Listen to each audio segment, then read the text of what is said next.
works better than earlier when I was playing Fallout 76, and it cut out on me like quite a bit. Oh, the Yeti's all cold now too. All right, starting first episode, full episode of Frosty Flakes. Last time the group met up at the Springvale Inn and got the information about the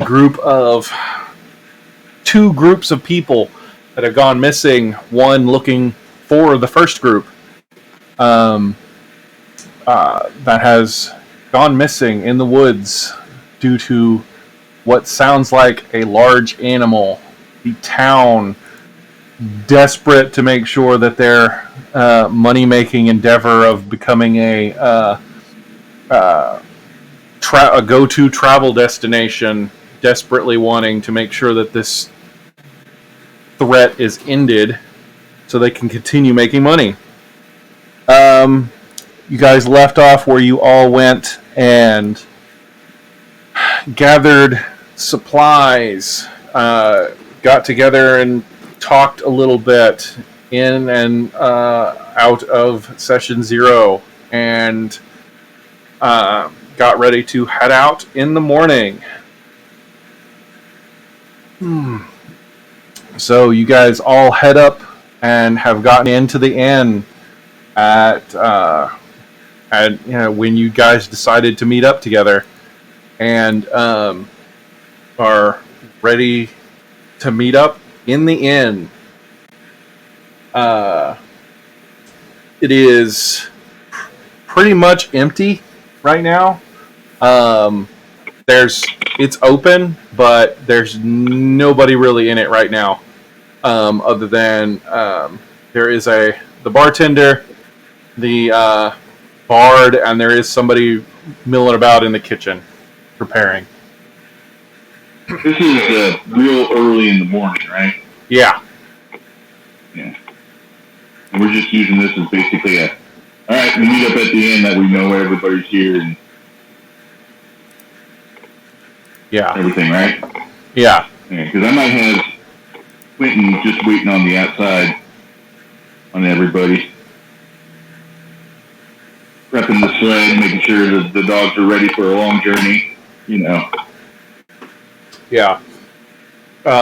You've been able to hook up the sled, which takes very little time between the owlbear and the dog's training and your, extensive use of it. Yeah. The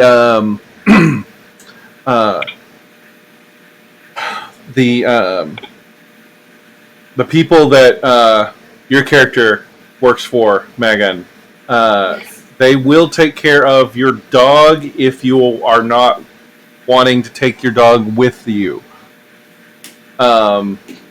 So you have a place to leave your dog that it will be taken care of instead of just going, fend for yourself. Mm. Dog is fit. All right. Be a good puppy for the next couple of weeks. Yeah. I'm not gonna bring him with me. He might die. That's true, but you also have healers. There's also healing that can happen. And it's an animal. Half the time, the animal's going to run away before it gets hurt, before it gets killed. A dog's loyalty only goes so far. Yeah. Like, run away the moment that it's hurt. Well, there's fuck this. Well, there's a difference because it's a sheepdog. If it was a pet, its loyalty might be a little more towards you. Yeah. If it was protecting the dog and the owlbear, that they were its things that had to it might die for them. Right. But they're also going to run away. Yeah. So it was up to you if you were wanting to keep your dog or not. No, the dog will stay with the people that I work for. Okay. There is the dog will probably continue to work, and you will get a very small amount of money on that because the dog is still working.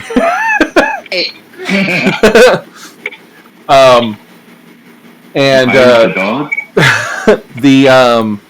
the other people that work will be doing keeping up with what you were doing. It probably takes about 2 to 3 people to keep an eye on things rather than yourself, because you're the best there is at that at the ranch, and especially because nobody wants to stay out as long as you would normally stay out.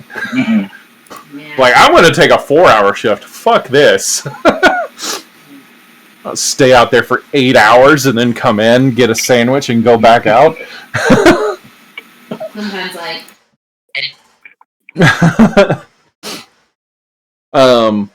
So, we got Maji and Erwin. When you two guys gonna get there? Erwin, I think. Did she stay in the? I don't remember if she stayed in the stream or not, or if stayed in the inn. Yes, Sorry. she had a room. Yeah. She'll come down. Morning, she'll come down. Actually dressed, ready to go. And dressed in the heavier cottons she bought. Okay. But doesn't have the heavy cloak on, just the heavier cottons. Most importantly, did she get the socks? Did she get the what? The socks. Yeah, she's got socks. She's got a rather nice pair of boots on. I was like, even with a magical pair of boots, socks are important. Socks are so important. Not even joking. And then Maji. Maji would be up early. He'd be wandering in. Probably run into Quentin while he was hooking up the dog sled, or the animals to the sled. Figuring he'd wait outside the inn. He's much more on the wilderness side than the creature comfort, so to speak, inside. So Maji would wander up early and at least watch Quentin configure his sled and do how he does his deal. Quentin would give you a full tour of how the thing is packed and how to access certain areas. Here's where I keep the camp chairs. This area, if you open it up, it's got food for the dogs. Here's where I set up my fire.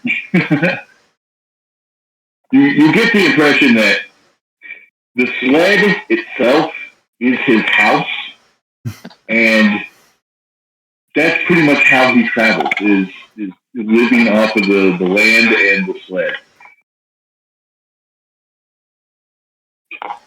Maji watches with a bit of amusement as he pretty much lives off his own back and out of his pack, so he's not too dissimilar, but also very much carted around himself.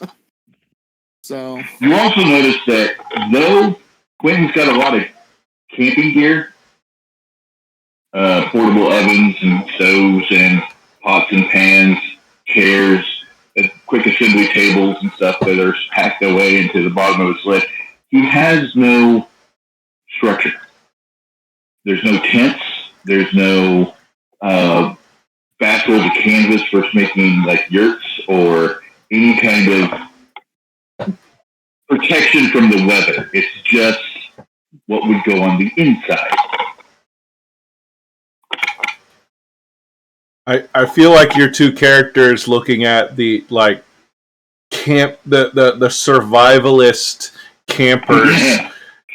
It's like it's a difference between survivalist campers and the one guy who has all the cool tech, but they're both survivalist campers. Yeah. I was like, you got a lot of cool shit. I've got a bedroll. You got a bedroll, lots of furs, and for you, a massive tent. For me, a bivouac, so to speak. Yeah. He covers my head and my ankles. It's not quite Crunk's tent, but a little bit better. Bushcraft versus survival camping. Yeah, I imagine Sonny comes in with his giant mechanical beast.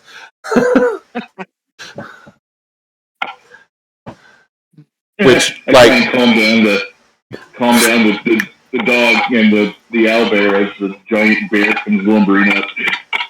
I see the dog being super cautious and the owlbear looking at it and wanting to jump at it. The toddler ADHD that the owlbears have. Yeah. The construct a bear or a bull? I believe it was a bear. It's a bear. Okay. I was mistaken. And then we talked about it being bull, but I decided upon it. Bears beats Battlestar Galactica. True. I think that Clem probably showed up early to the inn to grab breakfast, basically like when they open. The bartender, Dina, she would have easily got it, and you probably would have met. Oh, jeez, where is he? Yeah, Erwin would have been down because early. Early enough, you guys would have met Jones. Jones is the big old cook, butcher, and chef of the inn. He's about 7.5 or 6.5 feet tall, big old burly guy, red beard, red hair, and he's just got like his leather apron on, and like a whole like wooden sheath, like a knife rack holster. So he's got all the stuff on his belt for all that, and there is a specific rune etched on the outside of it, burned into the wood. Anybody with Arcana or Religion can go ahead and roll on it. Okay. Nope. I got a 19 on Arcana. Wow. What was that? 19 on Arcana. 19. You know that's the symbol of Mistra, the Magic lady. goddess of magic. 14. You know that's the religious symbol. You are, what's your class again? Cleric. Mm. And that was a religion check. I just realized I have a penalty to intelligence checks. Oh. Hey, simply because you're from somewhere else. Yes. Hey, shit happens. You'd recognize a symbol as a symbol of a god. You're not entirely sure which one it is, but both you and Bob know it's a symbol of Mistra, and this guy's name is Jones Masters.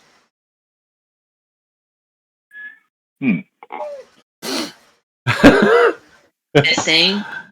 Yep. Great. I think that Clem would get her standard breakfast. She probably comes here often. Fried eggs, grits, bacon, and toast.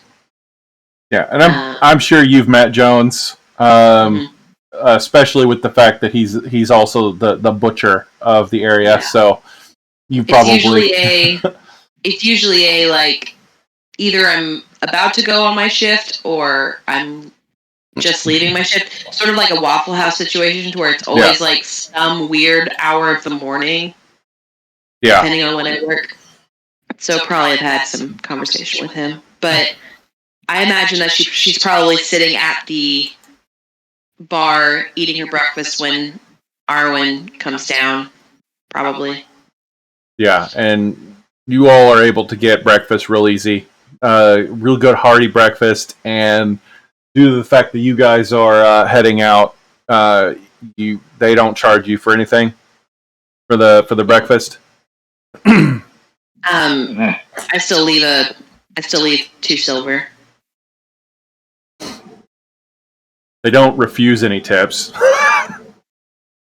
They go, it's on the house. Whatever you leave, I'll take. Sure. I'm not going to refuse it. But you guys are going helping out a lot of people, at the very least, a couple people from each one of those groups is tight with a lot of people. Yeah. Thinks that asshole will leave it on the plate, not on the house.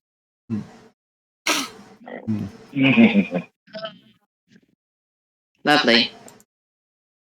Dad jokes. Alright, so you guys just get your breakfast all ready and either head out to meet all together or meet up inside after everybody's prepped and ready to go. Well, I think after, while Maj and I are messing around with my sled as Jim's character and Clementine show up, we'll just kind of all head in as one big group when the other two show up, head inside to get the breakfast and meet up with. I haven't wrote her name down yet. This character. And you guys are given once the first person had come down, the bartender, she slides over a small box that's wrapped up in like wax paper that has some stuff in it. Like nothing heavy or anything, but it does have some stuff in it. And said this was the stuff that Fred said you guys wanted to use to help track the people. Those items. Yes. We found they got 3 items from some of the people, and 2 items from the first group and 1 item from the second, and you already had the one item from the second group as well. Yeah. This was the thing. They were able to gather that up and got it to me very late last night. Yeah, sorry about the rushness of it, but we're heading out now, so. No. They're a lot of the people in that the first hunting party were well liked people of the town. That were most of them were here well before the takeover by the Shears. Bartender talking? Yes. Real quick. I know this is weird. Can I make an insight check on them? Yes. 23. They keep referring to them in the past tense. Okay. I will send you a message for 2 items, but the rest of the stuff that you get, they do talk about them in the past tense. Everyone thinks that these people have died. They are, and it is not a happy thing. They are. This is definitely feeling like a recovery. We're recovering bodies type of thing for them in regards to the people, or just confirmation of their death, basically. Confirmation, getting the bodies potentially for burial.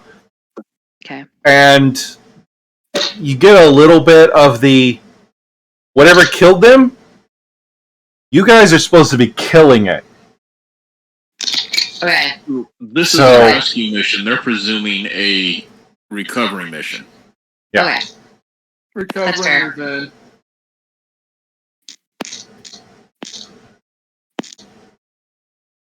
Very well. Well, if we're all ready to go, it's best that we head out while we still have daylight. Marjorie ready. Oh, and I see that you are wearing appropriate clothing for travel. You know, when you're in a strange land, to blend in, you've got to wear something appropriate. Not nearly as nice or colorful as I like, but it will work for now. You know, it's like the old saying, when in Carson City. Carson City. Sounds like an interesting place. Pretty sure it's in the desert biome. Oh, well, that would be better than this frozen nightmare. No. I've heard that there are some wild things that live in those sands. So. And sand does get everywhere, yes. It does. It's irritating. Yes. Sorry if everybody else heard that. I'm so sorry. But as long as everybody's ready to go, I say that we head off. We have hey Bob, can you remind me of your character's name? Quinn. So Quentin has the box of tracking scent stuff, right? We gave him the box. Okay. Well, I mean, he was going to use it for his dog, so I mean, he doesn't have to hold on to it. Just use it real quick for his pup to get the scent, and then let the dog go and follow it. As Quentin gives the pup the scent, everyone will come up and pet the pup. Really nice, pet the pup, and drop a guidance on the pup. Good. We love to see it. Guidance is my favorite spell. Cantrip, but I've got all sorts of fun toys here. Oh boy, so excited. I'm a forever DM that don't get to play. I don't think I'm a forever DM, but it kind of turns into that. So I'm running 2 games right now, so this is nice that I get to play. So I feel you. I'm right there with you. I'm running 4. I don't have time for that. Yeah. I get to play. I've considered adding a 3rd, but well, technically, I kind of am running 3 campaigns because I'm running the 11 draw one shots. No, I'm running into a mini camp. I'm running 3, and I'm plotting a 4th and maybe a 5th. I couldn't do it. The streams would cross. I wouldn't be able to do it. I've got friends that hand me books and goodies and toys, and I'm like, oh. My players don't do anything like that for me. I guess that gives me alcohol, so. We have all the books and stuff in person, so it's easier to hand the stuff around. Yeah, I've got things like this sitting here. I don't know if you can pretty. see it or not. Yeah. What? I feel a little insulted. Why are you insulted, baby? I'm pretty sure I make the dinners like every time we play Strahd. That's true. Or I picked up pizza. He makes really good food. He And does then eat I've got me. this one's sitting here too. It's hard. We can't see it. Okay. There it goes. Elemental what? Temple of Elemental Evil. Ooh. That looks like a whole box set too. Yeah, it's DCC reprinted a bunch, and this is one of the ones they reprinted. So it is 2 hardbound books. It's hardbound books. Oh. And amongst other digital stuff people have handed me recently. I have enough material to run about 4 games right now. Yeah. Couldn't do it. So we head off? We Are we leaving? Yeah. Onward. I I don't know think how Clementine it will... goes, but I hop on my sled. Yeah, and I think Clementine walks alongside the giant metal bear with her rifle kind of at a ready position, but not... She doesn't have her finger on the trigger, but she's got it in a sort of ready position. Would a holster of some sort been given to Erwin for her rifle? A sling, a holster, something. She picked up a shotgun, has no idea what to do with the thing yet. Yes, it would have a holster. At least it would have a sling, so it's able to be slung over like a. Oh, damn it! And how many shells was she handed? I believe it would have been 50 is a box. Typical box. Yeah, 50 or 100. I can't remember. Wow, big boxes in game. Owen, if you ever have any questions about your new machinery, I would be happy to give you pointers. I mean... She'll drop back to where she's at and unsling it and pop the breech open and look. She goes, well, okay, I understand these shells go in here. Stress but went in backwards. No, so you're very close, but it's actually the other way. Oh. Because you have to do it a certain way, because inside the shell is the stuff that makes it go boom. And the other side is the side that needs to get hit, so the stuff goes boom. Does that make sense? Okay. So the side lost for a minute, but okay. So the side that needs to get hit is this little side right here. It's this special color band. Hey, by the way, guys, I probably know about a fraction about guns compared to the rest of y'all. So I'm just... Basically, Clementine will try to give a little bit of pointers of basic gun safety to Arwen, but Megan is not going to RP that because Megan doesn't know anything about guns. As soon as it's mentioned safety, Erwin will actually pay a lot of attention. Yeah, because it's all about being responsible, because if you have these things, it can do a lot of damage, but it can also save your life in certain situations. So you have to make sure that you are respecting the machine. You respect the item, the weapon. Of course. Any weapon you respect, but yes. Yes, but this one, it's a bit more than a dagger or a sword. This is a little bit... Think of it as like an explosive arrow. Oh, those are fun. I And she gets have so many questions. Yeah, she gets that slight dangerous gleam in her eye. Oh, Fun. I have so many questions, and we will ask them at a later date. And she continues to give more tips about gun safety and. Okay. By the time the lesson's over with, the shotgun's slung properly. Yes. It is loaded, but it's loaded, ready to go. Do these guns have safeties on them? Yes. Okay. They do have safeties? Yes. Then, yeah, the safety would be on, but it's loaded, ready to go. Slung properly. We've even discussed which hand is the dominant hand, so that you shoot it with the correct hand so that you're able to aim it well. Mhm. While also describing that, like a shotgun, of course, you don't have to aim directly at the target, but just get the general area. General area. She goes, oh, okay. Kind of like a wand of fire. I could do that. Oh, wand of fire. Oh, boy. I don't know what that is, but I'm guessing by context clues it's a wand that makes fire. Shoot fire out. Rather well. Because you are entirely I've never heard of that, but that sounds incredibly dangerous. Oh, it's not that. And again, that gleam in her eye.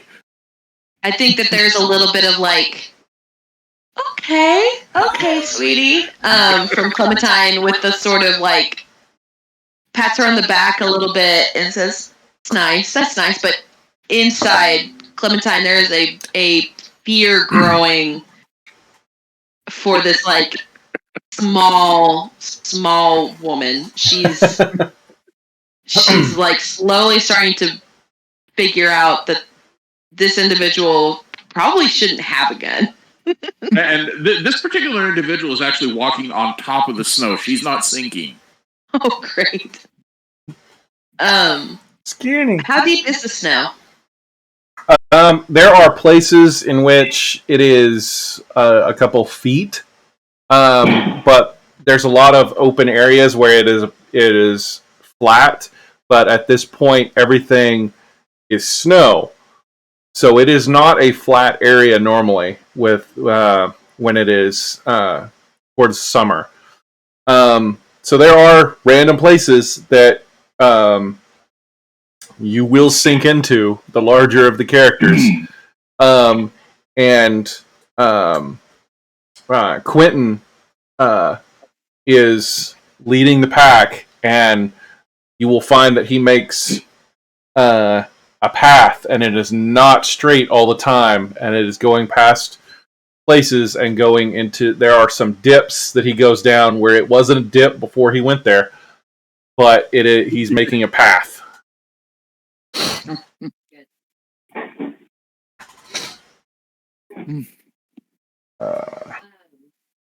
Do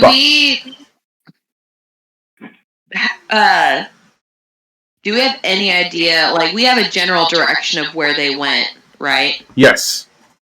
Okay. You have general direction of where they went, and Quentin also had more detailed description of where they were as well. I have like their the map that had their planned route. Oh, that's right.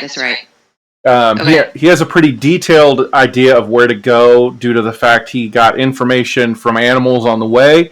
He has the map and he has the tracking. So with all that together, he has a pretty decent idea where to go. It's going to take a full day to get there without trying to go too hard, especially making sure that nobody falls down a snow-covered ravine or something like that. Oh, how cold is it? Okay. It real cold. Sorry. What, Quentin? I was going to say, Quentin, he's assuming everybody's ready. So he hops on his sled and mush, and then he's gone. Full speed of the dogs, as fast as that sled will go. He's whoosh. Can you guys keep up with that? Or is he going to be like turning around in a second like, well, shit, everybody's gone? Yeah. How fast do they go? It is. The sled should be going at about twice the speed that you guys are able to travel. But yeah, he's if he doesn't go full speed, he can go a little bit faster than you guys, or at least burst ahead, then slow down a little bit and keep going to where you guys are not way too far ahead, but his trail is easily followed. Oh, yeah. Just out of sheer curiosity, what's the movement speed of the sled? It's going to be. I think I was going to have it be about 60. Okay. Makes sense. I can keep up for short bursts. Clementine could not. Sprint alongside. Well, that's why I was like, before we get started, I posted all that in between. Yeah. But it would be Quentin legit said that. Like, you guys, I've got room on my sled if somebody wants to sit. You can buy skis and hook a rope on and hold on for dear life as you get yanked behind me. We can try and see if we can work out ways of riding the bear. I don't know how fast the bear can go, but 40 feet.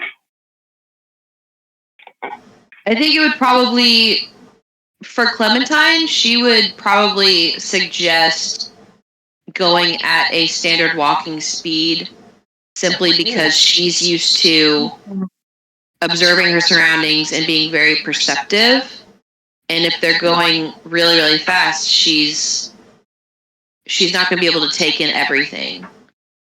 So I think she would suggest to not have to go that fast, because if you're taking your movement, your action, that's you have 30 feet of movement, 60 feet, so it's like 60 feet every 6 seconds is still pretty far. So I don't think that she would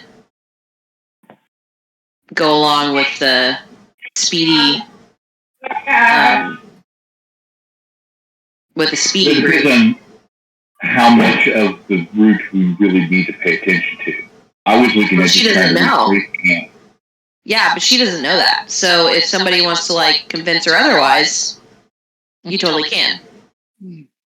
With the group as they are, if Clementine was able to get on a secondary sled as like a trailer, that could have been purchased very easily.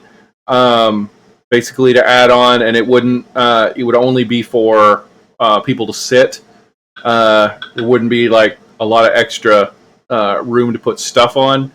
But you could get 2 people on that, and then if Maji and Sunny want to get comfortable on the bear, they could potentially do that, and then everybody travel together at the same pace. Yeah, Aaron would grab skis or something just to ski behind. She'd think that'd be fun. Yeah, like I said, I can keep 2 on my sled, and that leaves if the other 2, Maji and Sun. I'm sorry, Jen. What's your character's name? Donnie. Oh, sorry. Can keep up with the bear. The bear's 40, I'm 60, so it'd be just kind of, I just kind of go ahead a little bit and then slow down, wait for you to catch up. Go ahead a little bit, scout the area, and slow down. Movement style. I imagine and whenever the dog would like eventually stop to get another smell. Yeah, exactly. Your sled will be making a decent enough track that they'd be able to catch up. I'll go on the back of the sled. I don't want to be so far ahead as to not be observed by you. It is my job to guide you. And I'm just saying we have a long distance to cover before we hit base camp. I'm really certain that they didn't encounter whatever happened before they reached base camp. It's a fairly public-ish area. It is the wilds after all, but it is not, it is the outside of the wilds, between civilization. Plenty of people travel through this area. I don't think we really need to be moving slow and observing every tree. If something pops out and says boo, my dogs are fast. We just leave it in our snowflake dust. Very well. I will accompany you on your sled. Yeah, and Erwin's base move is 40. So if you're If we're Yeah. moving 40, you can just run alongside. I like the idea of the skis, of Erwin and skis. That's Oh, funny. Yeah. She definitely her in skis, because I could see her, whipping back and forth behind, just having a ball. And you said skis, but the picture that popped into my head was her on a little snowboard. Yes. I was picturing. Yes. I was picturing snowshoes and just like knees coming up to her eyeballs, running with the.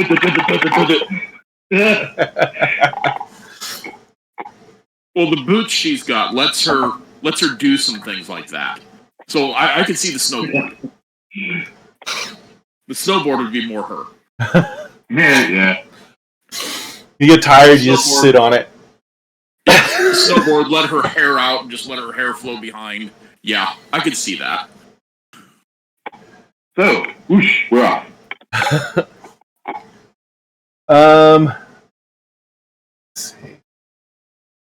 Let's see.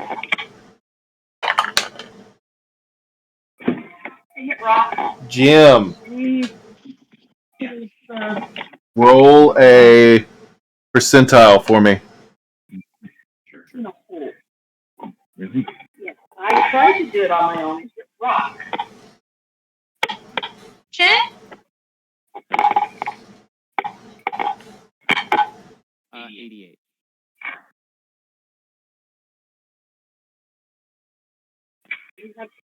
What was that?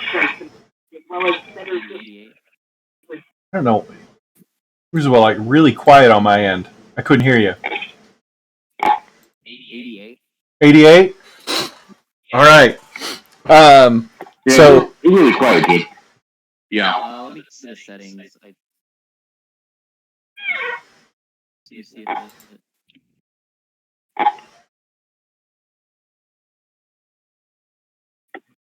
and I know what's going to happen because he's gonna fix that, and I already bumped his sound up, and I'm going to get. And he's going to talk, and all of a sudden, Is that better? yeah. That's a bit better. You do a lot more. Max, I'm sorry, she's. Sorry, baby. My other skittish cat came out, and when I turned around, she ran back under the bed. Gone. Is that better? Yeah, I can hear you now. I've also bumped you up to 200%.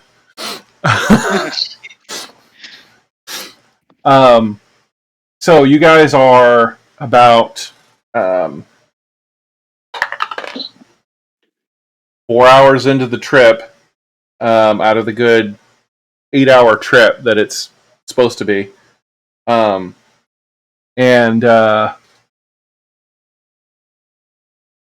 Clementine and Maji and Quentin, all of you roll perception checks.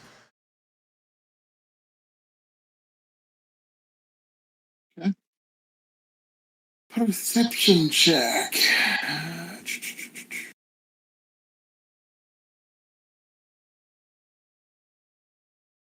21.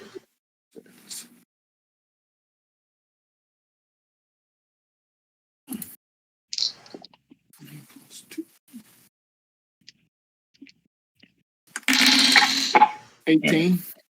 18.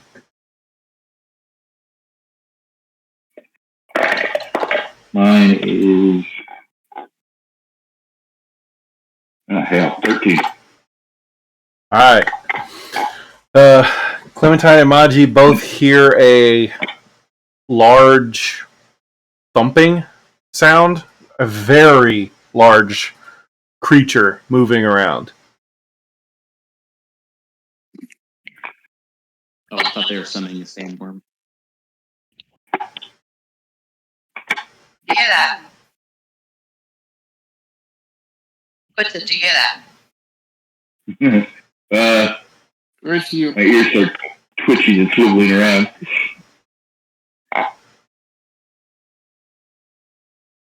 No, what am I hearing? Sounds like something big, something large moving around. Should we continue on or investigate? When you say that, I immediately start slowing down the dogs and making sure the gap between us and the bear behind us is smaller, so that we're more of a group. Mm-hmm. As you slow down, Erwin will let go of the rope, slowly stop and kick the snowboard off. I'm gonna look around. Yeah. Do another perception check. I'll give you guidance. You're gonna guide me? Right. Yeah.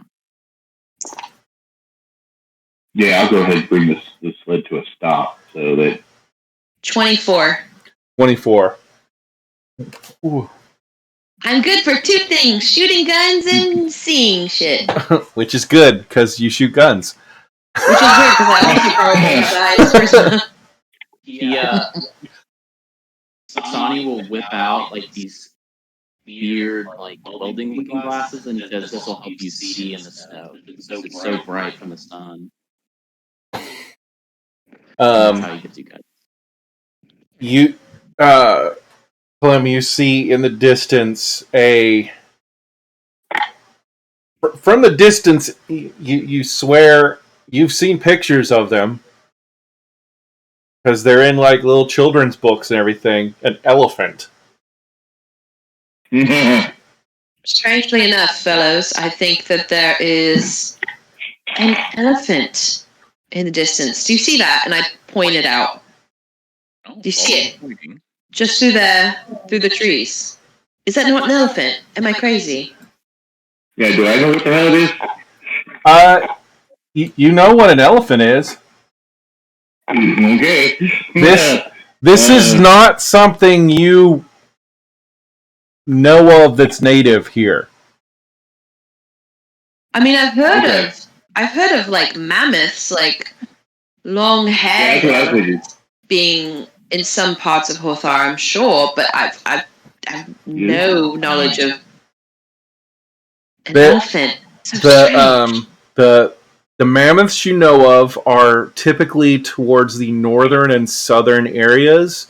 This is bordering. If there was one here, it wouldn't be super rare, but it's still like a tiger that got out of the zoo.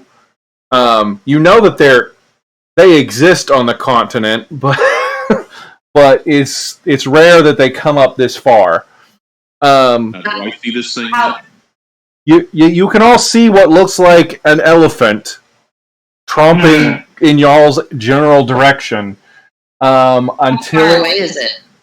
It's when you first spotted it, it was about 100 feet away, and once it gets out of the thicket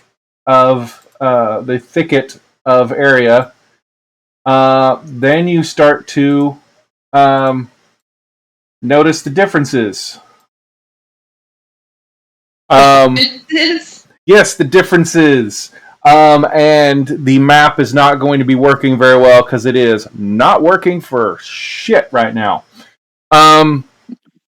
You see this mammoth elephant-shaped creature tromp out, and it's in the shape of an elephant, and it has like the fur on like the legs, and even some on like the back of the head, like a little bit of it there, and then it has tusks, but the back is greenish and has a different pattern than you would think. It almost looks crocodile.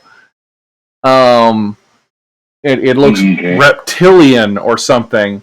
And as it gets within about 45 feet, the trunk lifts up and looks at you. And it is not a trunk, it is a snake. I look over at the people in the fair and go, "Are we running or fighting?" Who the hell mess with an Oliphant? Is it coming at us? It is heading in your direction. It is not running. Or is it just walking? It is not running, but it is coming towards you. It is coming towards you guys. It's not just walking in that direction. It is purposefully coming. It is seen us and is heading towards us. Yes. I encourage the dogs to move in a general direction away from the critter. Grab a snowboard, the rope, and say, Clementine cocks her rifle and shoots a shot into the air to attempt to scare the creature away. All right. Roll me an intimidation. I would happily roll you an intimidation and get my phone. Roll your charisma. Add your charisma to an attack roll. Oh, maybe as the yeah. Unless you have a better intimidation. No. Okay. My intimidation is good, but it's not great. 18. All right. Oh, add my charisma to that? Yeah. 20. All right. You hear this creature make at least 2 sounds. It might be 3 at the same time. An elephant trumpeting type of sound with a loud hissing as it does the weird thing that elephants do when it's startled, and they look like they're almost the fainting goat thing, where they kind of like leg it, and then it turns around and starts to head the other way, much quicker than it was heading towards you. I think it should. Okay. It's a good call. Sorry, I just went off impulse. I slow down enough that we can have a nice kind of conversation between the 2 vehicles. What was that thing? I've no idea. I'm not proficient in anything intelligence based, but can I make a nature check? Yeah. I would want to make an Arcana check because Sonny's thinking it's like your owlbear friend, where it's a creation. Yeah. Make an Arcana check. Could I pull off a survival check? Do what? I got a dirty survival check for unknown monsters and things I've heard about out in the wilds. Yeah. Oh boy. A 1. We'll use my knowledge. Well, technically I rolled a 2, but I have a -1. So... that sure was funny looking. So I got a 22. 22? Yeah. Ooh, that's good. Arcana. I rolled a knowledge nature check, and I got a. What the fuck was that, you guys? But I imagine that during the ride, Clementine has had to have her hands on Quentin's shoulders, even though Quentin is so much smaller than her, and so both of them are look at each other a little bit, and then look back what the fuck was that? From the snowboard. Who in the hell screwed with an Oliphant? Oliphant. Do I know the term Oliphant? She's got an accent. Don't worry about it. What languages do you know? What languages do I know? Mm-hmm. I know Common, Elvish, Giant, and Sylvan. That it sounds like, other than in Common, it sounds sort of like elephant. It also sounds like, in a different way, the same way the Elven and Sylvish word for an elephant. Well, you know where I'm from, Thad. Yeah. So, do I know what an Oliphant is? Yes. Okay. I don't know who messed with that Oliphant, but that was hideous. Somebody needs to be taught a lesson. It was probably a wizard, if I had to put a guess on it. Wizards. And See with nature when they shouldn't. Sonny, from your role, yeah, that was something that was like hodgepodge together through some sort of magic. There's no way there's no way you could breed those. There's no way you could the only way to get something like that with the way it was done is you cut those apart and you put them together and use magic to make it alive. Without Sonny would mention. Yeah. Sonny would mention that it's pretty much the same result of what they did with the owlbears. Yeah. Look, you've got a floating head. That I'm holding his head. thing is kind of torn between an abomination of nature and my poor puppy. That's the back end of the owlbear that's pulling his leg. Poor thing. Should we have put it out of its misery? Roll. He kind of pulls the sled to a stop with that. He's like, it sounds like a good idea. Damn. Or at least finding out who or what created it. I don't. Would it know? Different. No. I mean, I could attempt to talk to it. As can I. As what I was thinking is maybe we can conversate. Oh well, you're a druid. You probably have a little bit better expertise. I can barely speak to creatures, but you probably have a better way of doing so. I have been speaking to animals for a number of years now, so yes, I think that is our best, at least worth an attempt. How far away is it? It was running at about a 60 from you guys. So Opposite direction at about 60. Now, it was running at a 60 for a little bit. Now it is past where the tree line where you can see it easily. So it may have slowed down. May have slowed down. It may have slowed down once you couldn't. They couldn't see each other. You couldn't see it. It couldn't see you. It may have slowed down, but that's. I continue on our course towards base camp, but with the other I move much slower and a little bit closer to the tree line. And Clementine, keep your eyes out for any additional. I will. Signs of creatures. We'll keep a mental note of this creature, but continue forward.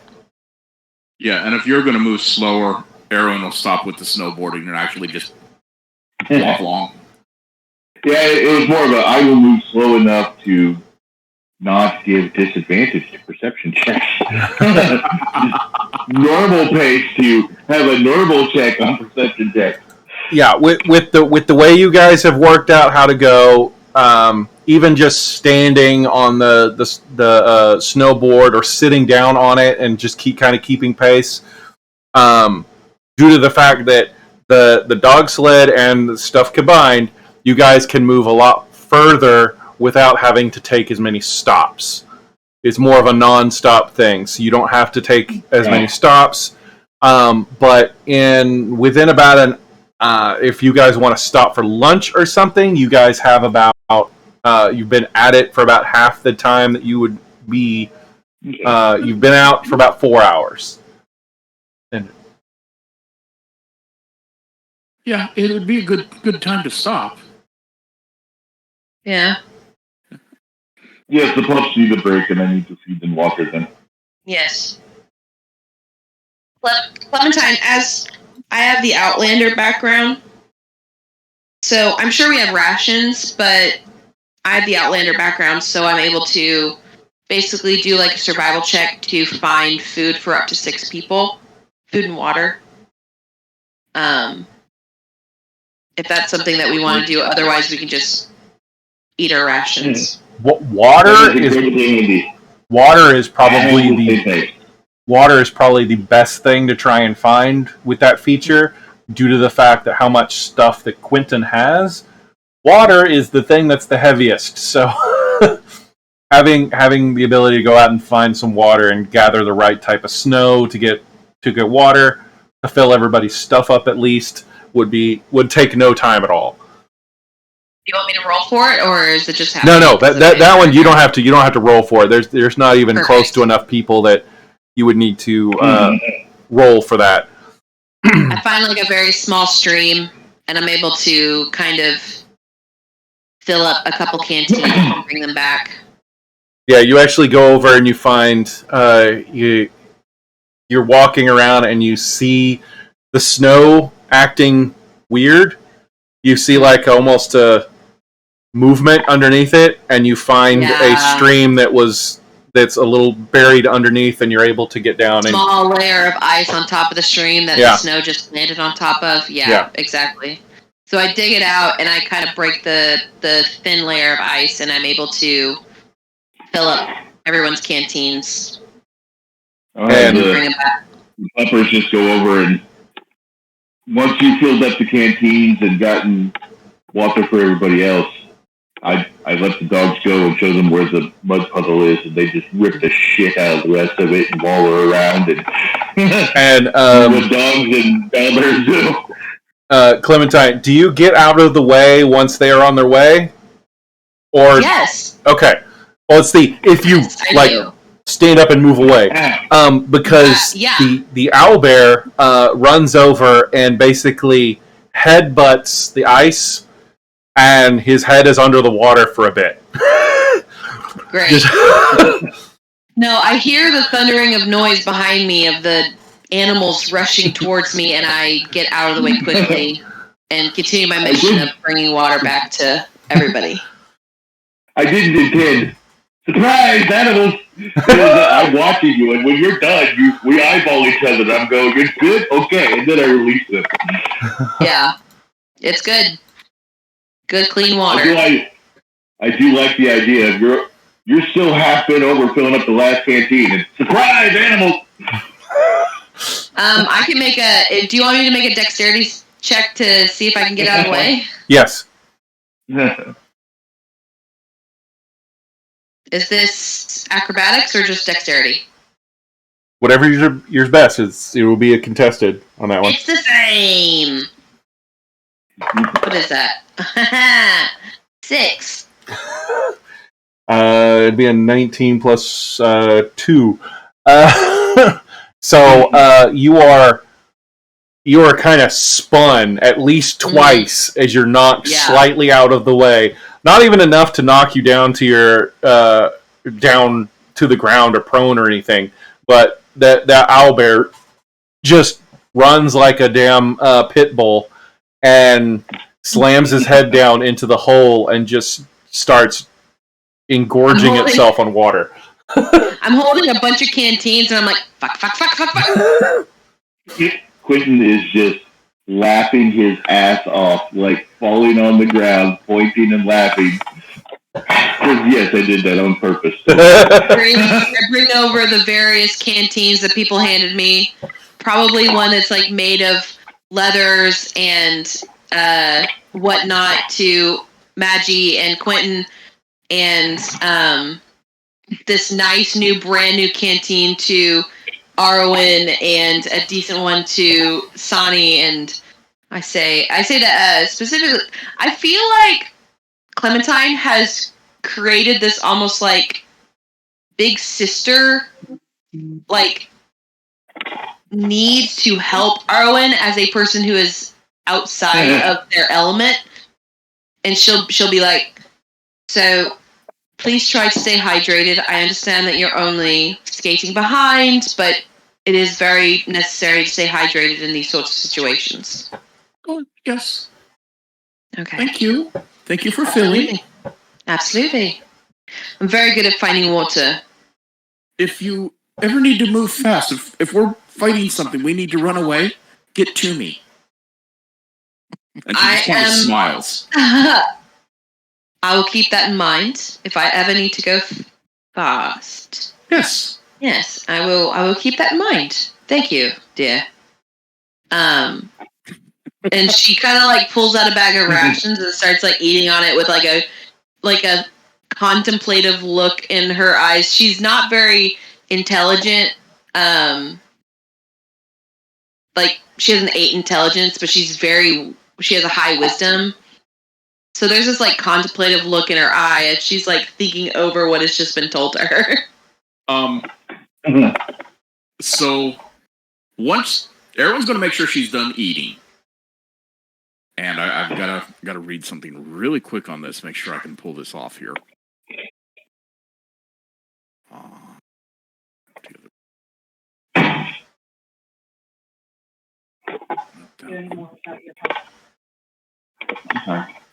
Mom. No, it's not even a Genesis game. Is that Jen? That was Jennifer. Say hi for me. Megan says hi. Jennifer. Megan says hi.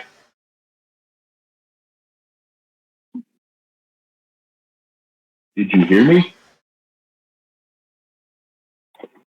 So you see Erwin grab a necklace that's tucked underneath everything, and she'll grab it through her shirt.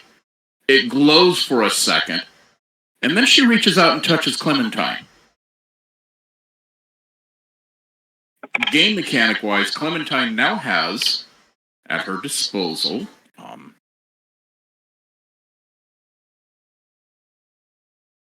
an extra dash or disengage action on her next turn as a bonus action. You rolled her up. That's awesome. And I will say with stuff like that, I will say with stuff like that if you use like in non-combat, you're able to hold on to that magic for a lot longer. So once in combat, you'll be able to have that still. Yeah, and she can do that once per short rest. You know that's what she wants. There's something in there. She still wants the tomatoes. Megan. Hi. Oh, Jen. I haven't seen her in 2 years. Yeah. I know.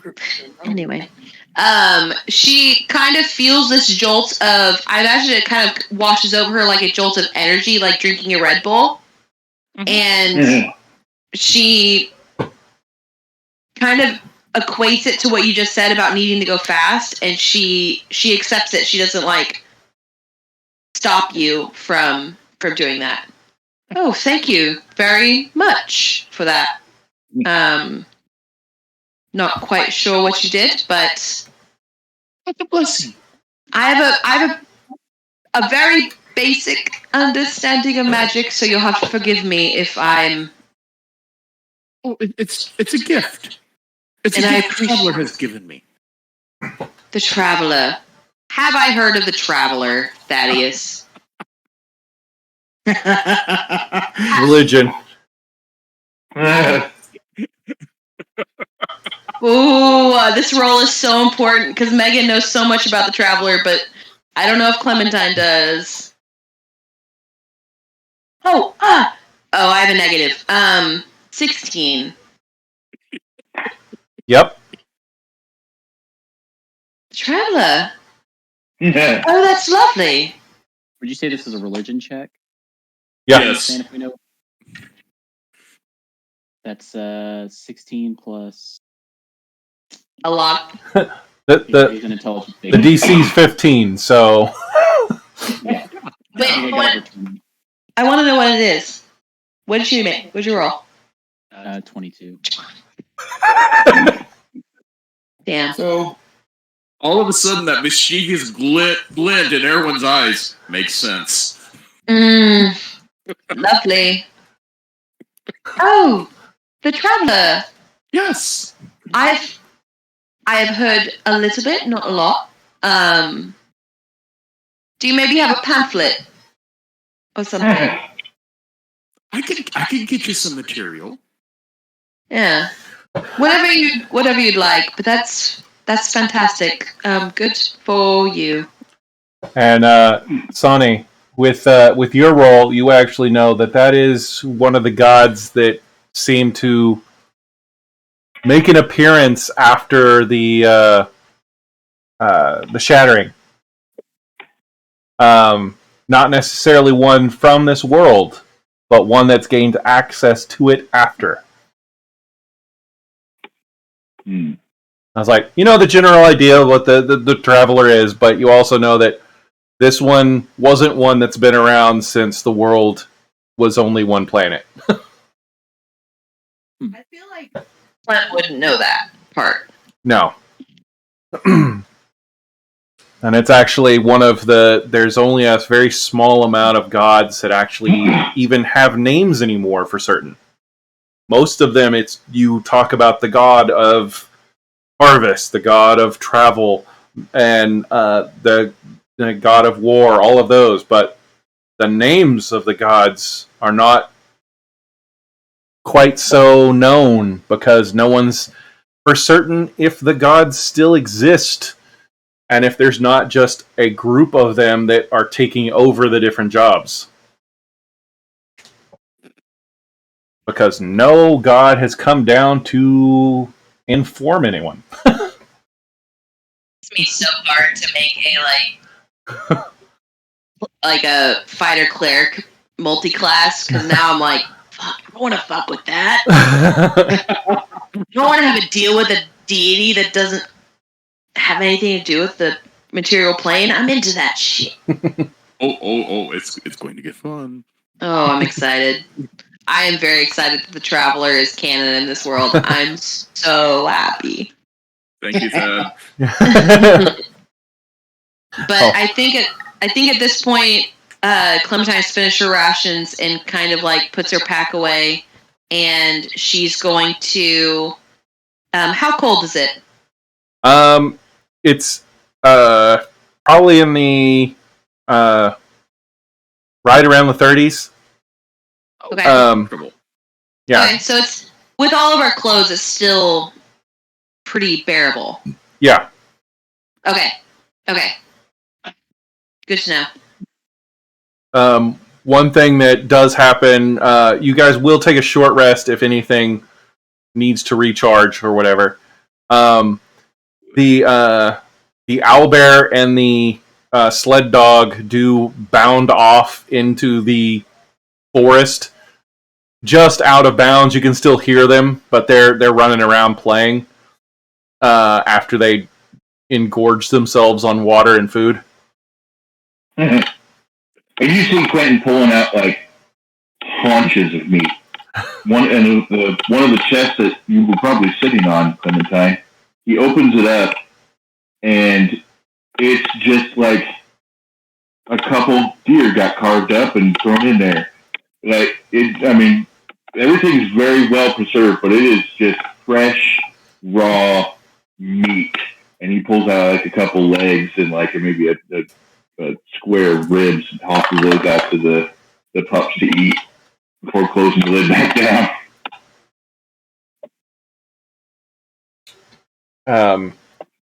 And as you guys get ready, and right before Quentin starts to hitch up the dog and owlbear, the owlbear kind of moves off a little bit to the corner and just starts, like everyone who's ever had a cat knows, and just coughs up this huge pellet of like it's half a skull, there's a couple bones sticking out, and like just a ball of fur with all that. It nudges it a few times, kicks the snow completely away from it, nowhere near like it's covering it, and then heads back over. It's about the size of a football.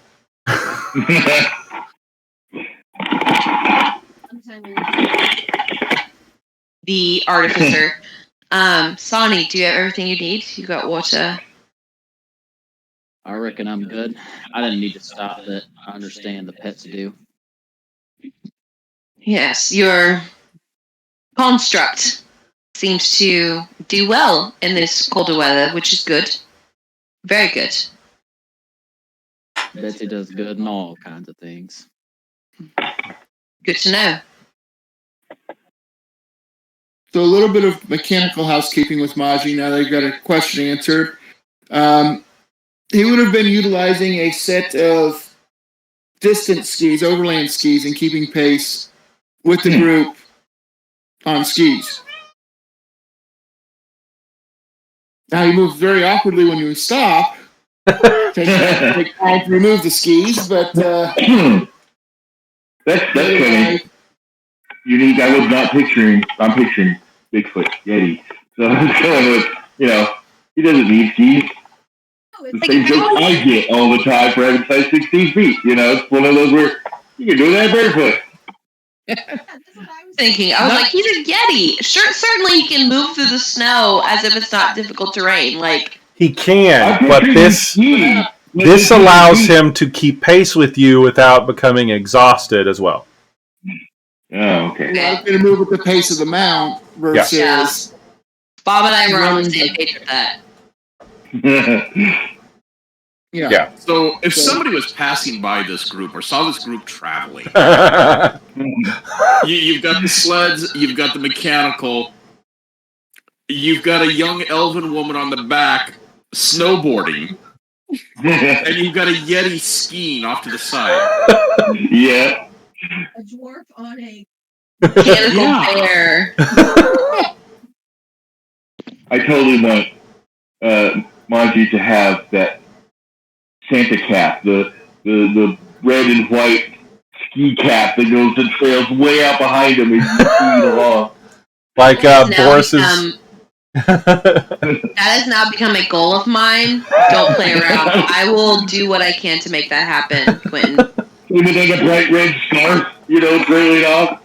Because as far as I know, Quentin is the smallest of us. Therefore, he is baby. So anything Quentin wants, Clementine is going to try and make sure it happens. Oh, man. Clementine's in heaven. She's got baby. She's got sister. Oh, boy. Yeah. Yeah. Yeah. What else? What else is there? Do what? Wait till sister gets wild hair. We'll see. I'll roll to see how Clementine feels about it. Because I know how Megan would want to feel about it, but I'll roll for Clementine. All right, so we are continuing forward. All right.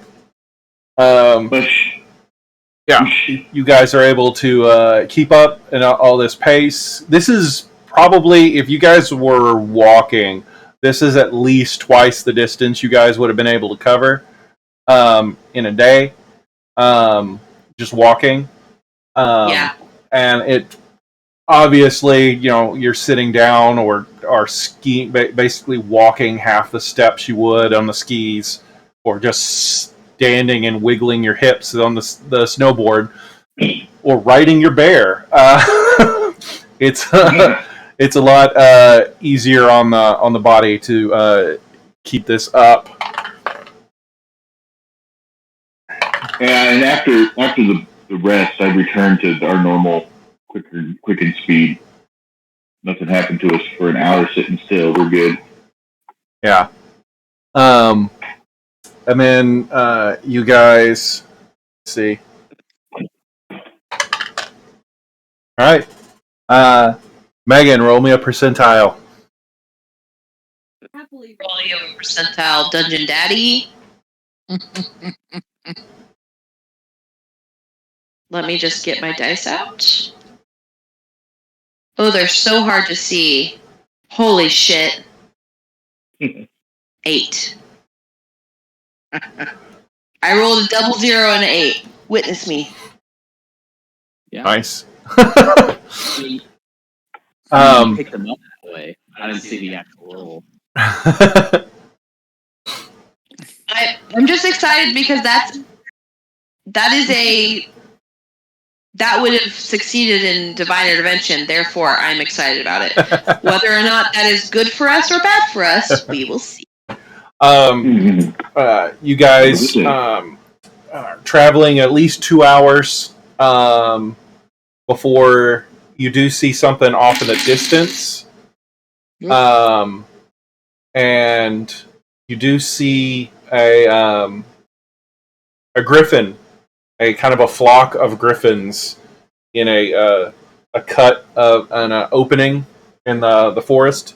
You see a flock of griffins flying by, just in a not close, not coming towards you. You just see them. It is pretty obvious because they are not small, and there's about 6 of them flying together. Not unheard of. They are native to the area, and their travel distance is a lot further than mammoths. And Quentin would probably have tour guide information that as he just sits and sees them. We're approaching the cousin of so-and-so, where 3 people died last year. But you guys make it all the way to the base camp, where you guys, or where the base camp would have been, at about the 8-hour mark. About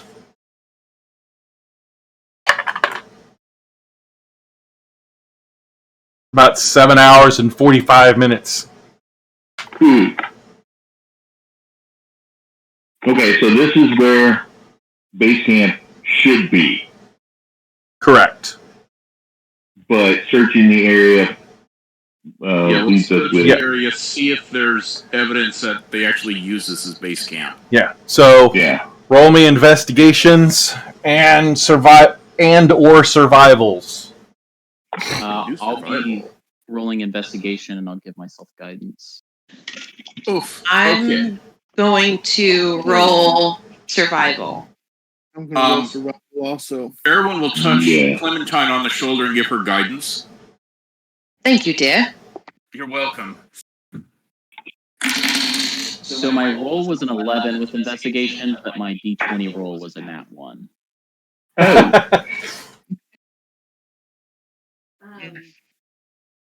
Okay, my roll was bad. 23 survival. All right. I assist her.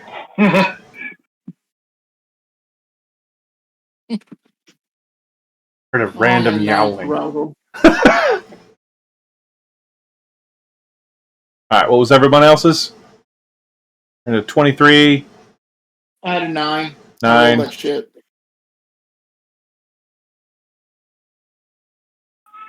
Mine was 13. All right. I almost had a higher mod than I did a. I rolled an 8. I feel like disappointed. Clementine sees the randomly she shows up in 2 cameras. They both are. Almost like we're in the same room. Eventually, when we're living together, we'll have our separate rooms where we'll be able to do this and not be butt to butt. But Clementine, you do find the holes and the kind of the flat areas that have been packed down with got like a small amount of a little bit of fallen snow because it hasn't snowed for a couple days.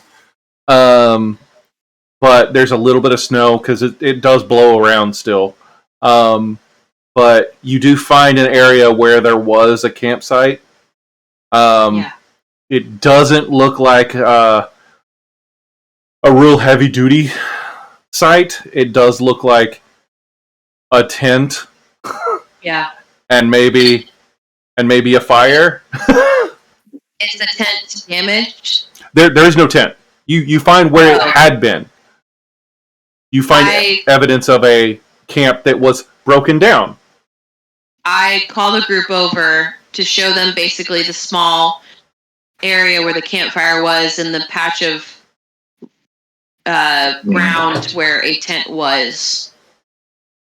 I think they at one point stayed here, but I don't see any sign that they were maybe attacked here. So maybe they traveled farther than this.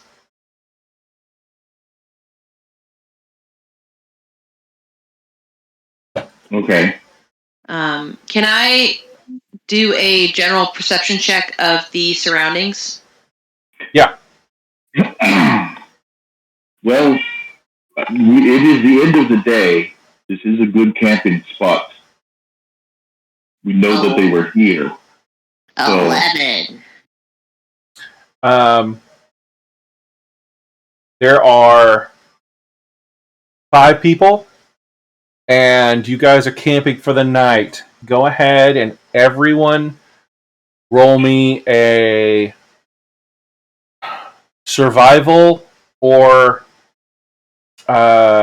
perception check, whichever is higher, and tell me those rolls. You guys can take time to investigate, or investigation, to figure out. You can take like a couple hours to try and figure out where the party went after this. I'm going to use the perception roll that I rolled already. Okay. 11. I rolled a 5. Who is our survivalist of the group? I've I got have a 4. I've got a 4 as well. I've got. I had 5. You got a 5? Haha. Everyone will come over to Quentin and touch him on the shoulder and give him guidance. There you go. 17 on that roll. And guidance gives me a D4. D4. Correct. Yeah. Clementine is more of the perceptive one. She has a 21 passive. So survival's not her highest one, but she does have proficiency in it. I rolled a 22. 22! Beautiful. So I rolled a 16 plus my 5 plus another 1 from guidance. What are you saying, Sonny? Oh, he would put on these special kind of glasses that he has for like these monocles, and which will get him guidance. And he spends a little bit more time than it just first overlook. And with his new investigation roll over a couple hours, it would be a 25. Nice. Yeah. All right. And Arwen, you can still roll 2, even with the having given guidance. It was So- a whopping 13. 13. They roll higher than me. You guys talking amongst yourselves and going over the evidence and everything with a total of 88. Pretty good. You guys are able to get a good idea of which direction they headed out, and the fact that between you all, it doesn't look like they were in a rush. Like, it wasn't like they had to abandon camp quickly. This was they camped, they got up and left, and nothing abnormal happened, and you know which direction they headed in. We can be Going on on my direction. on the map is base camp to camp B. It is not the same direction. Oh. That's There interesting. you go. Should we... It's been 8 hours. Should we stay here and camp for the night because we know it's safe, or should we continue on? That was what I was suggesting, because darkness is coming pretty quick. Mm-hmm. And we know this is a good place to camp. Yes. From their camp, it definitely seems like they were not... We should definitely take watches throughout the night. My pups will alert us if anything comes near. It's also. I mean, do you plan for your dogs to be awake the entire night? Because they need to rest as well. I can I only need to meditate for about 4 hours. So you could take 2 watches if you wanted to. Yes, gladly. Well, I'm just saying, my pups, So Betsy can make. they have light sleepers. That's why we have dogs, to alert us to dangers in the night. Yes, but your dogs need to sleep. Correct? Yes, they do. So, we should still keep watch. And if they wake up to alert that something is happening, there will be people awake to then wake up the rest of the party.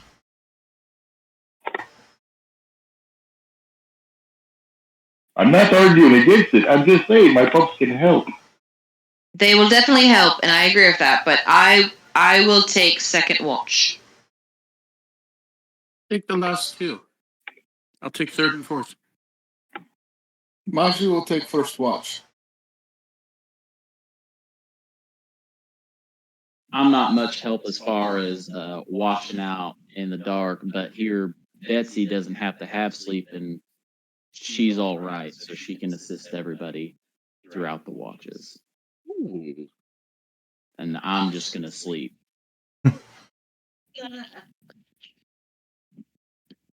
Quentin, how about you?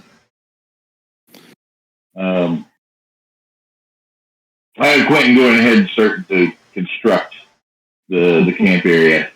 He starts using, kind of sits in one area for a little bit and waves his hands as wafts of dirt starts manipulating the terrain around in the area. You can see it looks like he's squaring off walls and creating little stair steps leading down into the earth itself.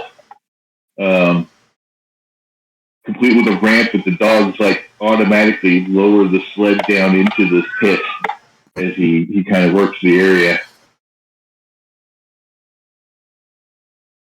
I'm going to not get too far from the group, but I'm going to kind of see if there's any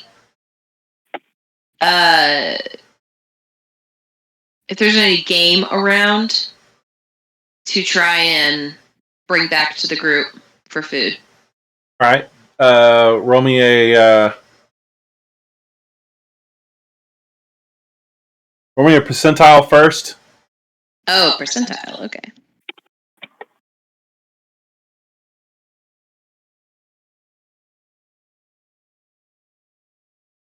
$21. 21. You go off and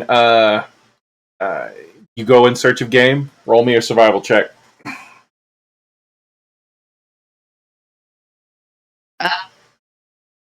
18.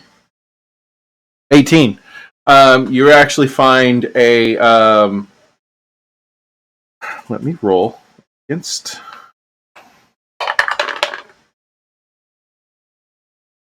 Oh.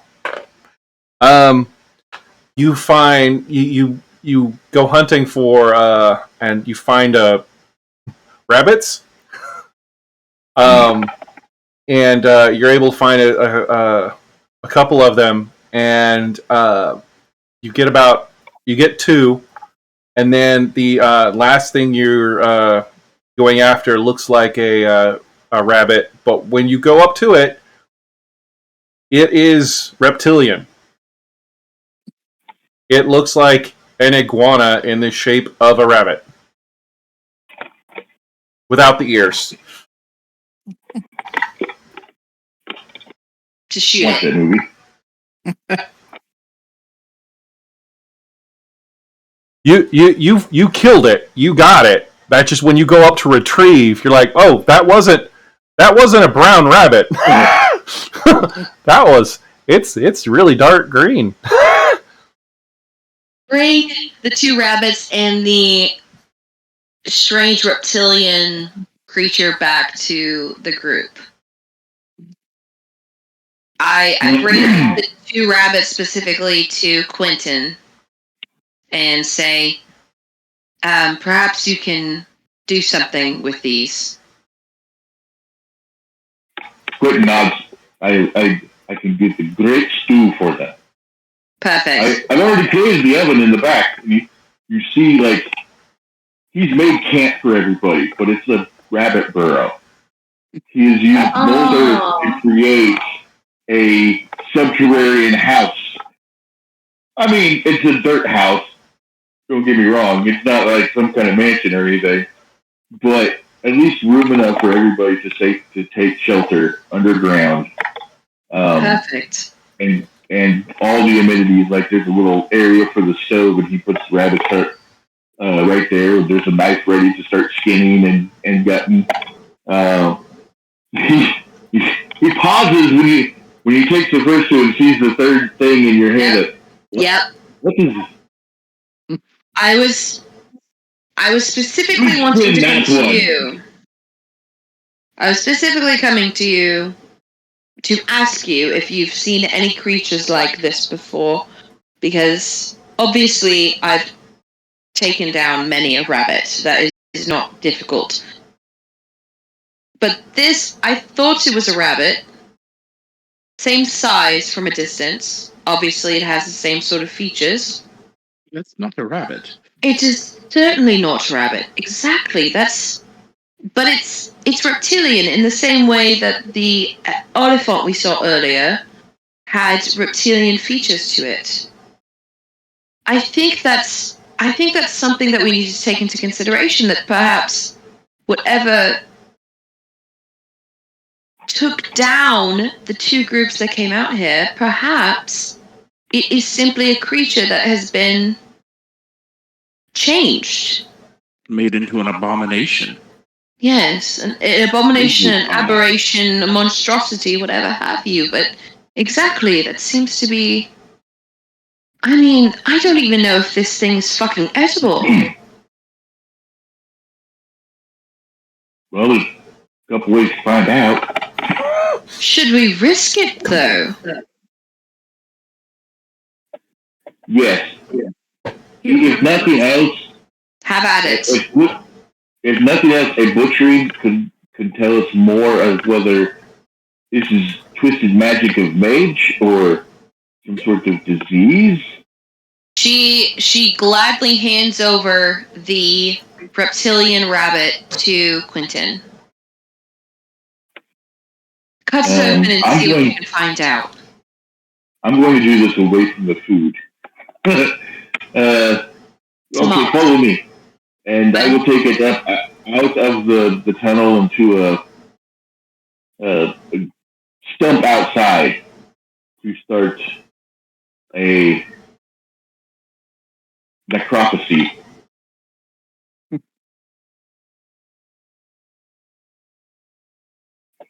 All right.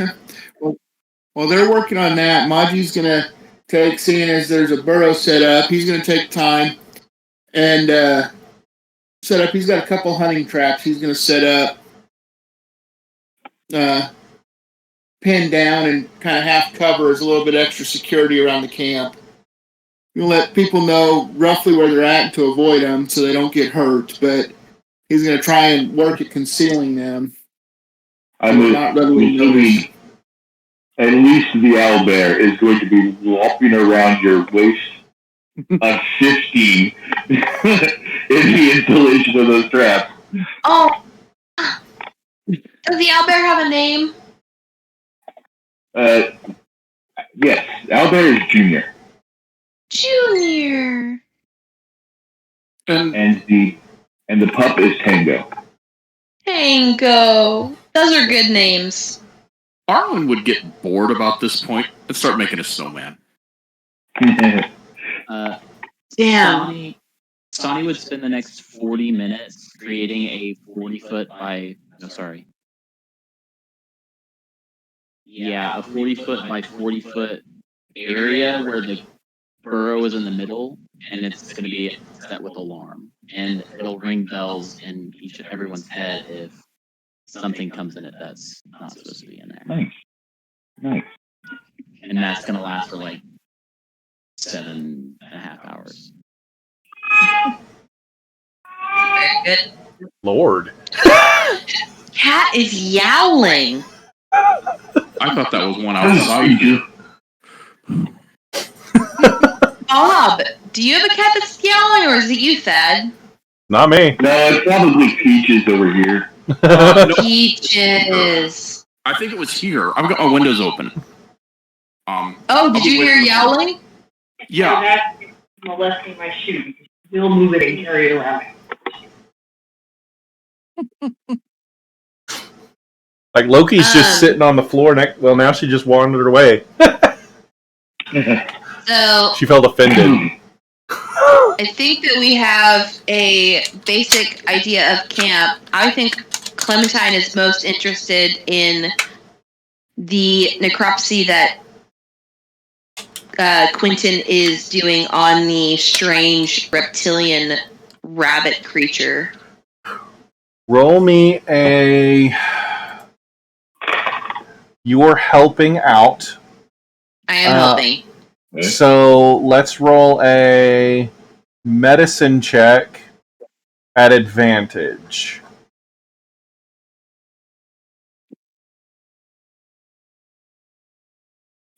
Wisdom. Okay, good. I'm wise. That's 17. That's 16. 17. 17 plus 3, 20. 20. You can tell that this is, as far as you can tell, this is a lizard in the shape of a rabbit. It doesn't seem to be. It doesn't seem to be diseased or other than its shape. It seems to be healthy. It is edible. You can tell that it just It's lizard meat. Yeah, it's just lizard bunny. It has much larger legs. This is probably the largest amount of meat you get off of a lizard of this size ever. Because of its abnormal muscle distribution. Oh, strange. What do you make of this, Quentin? So I've never seen this before. And, I mean, it looks natural, like it came from someplace else. So I don't know if we're dealing with a mad mage running around mutating things. It could be portals that are leading to even more places than the realms we're aware of. Unfortunately, yes, that's true. It makes it a little difficult for us to narrow things down, but let's say just for theory's sake, let's take out the idea of planes bleeding into other planes. Does that just leave an individual or group of individuals manipulating magic in a way that's unnatural, or is there another reason why this could be possible?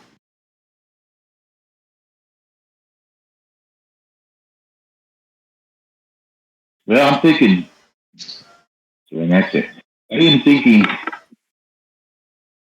that it is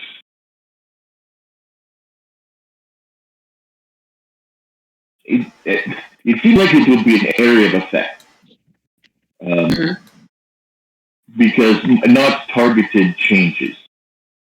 I can sort of see the snake elephant mount destruction, attack your enemy's creation. But this lizard bunny, why make a bunny? Exactly. Why would that be a specific intentional? That doesn't seem it is intentional targeting by intelligent design. Seems like random nature evolution stuff. But so this could be okay. So that's an interesting thought. I am not very smart, and I I don't have book smarts. But that's an interesting thought of Could this it be a being corruption of nature? in a way, a corruption of nature that created a spontaneous evolution.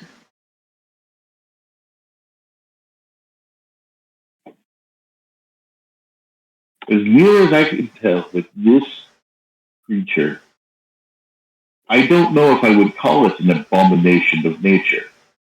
It's suitable for an environment, perhaps not this Arctic one, but The key, if we were in, I'm blanking on the name of the desert biome, Farron. Farron.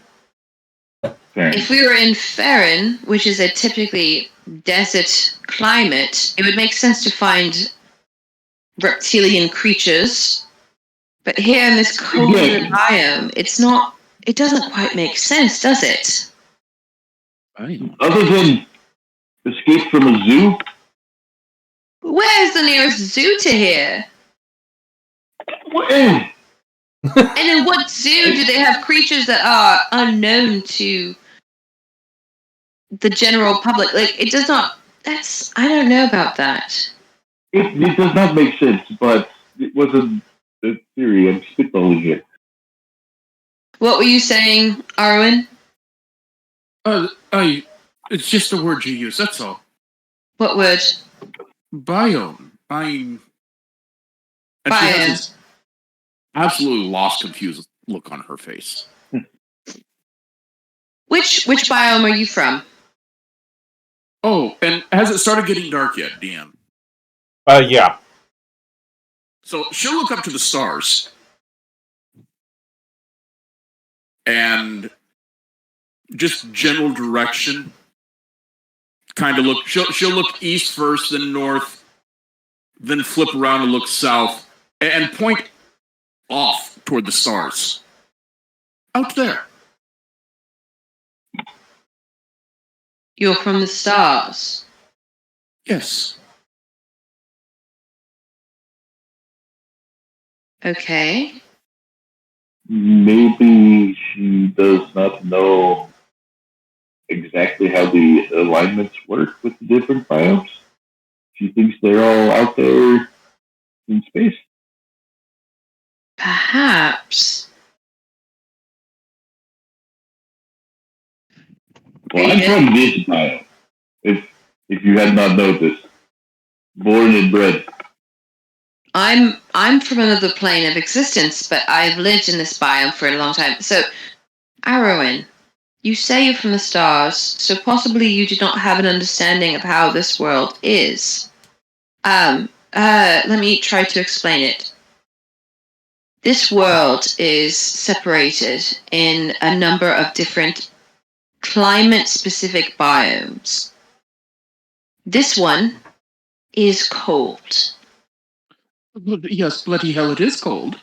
But it is singularly cold. The entire world is cold.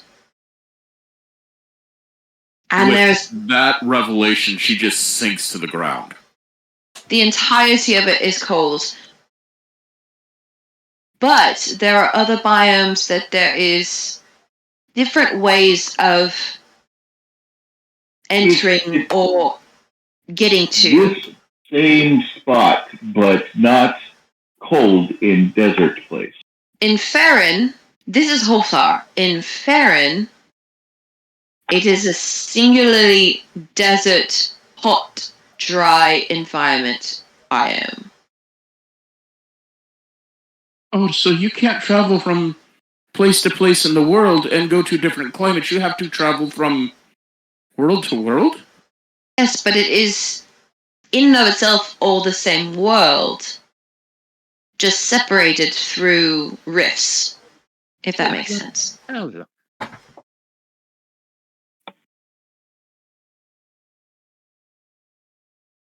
What did you say? But she just oh bloody hell. Yeah. I'm sorry. He dropped me off. Both are. It's a tundra. It's cold. You got You should come here, though. Walker. Hopefully you're still here when it gets to be summer. It is not much warmer, but it snows a lot less, and it's quite lovely, actually. I get the nice brown coat. Yes. Oh, you do? Oh, it's perfect. It's lovely. Alice kind of brushes off his shoulders a little bit. Oh, that's so nice. I didn't know that you did that. That's swimming great. when it warmed up, or I got to a warmer place. You could, here's the thing. You could swim here. Not for a long time, though.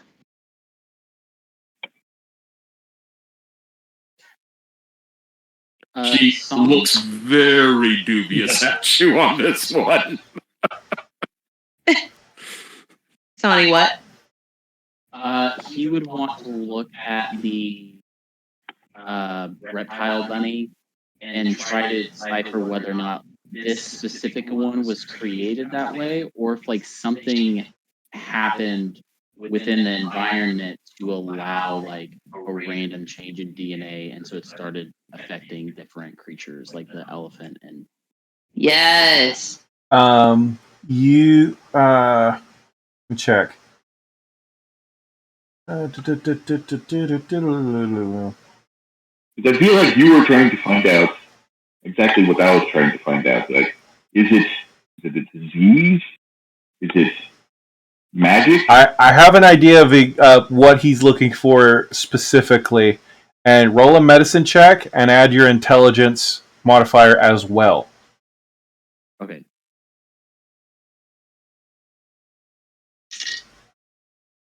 I'm going to put my special glasses on, giving me guidance. So it's 10 plus 2 is 12 plus 4 for my intelligence. I'm the one performing the necropsy, so I help so you can get advantage. Okay, so that's 17. So that's 5 more, so 22. 22. When you and Quentin are rearranging its guts,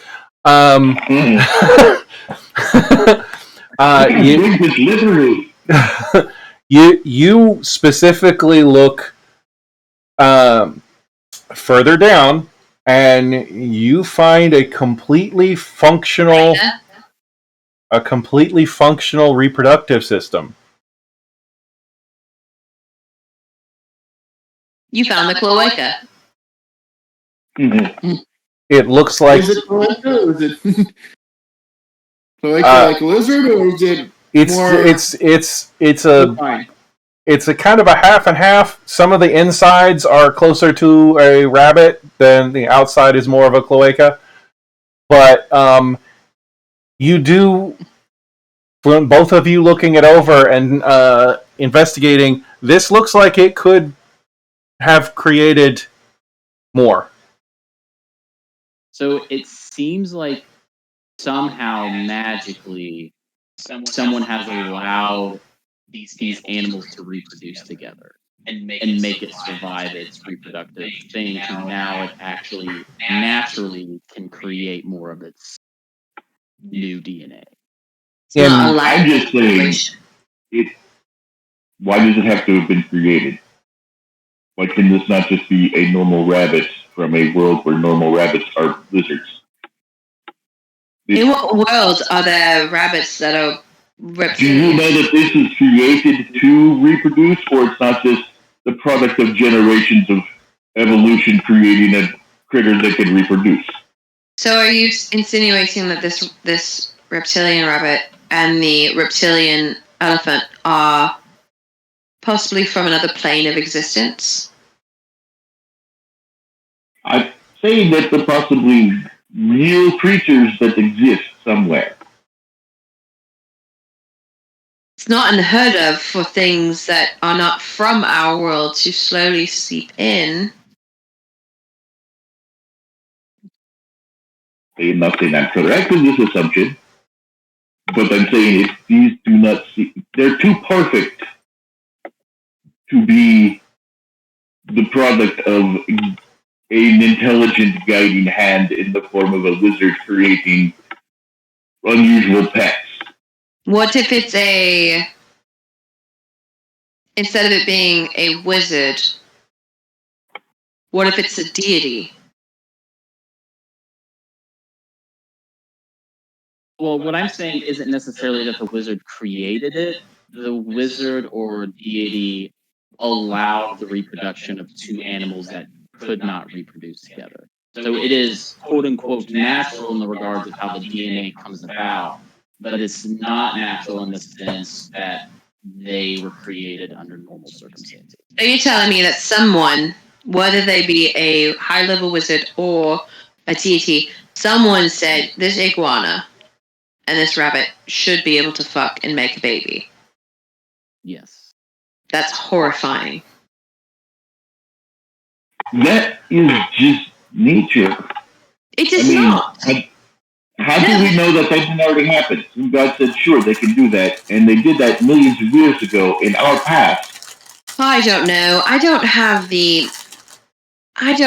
read a lot, so I wouldn't know whether or not that is likely.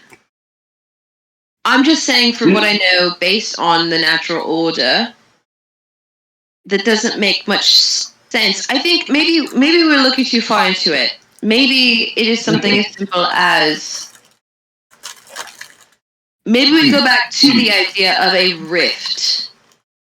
We don't need to know the theology behind the creatures. We just need to know why they're here. Yes, exactly. We just need to know how they got here. We don't necessarily need to know why they were created. We just need to know how they got here. And I literally found this iguana rabbit when I was searching for other rabbits. So it was in the same vicinity as other rabbits. It was found in the same way that I would find other rabbits. So it has some natural thought processes, natural instincts as other rabbits. As they're talking about the rabbit's remains and going back and forth talking about this, Erin will come over to the remains, and she will sit cross-legged in front of the remains, close her eyes, and start quietly chanting to herself. She's going to ritually cast Detect Poison and Disease on the remains.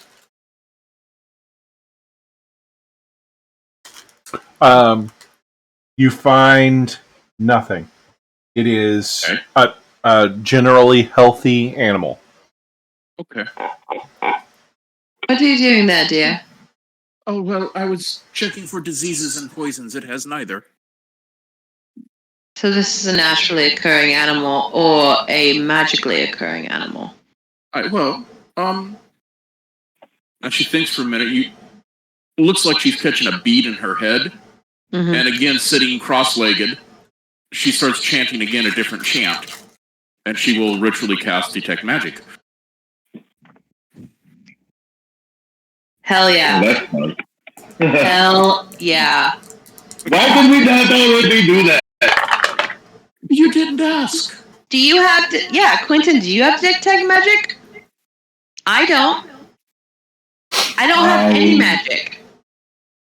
That was my next step. I just got beat to the punch. Arwen is sitting there, chanting, casting the spell, and because she's sitting there and casting a spell, the owlbear Junior gets up close to her and just sort of,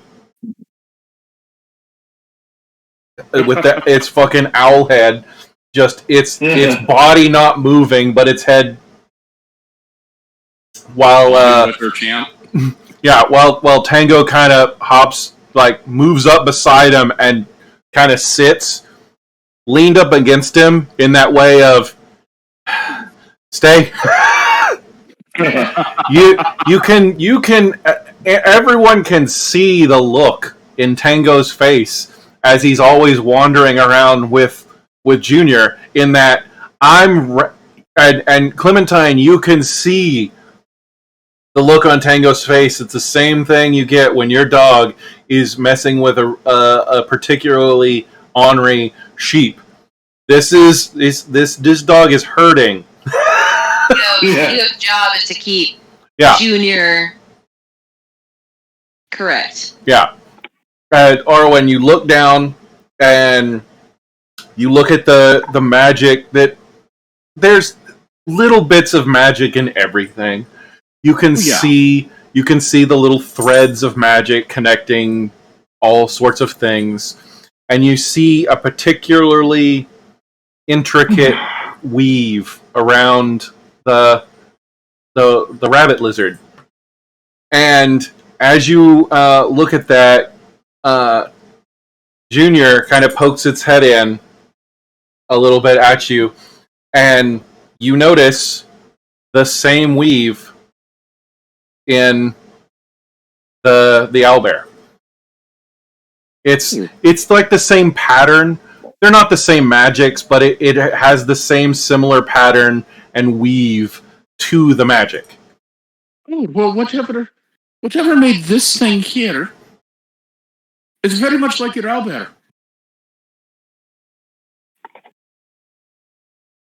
The wizard that was bored. Oh, yeah. It was either a wizard that was bored or a mighty horny bard, one of the two. Oh, fuck. Yeah, that's usually what happens. Alright, so that's what you're able to tell from the ritual you just cast. Yes.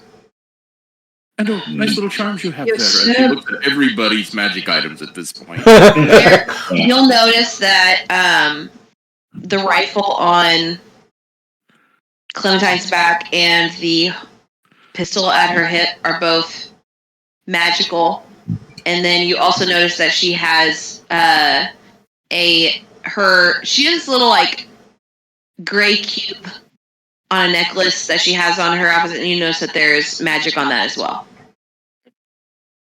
And she just takes quiet inventory of what glows on whom that she can see.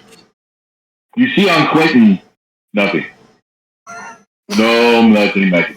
You look at his sled, and it is the lights of Gondor have been lit. Beacon of sunlight. You have to shield your eyes from the glow. And as her eyes pass over it, she whispers, "Oh, good God, the beacons have been lit."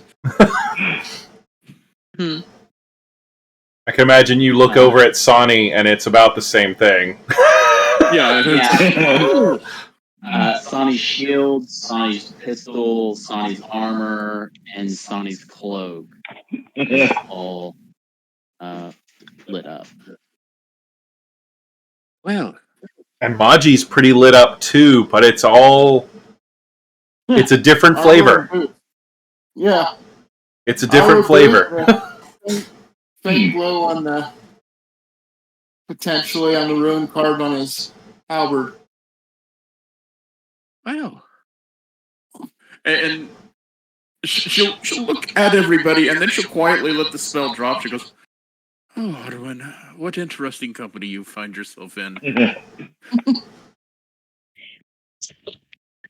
As the day kind of as the light starts to subside, I think I think Clementine would kind of pull up a log or a bit of a rock or something in front of the opening to the rabbit's burrow and would sit and with her rifle and wait till everybody goes to bed.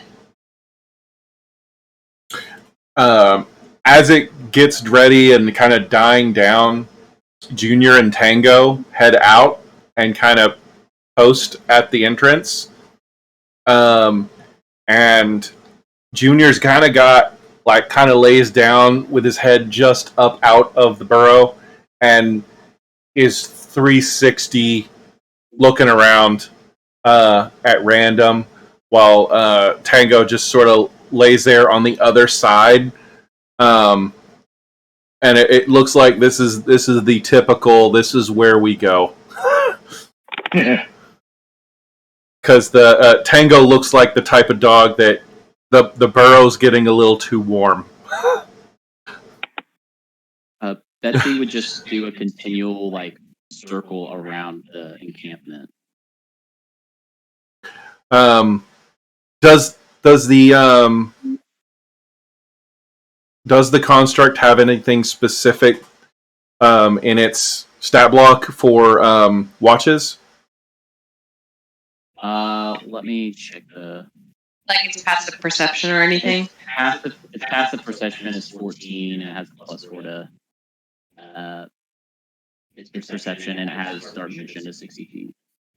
14 is pretty good for a construct. With everything that goes on in a typical watch, the sled animals give a +5 to performing watch, and I would say the construct would give a D4 as if it was guidance, because it basically is providing a steady watch. Anything it sees, it's looking towards, so it gives a little bit. The sled animals are trained specifically to be on watch.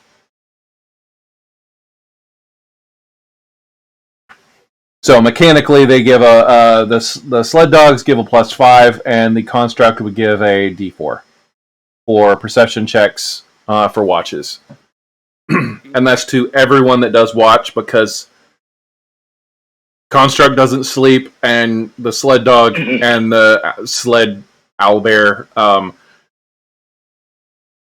they wake up at when we're awake. their eyes pop open at when someone farts. Like Going to take first watch. And at the 4-hour mark, when Arwen's trance winds down, if nothing's happened by then, she will. We haven't even figured out who's going on first watch. I volunteered for first watch. Okay. Maji volunteered for first watch. I'll do first watch and give Maji advantage on perception checks. all right.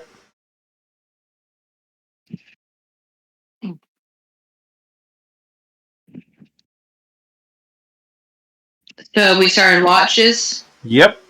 Roll for watch, so that's advantage +5 and a D4. He'll toss you some special glasses, and then no, that I would have to continue casting. That doesn't make sense. I've got dark vision far enough that.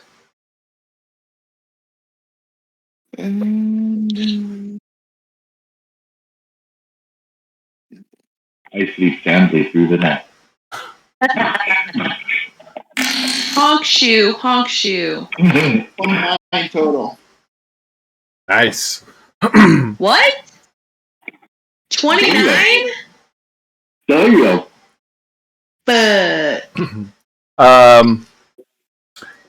You see a number of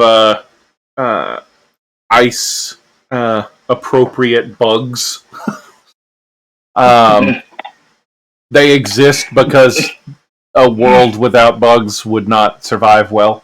So you see a couple bugs. You do see at one point during that first watch, you do see and hear.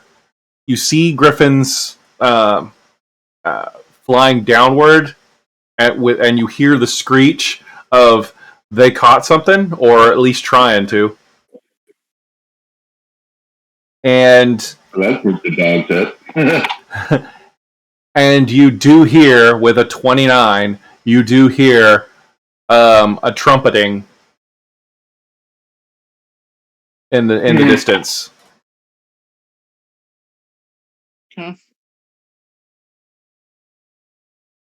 But it's far away.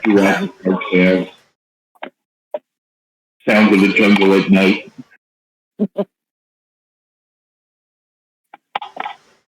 All right, next Nice. watch. It's good. So I'd be waking up Clementine for a second watch? Yep. Correct. Okay. Let you know, heard some trumpeting. The griffins are still active, but trumpeting was well far off. You can hear it if you listen. I would assume the trumpeting is probably from that elephantine creature we saw earlier. Is likely. Yeah, so she sits for second watch. Was anybody else doing second watch, or was it just her? I think it's just her. Okay, that's fine. So she's going to make a perception roll. +5 plus a d4.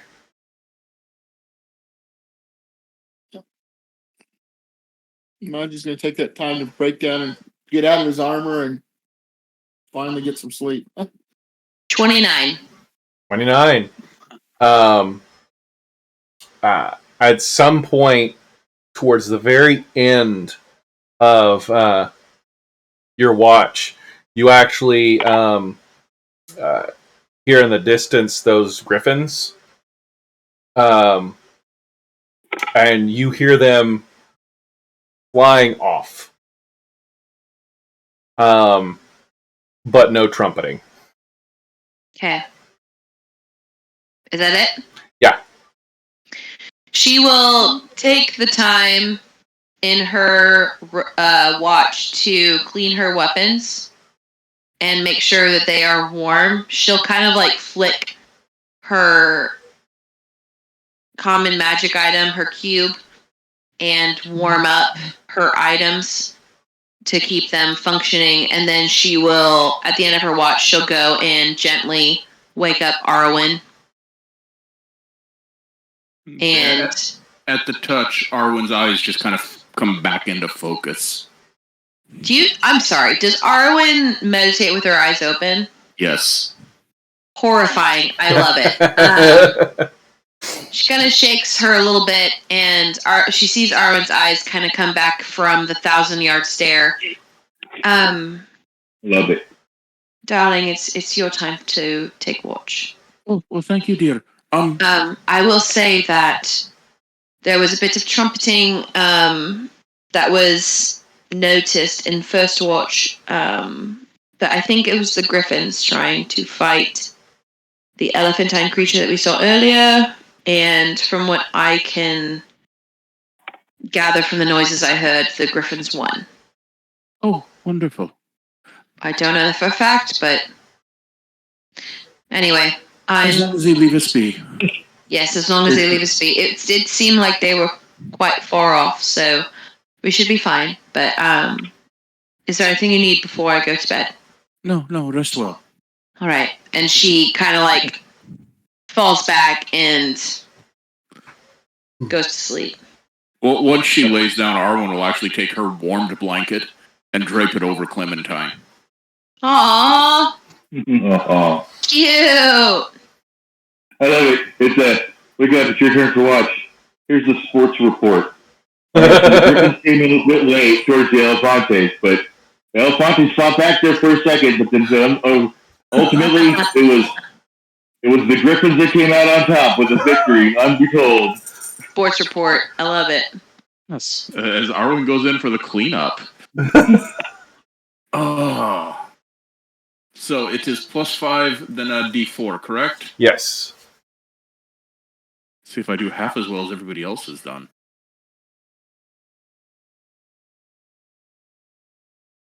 Of course you're going to be a pain in my...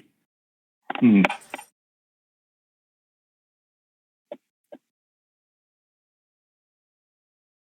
Do you guys see what I have? Oh. Nice. It's weird when it like completely disappears and not.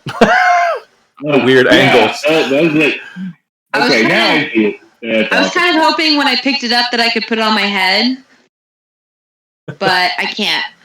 So I'm going to put it back. So 17. Now Arwen's taking a 4-hour watch. She's taking the last 2. So the first half of that is a 17. All right. You don't see anything. You don't see or hear anything specifically, other than natural sounds of being at night outside. Okay. you would notice that for you, it is. You wouldn't have thought that the forest at this fucking cold would be this alive. Because in your mind, cold forest is dead. Yes, it's like But this seems just as vibrant and alive as a normal temperate climate forest would be. So it's something that you would kind of note in that is like, wow, there's more shit here that can survive the cold than I thought. Question on your world here, just because she's a complete foreigner. Sun rises east, sets in west? Yes. Okay. I know that's an odd question to ask, but... On this plane, at this time, yes. Okay, last half of her watch.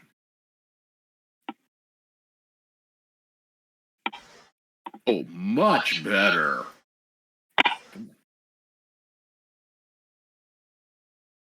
$27. 27.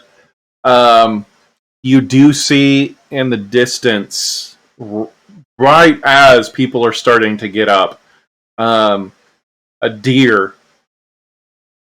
But quickly you realize it's not a deer because it's nowhere as close as you thought it was, due to the fact it's a moose. Oh. Yeah. I was like, oh. That's way further out than I thought it was. Yeah. And anyone that's awake and stirring as the sun rises, they will see Arwen facing the sunrise, hood down, cloak wide open, and just greeting the sun. Not quite laying spread eagle, but she's standing, feet spread out, arms spread out, and greeting the sun. Taking in the first rays. Cute. Cute. And as most people are waking up, that moose is in the distance, wandering off, and it screams. Oh, it screams. Reaction would be short bow and a spell on her lips. Person screams? Yeah, it sounds like a person just yelling. Ah! Nothing, it doesn't sound like it's yelling any specific words. But it's also just sort of standing there. It doesn't seem to be paying any particular attention to you. The sun is cresting up and it makes a sound, and that sound happens to be the sound of a person screaming as it kind of slowly wanders. That's Wait. horrible. It's normal moose bellow. Yeah. It can replace with the sound of a human scream. Okay. Yep. A few choice words beneath her breath, and she goes back to greeting the sun. Horrifying. Quentin pops his head out with the sound of the human scream. Sees the moose. His brain twitches for a second because you ever heard an elk? They scream. It's like weird, but moose don't. They have a deeper. He's like, Well, look at Quentin. Your moose here are all wrong. This whole place is wrong.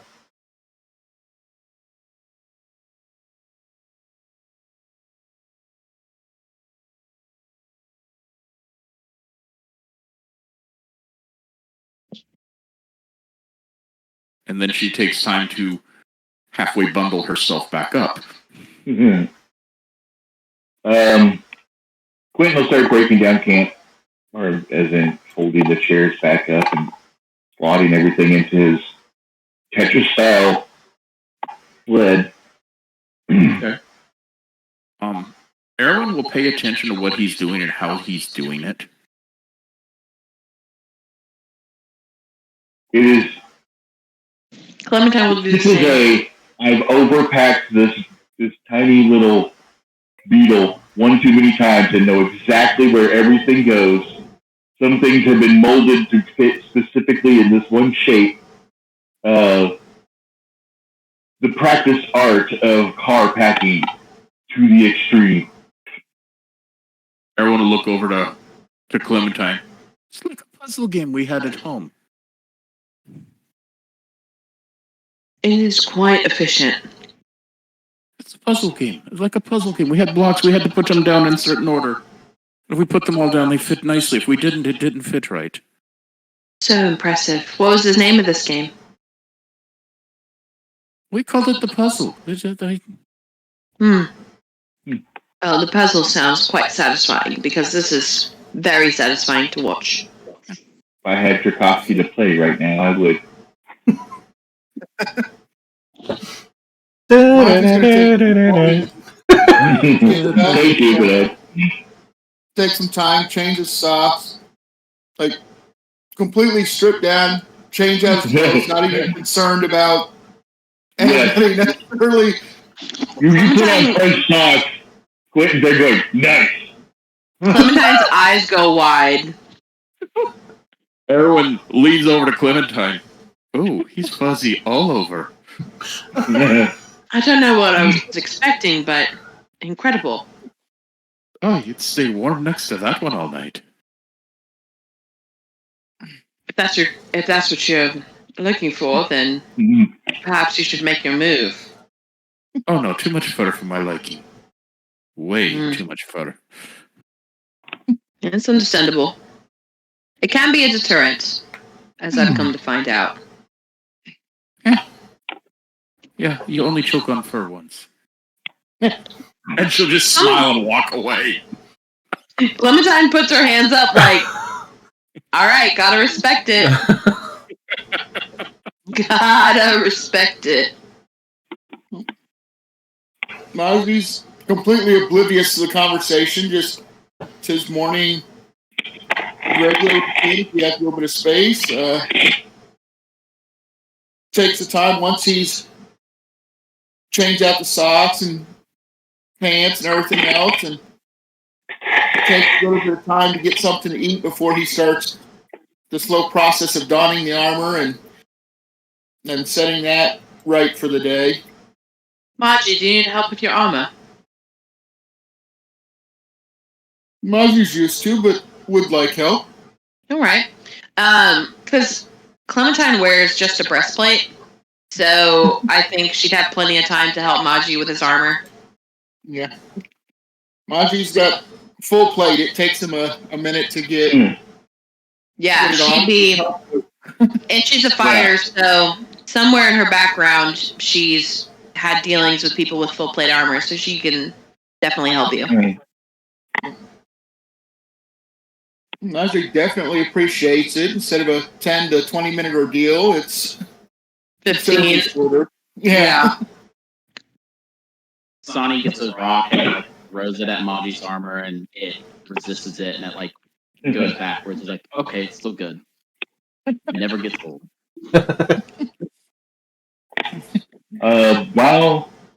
While they're doing that, I'm going to have Quentin just kind of sit on top of his sled, waiting for everybody to get the various aspects of camp ready.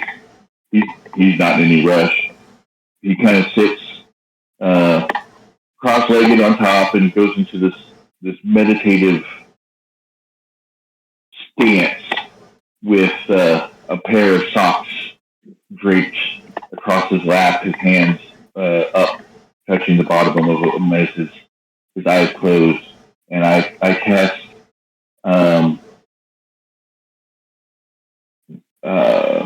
locate person or object.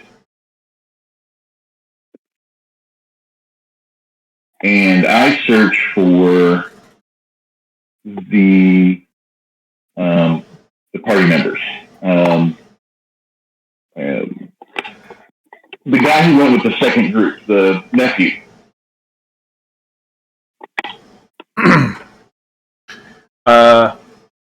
Remind The me how. nephew was someone that worked Was he the nephew of someone who worked at my job? I believe that so. was the Yeah. guy that was giving the speech. Oh, okay. Yeah. Yeah, his nephew was. He said that, I think it was nephew. It wasn't like son, but a close relative of his was one of the ones on the second party that went out. He said it specifically. It was a close friend of his. Oh, okay.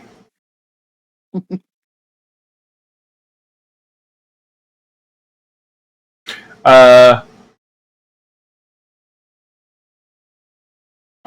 looking up the spell. How far away does the spell work? 1,000. 1,000? Locate object. 1,000 feet is what locate object does. I believe so.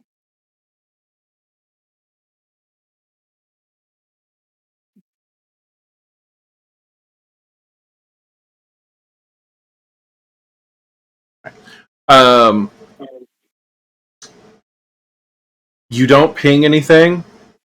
What it was locate object or locate person? I'll go for object. Okay. I'm holding his socks. I'm looking for his socks. Okay. Because I was just thinking, I was like, I thought locate person was a higher level spell. And you're basically looking for his socks. You get a ping, like you get a ping in the direction that that you guys figured out that they were heading, almost at the end of it, like a good 980 feet. You know, like it is towards the edge of your ability to sense, but it's in that direction.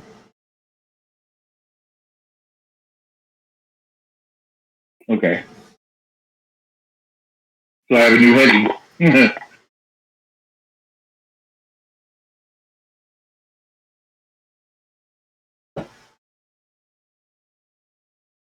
Very good. Very good.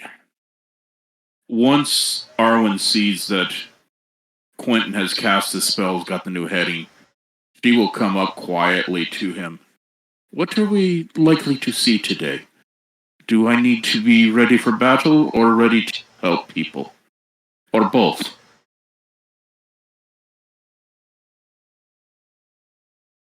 It's going to be battle for sure. Okay, I can do that. It's a very high likelihood that we could run into something that killed all the other people that came out here. So I would be prepared for combat. Oh, that means I get to test out my new toy. Good. Oh boy. And again, that gleam in her eye. Okay. She's talking about Clementine- the shotgun. Yes, no, Clementine knows. Yeah. There is a knowing look of like, okay, sweetie, whatever you said. Oh God, how is this gonna go? Clementine is very charismatic, but is not great in hiding her emotions on her face. And I think that's kind of something that makes her charismatic, is that she's very like open to people. But in this situation, it's like, oh no. Yeah. Arwen doesn't know when to shut up. I think Clementine appreciates that. And she doesn't know how to hide things, so it's on her sleeve. You know, it's like, oh yeah, we're gonna have fun. Sonny says, I don't really care what the marching order is so long as I'm behind Arwen's shotgun. I would also feel the same. I will stand directly. I will stand directly behind you. Okay, I'm not that bad with a bow. Well, It's much worse than a bow. It can be much worse, but no, it's very similar in a sort of metaphysical, theoretical space. It is quite similar to a bow, but it can do a lot more damage to a lot more people than a bow. A bow, you're going to hit one person. Your shotgun. A bow don't spread. It's like a whore on the corner. Hey, we don't. Oh, this is going to be truly fun to play with. A whore on the corner. That is quite good. But you know what I'm saying. And you know what he's saying. Oh, yes, yes. But since you are not quite as adept as the rest of us, I will insist on standing directly behind you. But if trouble comes your way, I will stand in front of you if trouble comes our way. That is greatly appreciated. Of course. And hopefully Maggie is standing up in front of all of us, because look at that behemoth of an individual. Oh, yes, yes. If he just wasn't hungry. Oh. But Maggie will be up front with Adent. Adent is ready for combat. And? Adent. This is his halberd. Adent. Adent. Your halberd's name is Adent. Yes. Adent allows me to reach out and touch people. In a good way or in a bad way? Yes. It depends on how mad I am. Good for Maji, bad for wherever else. Adent makes connections. Into people's innards. Remind me never to make him mad. Sometimes on the mood. I get the good feeling, Arwen, that we are not likely to be seen as prey to him. I hope not. Yes. But I might be able to outrun him. He possibly could. I could not, but Well, I that's don't not get my this- problem. Yeah, no. If you run faster than me, then you're in good standing.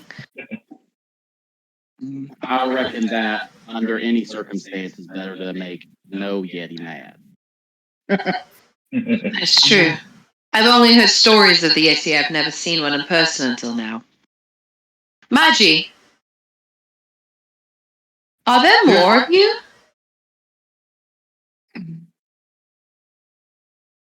There are others. Certainly there must have. Because, I mean, certainly you have parents. You didn't just pop up from the snow. I don't know. He did this morning. There are others like Maggie, not like Maggie. Well, that clears it up. Is Maggie special amongst his kind? Maggie is different among his people. Oh, okay. Are his people smaller? Not always. Not usually. What makes Maggie so different?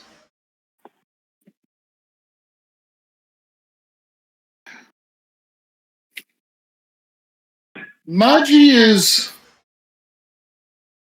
not same as the rest. Maggie is different of build, is different of was raised with family, not born of family Oh. as much. So your people are not the people you were born from? Quentin hops up and pats Poor Maggie on the side. You are a deeply cryptic person. It's hard for Maggie to explain. Maggie's full name is Amagi Kanus, which is giant, for anybody who speaks giant, for the ugly one. Clementine speaks giant and immediately hears that and immediately there's a little sadness on her face. Oh boy. How dare anyone call you that? He's Maggie, is what Maggie is always known as. That full Do you know what that means, bad Matt? parenting. What did Ben do? Maji knows. Maji knows it sets apart from others. Is why Maji is here and not in den with others. Maji, you're not ugly. Yeah. Maji, you're not ugly. Maji not look as much like others. And that's fine. It does not make you ugly. You know what? This is training. Clementine says, Araudu Hessen, which means the fearsome one. That is what you should be called. Mhm.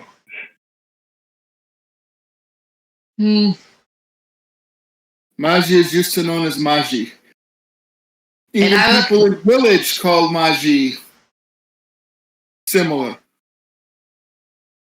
I don't agree with it, but if that is what you insist on being called, I will call you that. Is what is used to. Just know that if I call you, Doesn't know any better.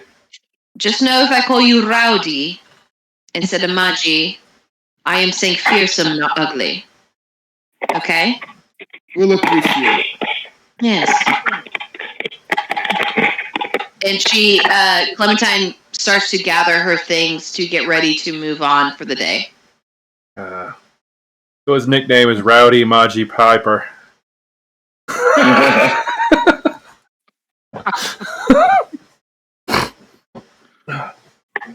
Quentin will go to Clementine, and I suggest you go at the slower pace. I think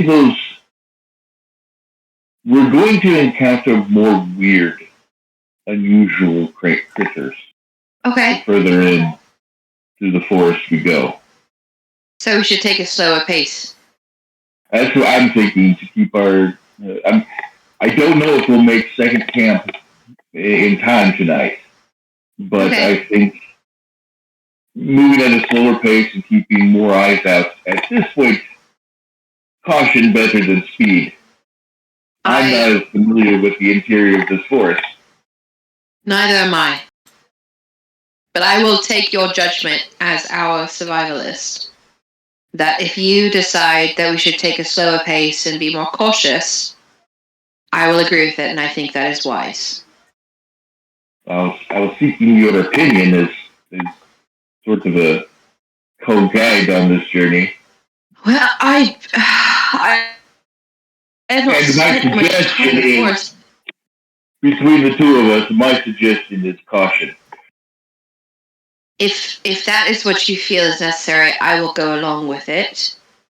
I am not going to say us move faster. My initial thought is to move slower. How long do you think it will take for us to get to? Because we don't know exactly where they camped, going in this specific direction. No, but if they're moving at the same pace, we would know about how far they could make it on this straight directory, unless we find evidence that they have deviated. True. Is it possible for us to take sort of a medium pace?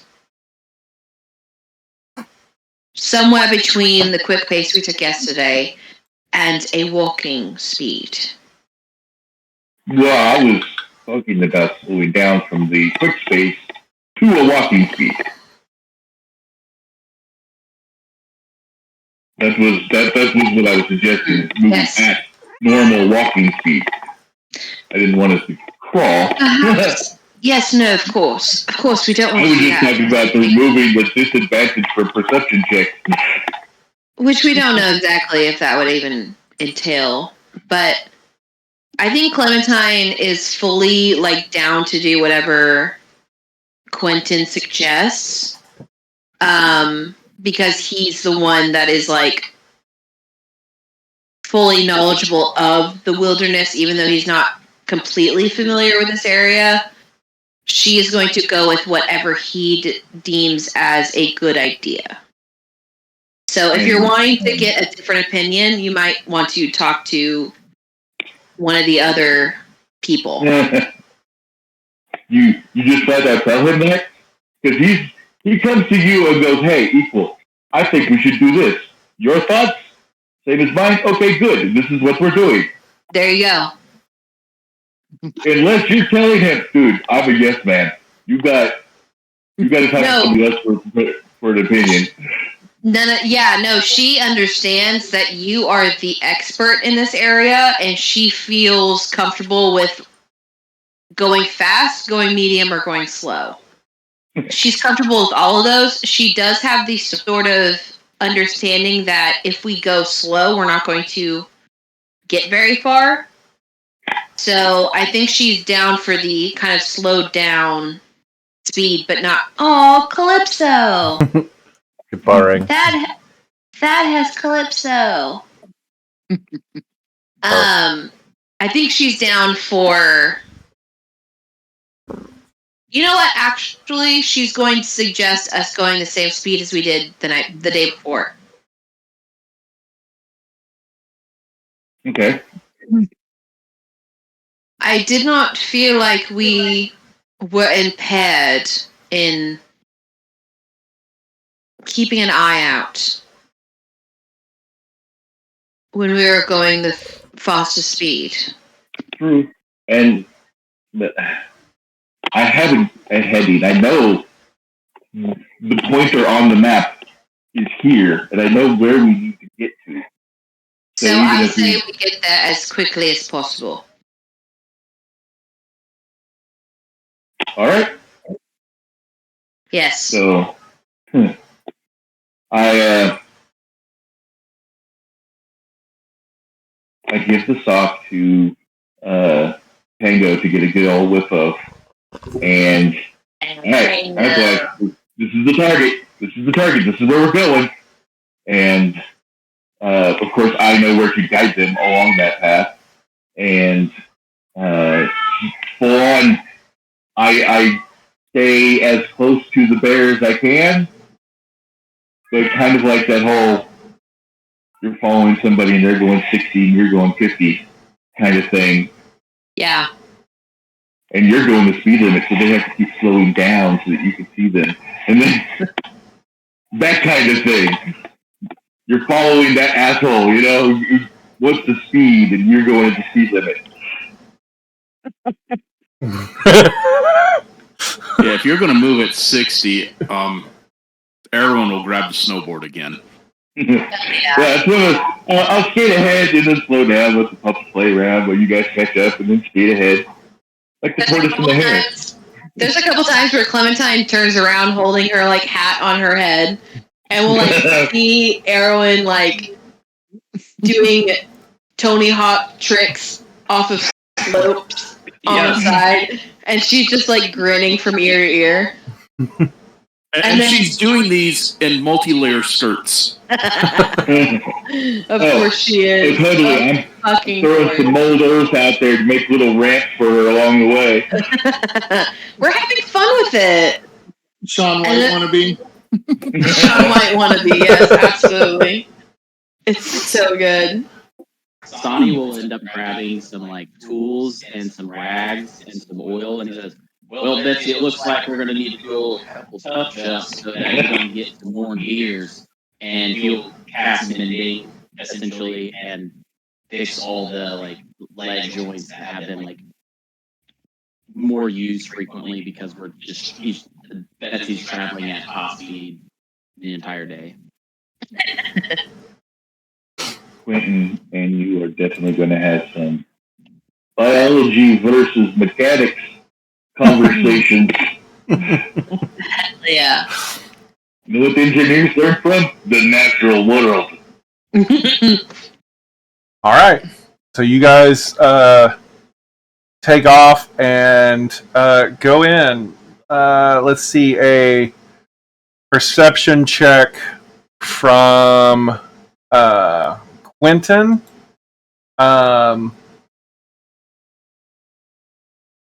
Do it at advantage because your dog has the scent.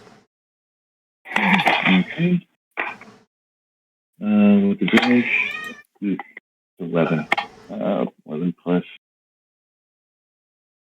My perception is not as high as Indiana's, but it is still a 5, so that would be a 16.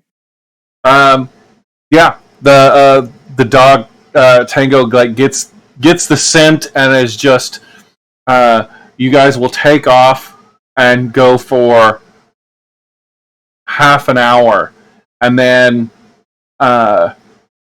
everything just starts to slow as he gets down to about half speed and is sniffing, and then books right back up to full speed. Just to try and make sure he catches the scent. At about an hour and a half of travel, you come out to this big open area that does look more like what the map is stuck on. At least on stream. I can't move the stream at all.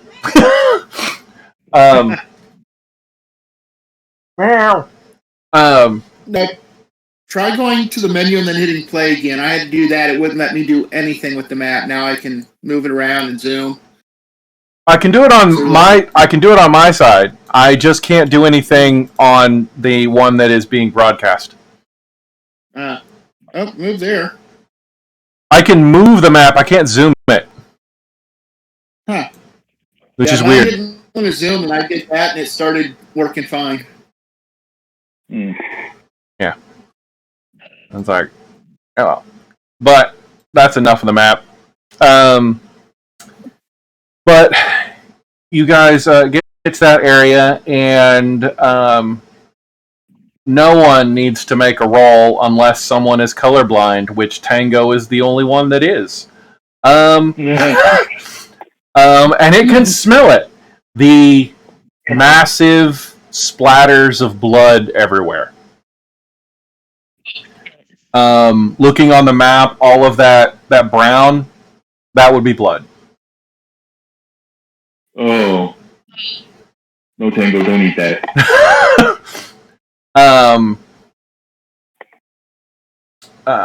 You get to that area, and actually, who's going to try and investigate? No. I would assume the artificer who's walked out of the room will investigate. Can I make a perception check because my passive is 20? So perception is what I do. Yeah. I'll give it guidance. Guidance? Yes. Fuck yeah. 27. 27. Yeah. What's your investigation? So I put on my monocles to give myself guidance to just start looking around. 7 plus 6 is 13. Plus 3 is 16. 16. And mine was just perception. Yes. Investigation. Sonny kind of heads towards the front of the group to not even do you get down off Betsy? Yeah. Okay. You get down, you start looking around, you find what takes you a moment to even realize are pieces of bodies. You do find there is specifically one sock that got uncompletely shredded, which Quentin locked in on magically. You find little bits of bone, little pieces of clothing, and everything is shredded and completely broken apart. It looks like things have been sent through the wood chipper. Horrible. And Clementine, you hear a sound coming in your guys' direction. It's you have a difficult time like figuring out, like there's a weird dichotomy of the fact that it sounds big, but it's very quiet. I think there's something very large, very far away. It doesn't sound super far away. It sounds like it's being quiet. Or Hops up and starts something in the air, and his ears twitching back and forth. something very large is very close, and it's hiding from us.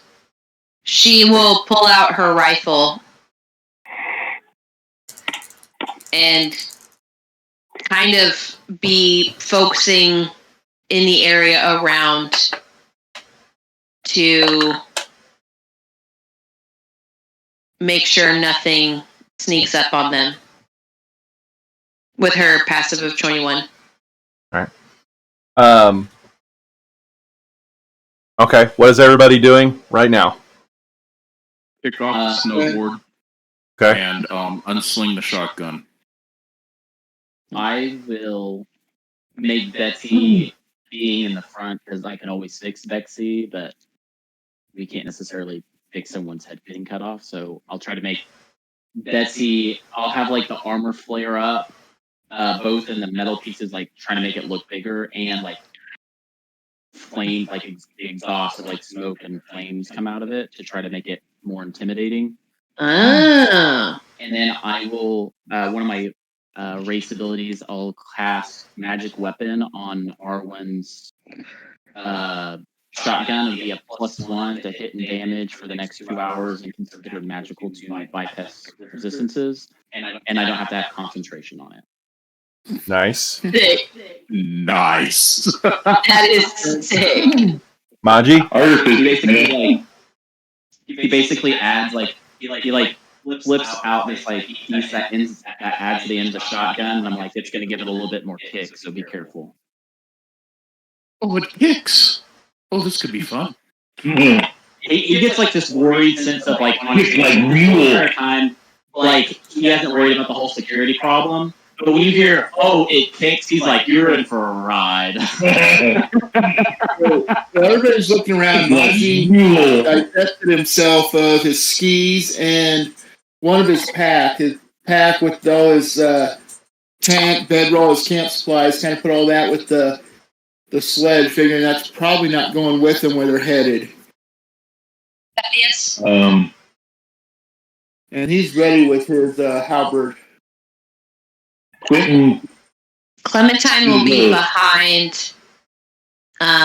Will be more next to Arwen. There you go. I'm thinking that He'll be right up front with Betsy. He'll be ready to take the lead there. I'll be directly behind Betsy. I'm basically using it as cover, but if I get into a fight, I'm not like worried about it. Quentin kind of takes the stance of a actual rabbit, and he looks a lot more prey-like. His ears twitching around like crazy, his nose sniffing the air, and I'm going to have him just at full speed continue moving straight ahead, panning around to look to ping in on this target, but he is not intimidated the least by big sounds in the spooky forest.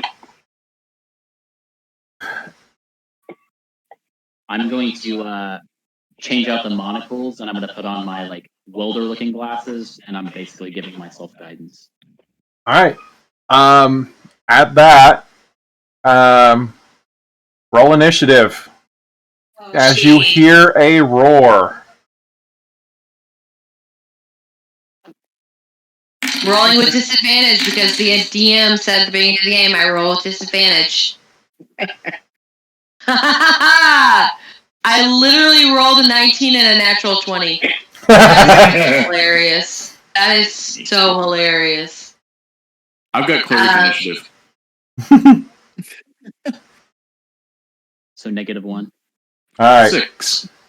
Maji, Maji's got +6? I had an 8. 8. No, I've got a 6 for initiative. I thought you were saying a +6 to your initiative, and I was like, holy shit. Give me time. And Someday. what's your what was it? Traveler Arwen? willing. What was the initiative, Arwen? Sorry, I was rolling as well. 6. 6. Sonny, 19. Quentin, 15. and what was yours, Clementine? Excuse me, Thaddeus. What is the token that you have on the map? Excuse me? Is that a T-Rex? What's your initiative? 22. Oh boy.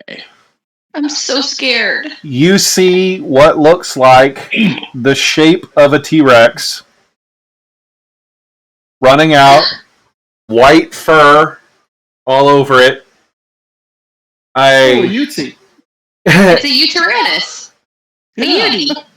its bottom jaw, both of them, opens up like that as it makes a weird hissing, chirping sound, and on its back, I hate it. All of us together go, oh, not the UD, not the UD. Not a Uti.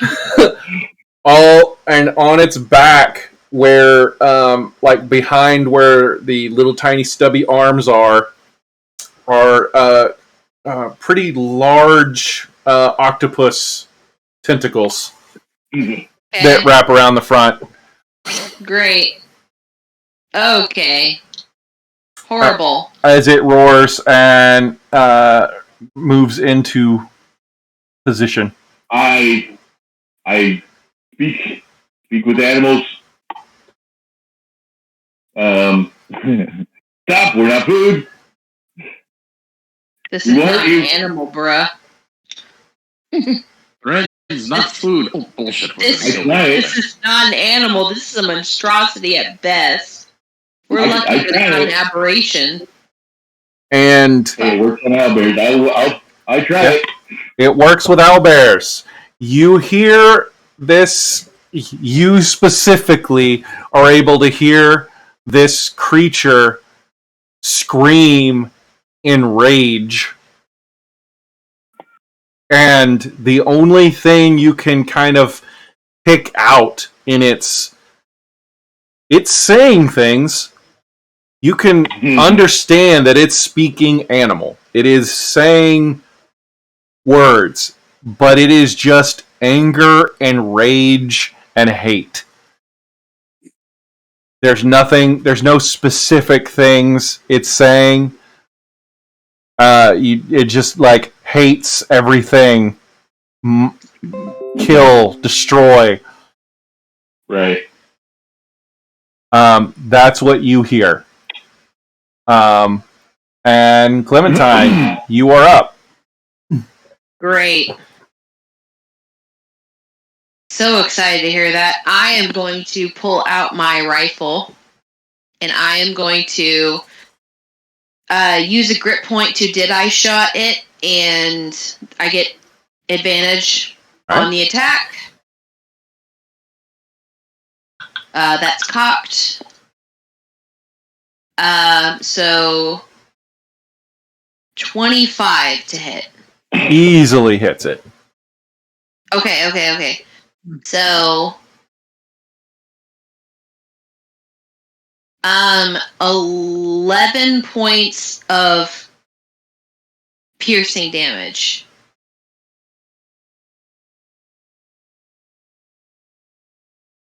Actually, technically, it's a gun. It is ballistic damage, but Okay, sorry, 11 points of ballistic Yeah, damage. unnecessary to what? Which one oh is my God. this? Which one is this? It's the number 3. No, Hi, not that, Ben. not the- Hi.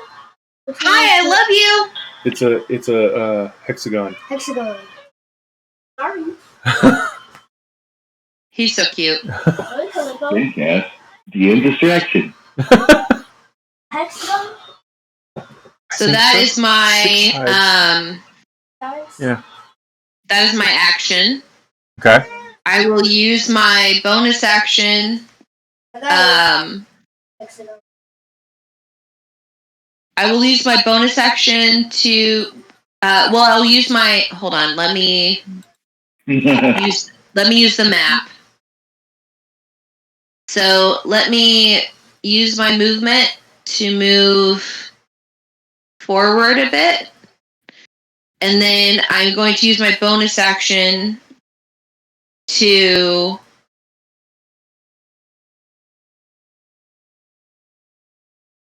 I'm going to use my bonus action to reload. All right. Okay. And then that is my turn. All right.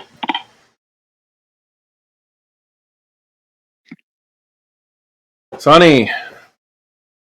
And you can just kind of click on the map where Betsy is. So let her know. I forgot to add that because it's. Which one is the shape is both sides, but not as I don't know if my but is character not a really square. like. Rectangle? Rectangle? So Yeah. Not a rectangle either. Betsy would be these four, like Hey. those 4 squares right there. You literally came in while I'm running the combat. Talk to me later. So Betsy will be able to move since.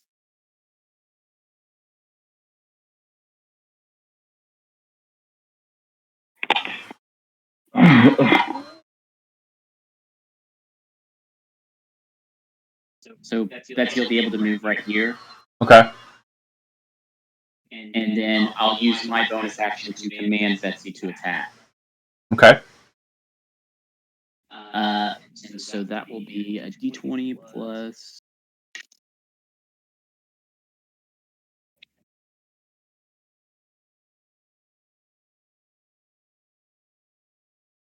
It uses my spell attack modifier. Okay, so that's plus 6. So it's a 18 to hit. Yep. Okay, and so the damage will be 1d8 plus 2. So it does 3 points of damage. All right. And then I will use my action to attack. Yeah.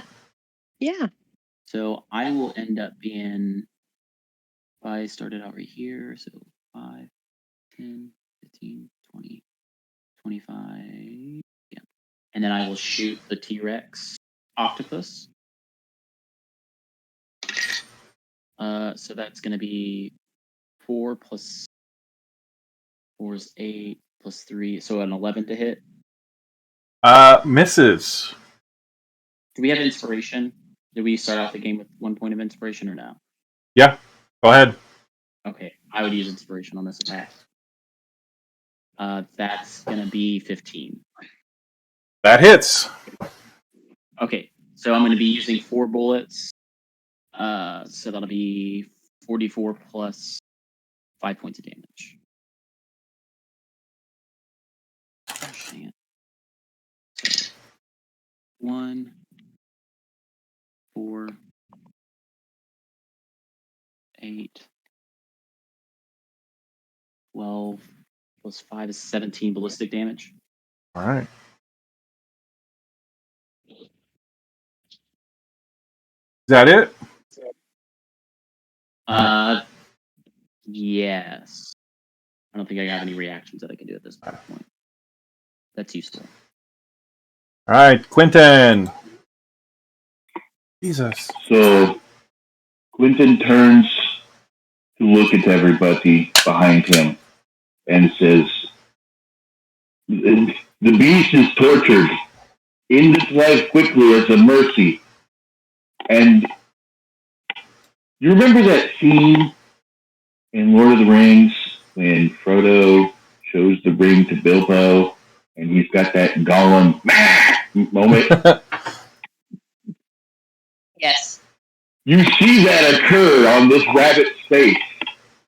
This eldritch horror, darkening of the eyes, and elongated teeth occur, and he turns back to the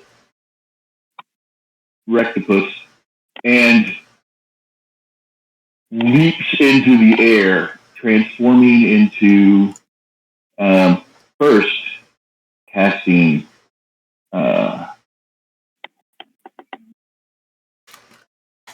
Spark Scan, then leaping and transforming into a brown bear.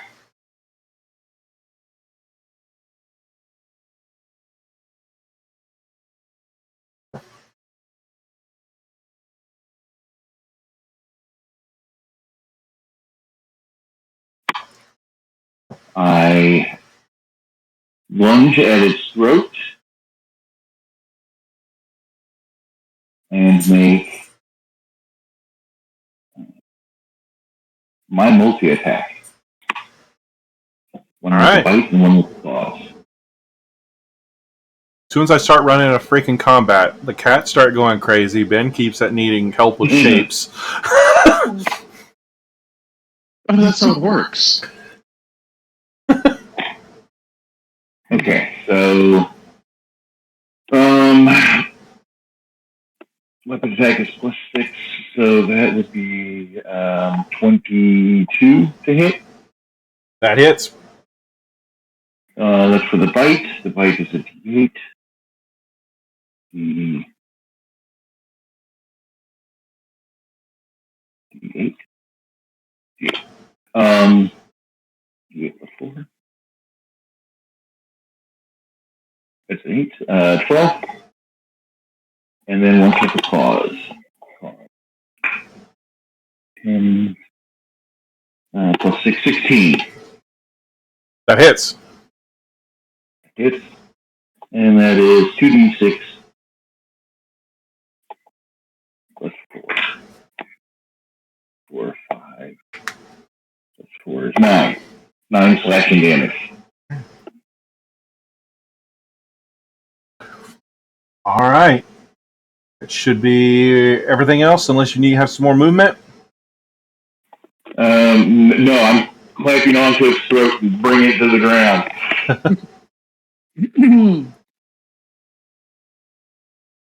All right, Maji. I'm also in that Maji, large okay. category. Okay, Get in there, Rowdy.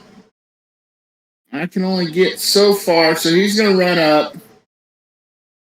As he's running, he's going to pull his crossbow out and take a shot, since he can't quite reach melee this round. So he's going to take a shot with his light crossbow. 18 to hit. Yep. Yeah, Rowdy. Okay, and the thing has not acted this combat, correct? Nope. Good. So he gets his surprise attack for 2d6 plus a d8. Which is 18 damage. All right.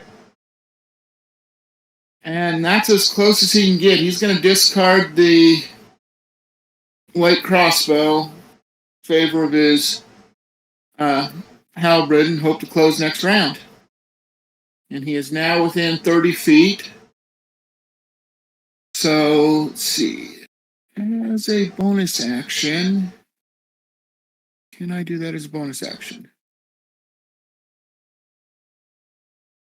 Oh no, that's when it ends its turn. Okay. That's pretty much all Maji can do right now. All right. Now it's the beast's turn. There is a bear on it. It goes to swipe at it with its tentacles. Which bear? No longer a bunny. The bear that's on it. You're the bear next to it. That's the bear on. Yeah, it's doing that with that is a 17 to hit. So if this is why I need to know clarification. Are you attacking Quentin? Quentin, yes.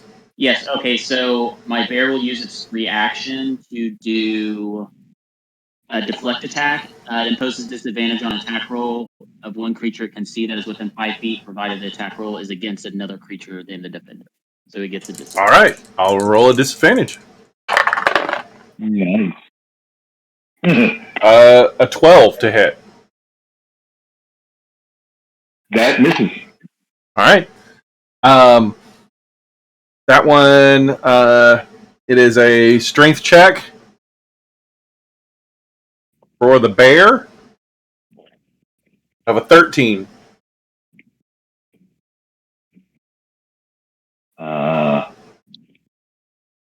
Give me a second. I lost my bear. There's a token for Betsy. Ah, cool.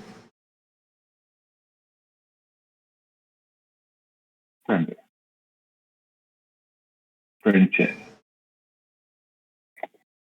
All right. Strength is 19. So plus 4. I roll a 12. 16. All right. It passes. You are not grappled, but it does do a little bit of damage. 5 damage. Bludgeoning. It smacks you. It was trying to squeeze you. Its next attack is towards the other bear. Flesh or robot? What's your flavor? Oh shit! I can reach it. Damn it! Well, the creature goes to try and swipe with the other tentacle and just sort of messily slides across it as I roll a 4. It sweetly caresses the metal. It's kind of hot. It's kind of hot. With the tentacles. Arwen. Okay, hold on. When it ends its turn, I'm going to use my reaction. Hit the rune on a chest plate and force it to make a wisdom saving throw. DC 12. Yeah.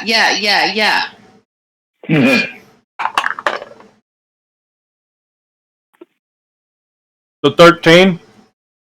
Damn it. Okay. I'm gonna succeeded. I'm gonna use silvery barbs to make him reroll again and give Maji advantage on his next attack roll. Or nice. That he rolled. There you go. Silver barbs. That would be a 7. There you go. It is charmed for 1 minute. It can repeat the save at the end of its turn, but that's the only thing that makes it repeat the save according to the description. What's the spell? So sorry. I am so sorry. I activated its stone rune. It's a feature of my background. That's so sick. Yeah. I am so sorry. Well, I can do it once a rest, and he counts as charmed, has a speed of 0, is incapacitated.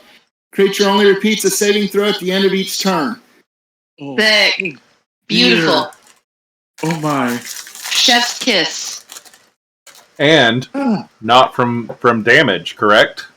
That's what it sounds does not like. say it can end it for damage. Only at the end of each turn. And I've got 2 more spell slots to make him reroll too. Oh, this might get ugly. This might get It's funny. gonna be so good. 20. Okay, let's see here. I thought I was 1 square further back than I was. Otherwise, I could have hit it from there. Shotgun range is 20 foot, right? Yep. So you could actually be 1 square back if you wanted. You would just really say that want a much novice people. with a shotgun behind you. But she's going to go to there. Look at the thing. Go. He said to kill it quickly. A whispered word underneath her breath, and the sound of a bell tones. Make a DC 12 wisdom save, please. This is bonus action. Are you 8. tolling the dead? Yes, I am. Hell yeah. Toll the dead. It failed. The traveler would be proud. Did it finally worked? Takes 11 points of damage. All right. 11 points of narcotic damage. That was bonus action. And you see the creature howl from that. And blisters and bubbles form as it takes the necrotic damage. Not yet. Ooh. As it what? As it took the necrotic damage, it howled and blisters and boils formed on its skin. It did not like that at all. Didn't like the Where did necrotic this bullet damage. point in the... Well, in that case, she looks at the shotgun, she looks at what she did, she goes, oh, screw it. I'll do what I know. Yeah. No kidding. Gotta double check I can do this. On spells in your game, I can cast one with a bonus action. If it's a bonus action spell, then I can cast a regular spell, correct? Yep. Oh. She casts Guiding Bolt. Isn't Guiding Bolt an action? Yes, but the other spell is a bonus action. Yeah, so I haven't used an action yet. Fuck Yeah. yeah. Fuck yeah. There's a 14 hit. Yeah.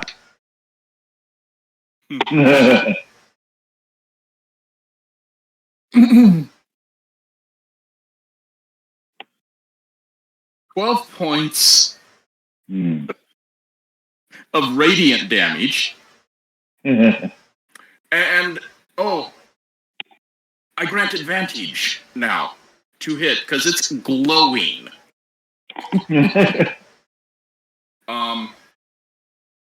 Next attack roll made against the target before the end of my next siege. You see the blisters and pustules start to heal.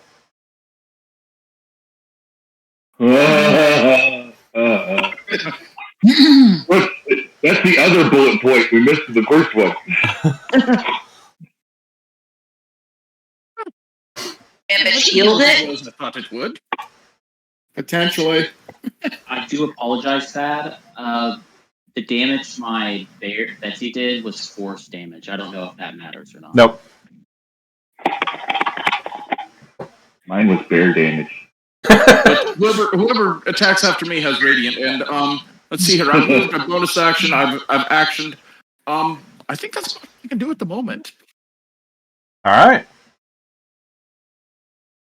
Top of the round. Clementine. You already have advantage. I have advantage, so I'm not going to use a grit point to give myself advantage, but I'm going to do a winging shot.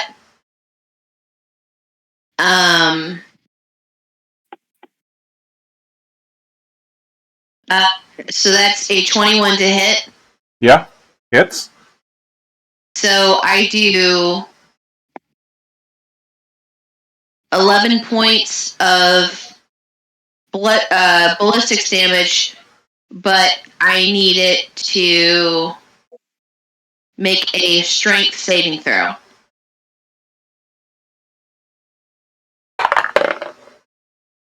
DC 15. You said 15? Yeah. Makes it with an 18. Okay, never mind.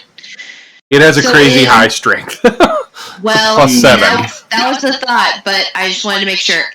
Wait, does not hold hit. on. Hold on. It is incapacitated, right? Which Yes. only means it cannot take reactions or actions. It doesn't affect. I didn't know if it No. was a strength Doesn't saves affect disadvantage. doesn't affect saving throws. So it is not knocked prone, Okay. but it does take 11 points of damage. All right. And I will use my bonus action to Reload. I'm going to use half of my movement to reload my rifle, but I'm going to use my bonus action to take a shot from my pistol. That's a 20. Yep. So a D4. So what? The pistols can do as many bullets as equal to your dex mod. But it's just my bonus action. It's just Yeah, bonus action. It's only one shot, one bullet. it's just one bullet for bonus action. If I was using my full action, it would be as much as my dex modifier. I'm sorry, I wasn't aware that you could use. No, that's okay. Okay. It's like the offhand attack with a dagger or something. So 6 points of ballistics damage from my bonus action, and I'm gonna finish my turn there. All right.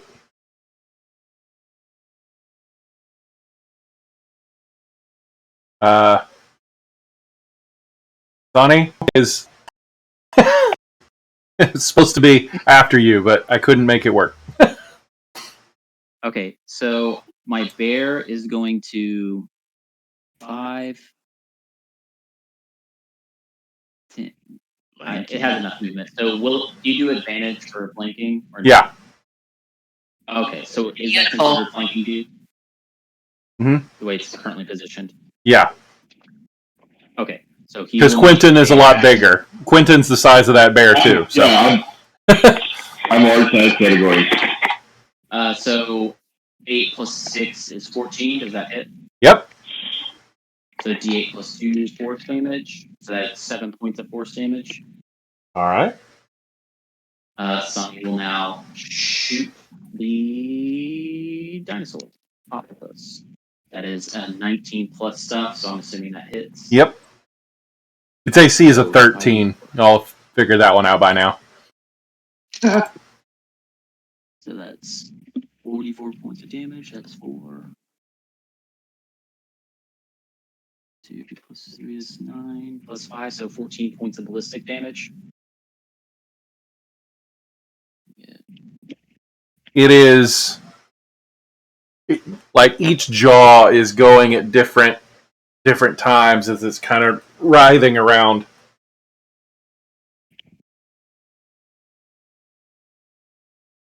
that it? I will end my turn. Sorry. All right. All right, Quentin.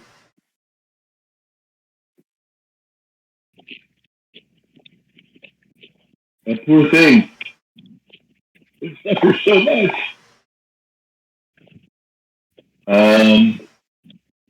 I think I'm just going to kind of repeat it as last time. Rip its sword out. Do it.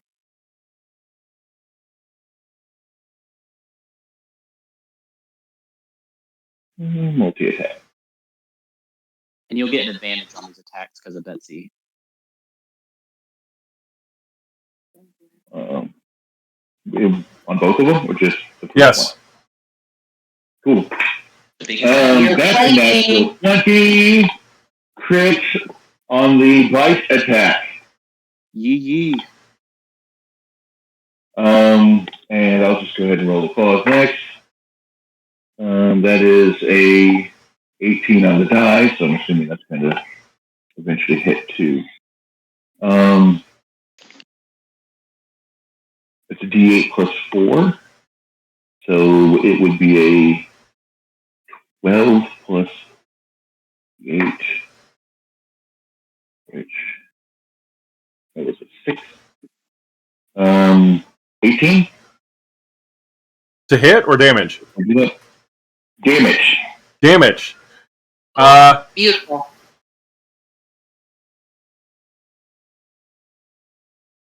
Oh my gosh! Oh my gosh! I've been keeping track. Over. Incredible. Lunge up to grab its throat, get your teeth in, and just pull back. And just the way its jaws are, you pull the throat out from inside of its mouth and just rip it to shreds. And it just kind of lets out this weird squelching scream as it, almost like a dying bagpipe, as you rip out its throat, as it just slumps over. And let's see.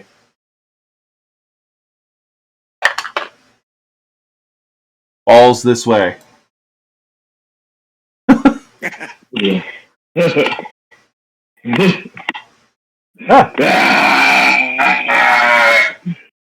Yeah, it falls in that direction. I turn around and just, stand triumphant over my kill, revealing that to the party that stands before me, just covered in viscera and gore. The Vorpal Bunny is shown in all its glory. I mean, I only get 2 wild shakes. I don't really want to waste it by shifting back right now. But that would be awesome. Just shake back and just face covered in goo, and he just kind of wipes his lips away and go, yeah, it was a pretty good fight. As you puts her rifle on her back. As you shift down, there's this gush. There's this gush of blood as the huge size difference between the bear form and the bunny form is like a gush of blood just splatters out as they're still on the same part of your body, but there's nowhere near as much. Very rapidly squeezing a sponge. Yeah. And in the distance, you hear a kind of a hoot and a woof.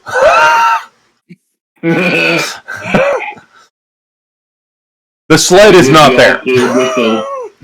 I give the all-clear whistle and begin the task of carving up the meat to see if there's any salvageable cuts. Check the stomachs for any remnants of who we look for. Yeah, I agree with Rowdy. Good idea. Here's the stomach. Look at that. Disappointed. Make some survival checks and investigations. Who wants to make those? I can make a couple, or I can make a survival check.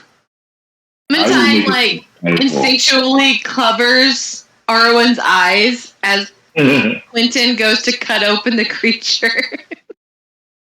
And as the hand goes to the cover, it's up, over, look over, and yes, exactly. I'll help somebody make a survival check so I can make it at advantage. Help Quentin. Yeah. There you go. I had a 15, and the new roll is a 16. 16 plus 5 is 21. Good. I got a 15 investigation. And I'll put on my monocles to start investigating the store. Out of the 12 people that went missing, you find jewelry, rings. You find 8 pieces of jewelry that were not totally just destroyed. Is this this is a very specific necklace identifying this person as being found, or is this do you have somebody from the village would wear that?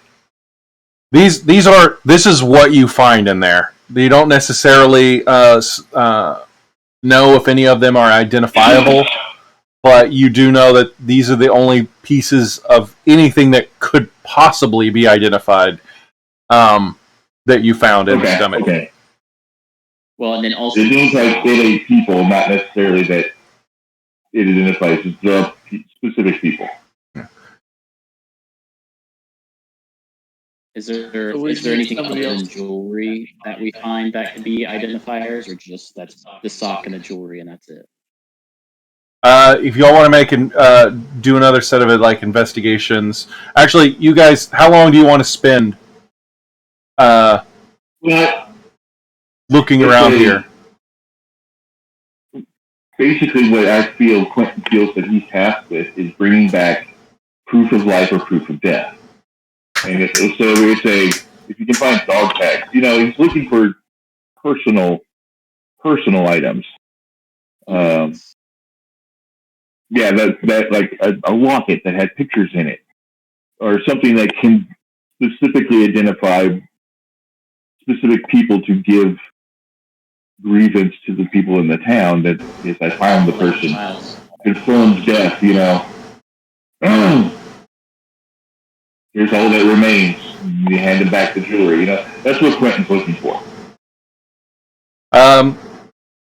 The things that most likely have survived are all rings. So if they were wedding bands or something that was worn quite often, they're all well worn once you clean them off. These are all old rings, so they're definitely something that will be used and potentially used to identify. But given the state of the area, there's not a lot that would be found. Like, there's not even a lot of bones that are more than fist size. Or, maybe we could look see if they left a camp somewhere. Is this cave kind of look like a den or something there may have been nesting in? Kind of check it out, see what we can find in there. Yeah, which direction Might did have it a come mate. from? Or a nest. There might be more than one of them. On the map towards the south. That's where it was coming from. So it came from the opposite direction of the cave. Are we assuming that the cave was its sort of den? I will say, because of the fact I haven't been able to move the map well, that cave is not a cave. That's a rock, and you came down a path. Yeah, I took it as we came out of the cave. That's our campsite, whatever, on the other side of the world. No, we've been traveling for a while since our campsite. Yeah. Should we check the path that this creature came from? See if we can follow it back to maybe a den? I think that's a good idea. If we could cut some of the tentacles off and cook them, I think they'd be quite good. Sort of a calamari situation? Yes. You're going to have to beat Junior off of it first. They're gnawing. Got a segment off for him. Let him go to town. There's plenty to share. I'm a little more interested in the red meat, but I'm a vegetarian myself. DM, is a T-Rex something that is that a creature that is known to inhabit this area? Not this area. You know of you've seen T-Rexes before where you came from? Like a zoo type thing, not commonly roaming around. But not a native species. Not a native species to Hathar, but there are some in Doria. Okay. So that they exist. They're just not. They don't really stick around here because, like most reptile bird things, they don't like the cold so much. And this is a big visit. Lizards don't. Well, at least where I come from, lizards don't like the cold. It does have fur. There is. Yeah. This creature has fur, but there's also a big sort of thought process on creatures like this that they might have not been cold-blooded, so it's not totally out of the realm of possibility that this creature could exist here. It's just the fact that it has fucking tentacles coming off the back of it that is quite concerning. He's not. Definitely say that octopus is probably out of its element. Yes, definitely so. I'm going to say that Quentin travels a lot. That's his lifestyle. He's nomadic. He's a recluse among nomadic people, but he's never left this bio and sort of lives vicariously through the people that come and he takes on tours of this place. Those would be the adventuring types that would be, they travel all the continents and they travel to all these exotic places and sleep in the best hotels and dine by the finest beaches, those types of people. Lots of pictures. I would have been very interested in the animal aspect of it, so I think he can go, this is unnatural beyond what is supposed to be out there. Yeah, because Quentin, should you possibly do a similar sort of necropsy on this creature? Very definitely. My prediction now is it's going to turn out very much like that, the rabbit lizard and the condophant friends on the outer reaches of the forest. A more advanced version of the corruption that is taking over this wood. Would you be able to use your magic the way you did before? And suss out the type of magic on this creature? Oh, yes. It would take me a few minutes, but yes. Well, this thing is dead, and unless another one comes upon us, I think we do have time. Well, if something comes upon us, make me shift out. And again, cross-legged on the snow, and if they don't move it, she's going to sit down right in the middle of the gore. I've had it. And again, a ritual cast of she'll start with the detect magic this time on it. All right. You look at the magic on it as the weave starts to come into focus for you, and you can see this is not quite the same as like the owlbears and the rabbit lizard. This seems more chaotic, more puzzle pieced, Legoed together. This was not done as carefully. It's more powerful. The magic is more powerful, but it's less careful. And as she comes out, she goes, "Oh, this is a hodgepodge. This is they mix things in a hurry here. It's not as beautiful as the other. It's not as well done. It's an amalgamation, rushed and ugly and forced, and I imagine it was in quite a bit of pain." I'm glad we put it out of its misery. It was definitely in a tremendous amount of pain. I noticed my guiding spell, the light spell, healed it. But healed it? Yes. It healed it when it should have harmed it. It healed it. But yet, when I told her the dead, it did harm it. DM, do I have any historic knowledge of this area being a birth of life, creation, origin centric area, right? There's not like a god of life that's running amok in. No, this area is. Do you have anything that might make me think along those lines, and there's actually something to that? Like I heard a story about this area. The only thing you know about in this area, you don't know of anything anywhere near within like hundreds of miles of something abnormally powerful like that roaming around. But you do know that this used to be, there used to be some other tribes in this area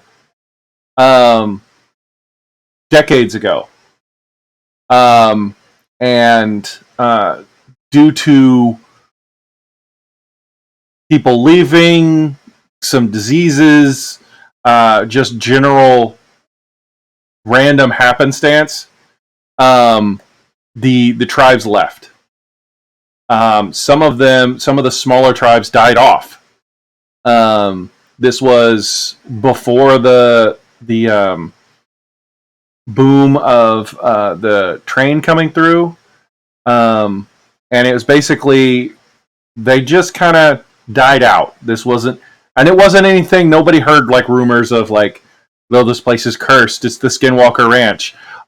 It was more just a bunch of random shit happened, and a lot of people either died or left because flocks that they were tending to or and keeping track of died off.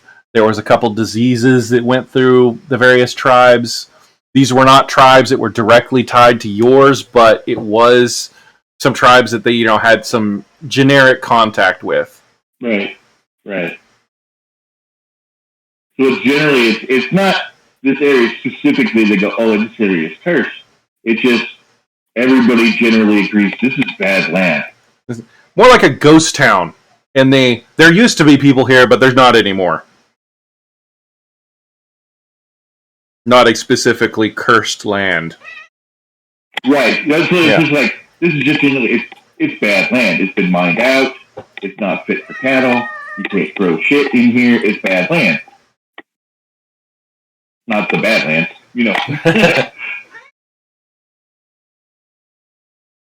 Okay.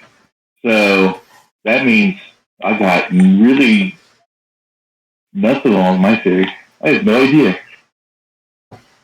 Can I, with that information that I got from Arwen, can I roll an Arcana check to kind of maybe decipher what process they did to actually create this kind of monstrosity? Yeah. Roll Arcana. Okay.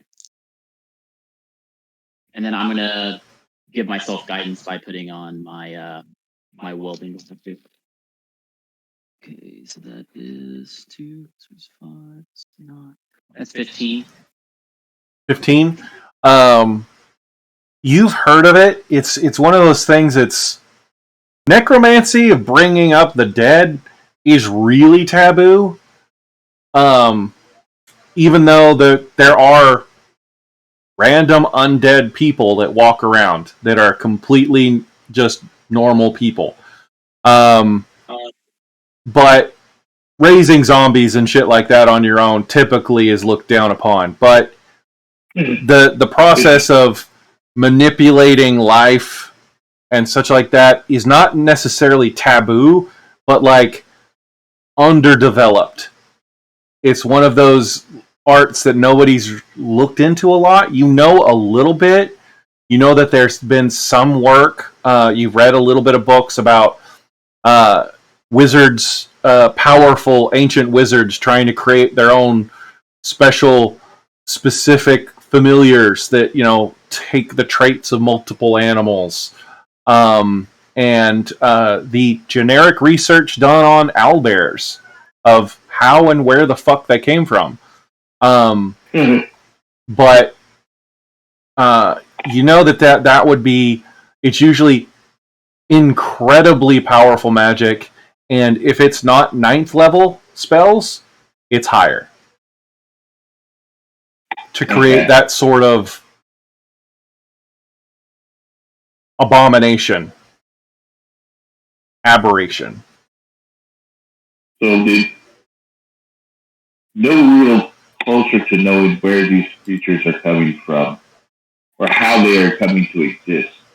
But we are aware that it's a tremendous amount of power required to do it. Does Sonny give us that information that he gleaned from that? He would pass it on, yeah. So basically, what we understand, Quentin, like what you were saying, is that someone is delving in magic that is unknown to even the most powerful of individuals. I believe so. Somebody incredibly powerful. So are there more creatures like this amongst the wood? That's the question here. Because our job is to come in and find out what killed the individuals that we are seeking. Of course, this might have been the beast that did it, but would we be doing our due diligence to head back now, or should we continue further and see if there's more that needs to be destroyed here? Personally, I think we need to continue forward. This may, as you said, be the creature that did this, but this is not a natural creature. This is being created somewhere, and it found its way here, and we need to find out how it's getting here and stop it, whether it's with the plug in a dam or kill a man who's experimenting on sitters. Yes, but if there is a specific person that is doing this sort of thing, surely they are beyond what we are. I have a gun. Oh yes, this is what I'm saying. The power level to do this, we are dust before it.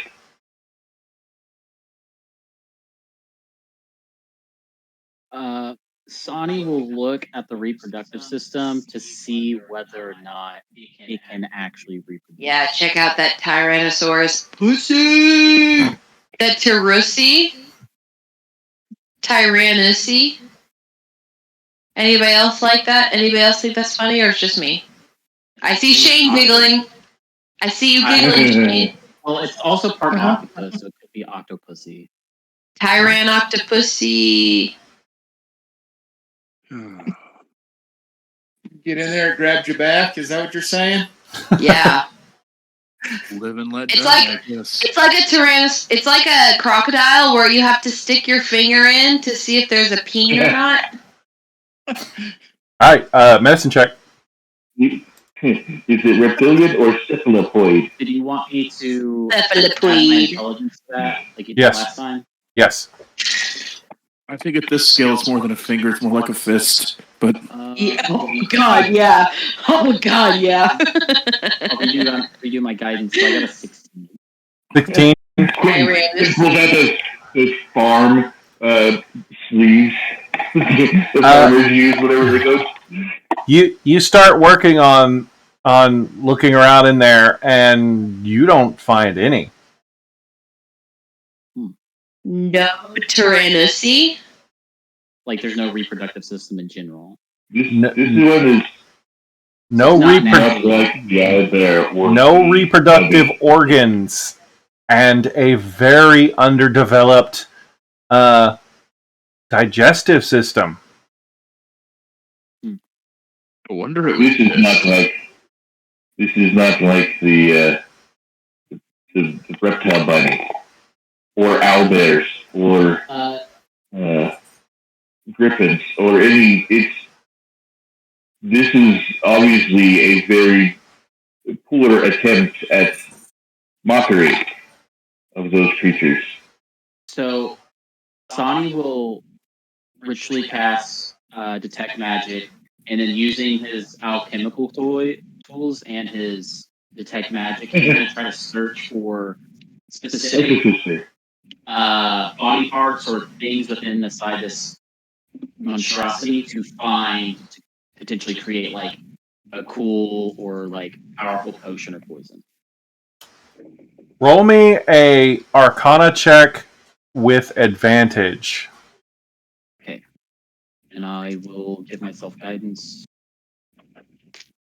Can the artificer detect weave decay and like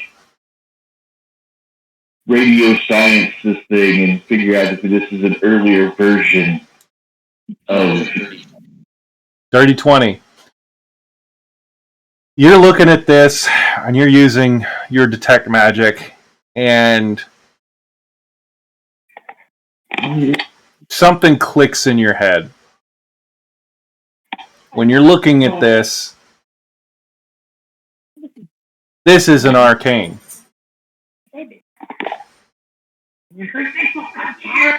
It's divine. It's nature. Nature magic. That's what made this.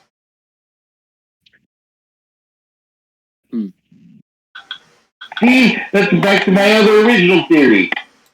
There's some sort of life elemental. Nature going beyond rampant and like over. Quentin, this might be a very powerful druid. And you look up at Quentin. You look up at Quentin as he's talking, and you guys are talking, and just the innate magic in Quentin is very similar. Has the same flavor. You are. We're not looking for a wizard. We're looking for a druid. One who's gone crazy with power. He thinks himself capable of creation life. And that is something. And that is something when you were looking through all those books, and anytime you ever caught anything in the arcane books about wizards doing this, it was only the arcane. No one was using nature magic. Morris? Druids don't get this mad, so. But did I find anything amongst the body to like create as ingredients, I guess? You'll be able to find. Remind me exactly again what we were looking for. Something to make like use my alchemy tools with to create either a potion or poison. Oh yeah, you'd be able to find. See. Some blood and bile and About 8 gold worth of alchemical supplies. A number of things to help add to your supply list. Then I would probably just suggest us, after I get done exploring this corpse, probably us follow its tracks towards its den. I think that was a good idea. It Yeah. So we will backtrack the tracks that the rectopus left, and try and trace it back to wherever it came from. I'm down with that. Yeah. But there's more of these. They need to be taken care of. take care of it or whatever is causing it. Oh, Well, my pups can track the scent of magic, so we will have to move at a rather slow pace as we physically stalk these things. We'll do what we need to. All right. It is 9:40. It's a bit later for Shane. Do we want to stop here? Or keep going for a little bit? Either way. Okay.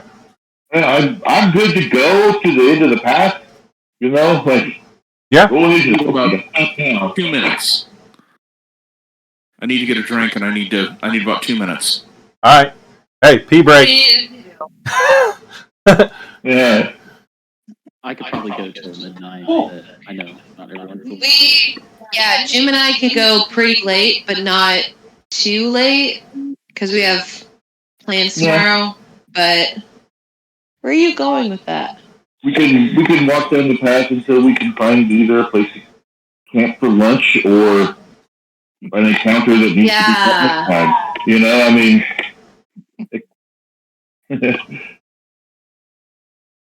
Yeah. It just sucks I miscounted that. I didn't. You only attack you our reach? main crossbow. I mean, Yeah. yeah, it's like, oh, you know, I like just short of being able to reach, and then coming back and looking at it as it comes back around. Oh shit, I don't have to move at all. I could have just reached. Damn it. That's all right. It worked out. No, I was the white one. Hey, can I ask Shane a question about Magi? Sure. What does Magi think about Clementine calling him Rowdy? It doesn't offend him. It's just strange. He's never really socialized much. He's just used to being called ugly, basically, and just identified as that. So it's weird. So it's like when somebody gives you a new nickname. Yeah. And just trying to remember, oh yeah, that's what they're going to call me. But does he feel good about the fact that Rowdy means fearsome? Or does he not necessarily think much of it? It's not really sunk in for him a whole lot because he's never really identified what his name means with his name. Yeah. It's like, you know, when you're growing up, I mean, in the 90s, it was super popular to be like, oh, your name means this in Hebrew or whatever. And oh, that's still really popular today, and it's really annoying. Yeah, and you get some of that stuff, and that's kind of how he looks at it. Is like, he knows what it translates to. It was just like, that's what he's always been called, so he didn't identify it as anything different than his name. Yeah. Like is my it like name, an archaic version? Like my name means my name is Megan, and it's the meaning behind it is like pearl. I don't identify with pearls. I don't know what the fuck I'm supposed to do with that information other than the fact that my name is Megan. Like, right, but the difference is that you were given the name. What was the full name? It's actually a Hopi word, I believe. It's Amaji Kanus. I have it saved. So Amaji Kanus, you were given that Amaji Kanus because of your appearance. Not in a like, oh, we're gonna name our child this. It's like, no, you were given that name because you are seen as other to your. Yeah, that's what I was trying to figure out. It's because the way Quentin saw this was that your dad or mother went in and went, your name is Shitface. Yeah. Not your name is Shishanta. And in some, way back ancient time, it meant Shitface, but they don't know it. They literally went up to you and went, you're Shitface. Yeah, you're the ugly one. And so Quentin is taking you as trauma boy. You know, it is, you've been called ugly your entire life. I'm going to treat you name like the way you should be. Yep. And I really enjoy Clementine's encouragement, but I totally see you as going, nah, this is my name. This is what, you're that early. Like, I could see her attempt having no effect. He's not fighting it. He's just not really adjusted to being accepted, because even when he goes into town, people are like, what the fuck is this ugly son of a bitch walking through here? This thing is freaky. And so he's like, he's used to being the outsider and not really internalized. He doesn't know how to adjust that. This is new, being in a group, being something other than other. Well, and in the same way, fearsome also is other. But fearsome is more of a sort of like point of, like, you could take that as a point like to your ego. Yeah. But ugly is nothing but demeaning And it's like, if you are fearsome or if you are intimidating, that is something that as a like barbarian, that might be taken as a point of pride. And so that is why Clementine, being the wise creature she is, not the intelligent creature she is, has thought, no, he is Unrowdy and Sam, which is the fearsome one. And that's exactly the way I read what you. Yeah. That's how it was interpreted in my brain. It's exactly that. But it was also looking at poor Maji and going. It instantly hits Maji, and Maji goes, "No, I'm ugly. So you can call me pretty. Sure, I'll take that as a thing, but." He immediately registers it as a nope. That's not reality. If we're going to be real, if we're going to be real, the only like pretty one out of all of us is Arwen. She's the only pretty one out of the whole group. Like even Clementine, she is a 7 foot 3 inches Firbolg with purple blue peach fuzz all over her, floppy ears. Like she's not beautiful. Like she's just, and she's an intimidating presence when she needs to be, but like her charisma comes from her like extrovertness. Like it's not from her look. So she kind of gets the idea of being other, even though she grew up with a large number of Firbolg. She understands that here she's kind of like Quentin, where it's like, oh, we know of your kind living out in the forest, but you're here in the city, and that's like not super normal. So she's kind of she kind of relates to Maggie a little bit in that of like being like, yeah, I've been called the ugly one. Like I get that, and I don't want you to feel that way because you're not ugly. You're terrifying, but you're not ugly. Well, and that's where he's trying to get used to being, like I said, socialized. He's almost weaponized, not being recognized and identifying as ugly. Yeah. Almost to his advantage. He comes on something in the wild, and it's like, just as people try and figure out exactly what he is, he can react to that. But now in a group where he can be around people and actually converse, he still refers to himself in the third person. He doesn't, he's not that socialized. He's very uncharismatic. Now I can move the fucking map. Being locked underneath the stairs. Now that combat's over, I can move the map. Okay. I do think that like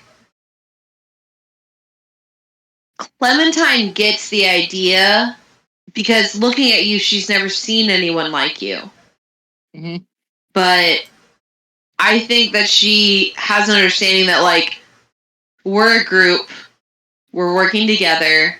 It's in the same way that she was talking with Eowyn earlier about like when Eowyn was like, "Oh, I don't want to get him mad." Clementine is fully convinced that you will never turn your rage upon the group.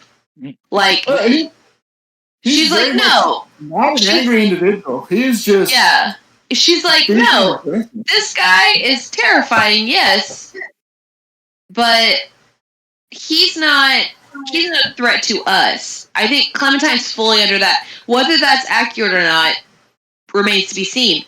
But Clementine is convinced that Maggie or Rowdy in her mind is not a threat. Quentin, look at this whole situation from Erwin's point of view. Look who she's walking around with, and she's like, "Where in the hell am I?" Yeah.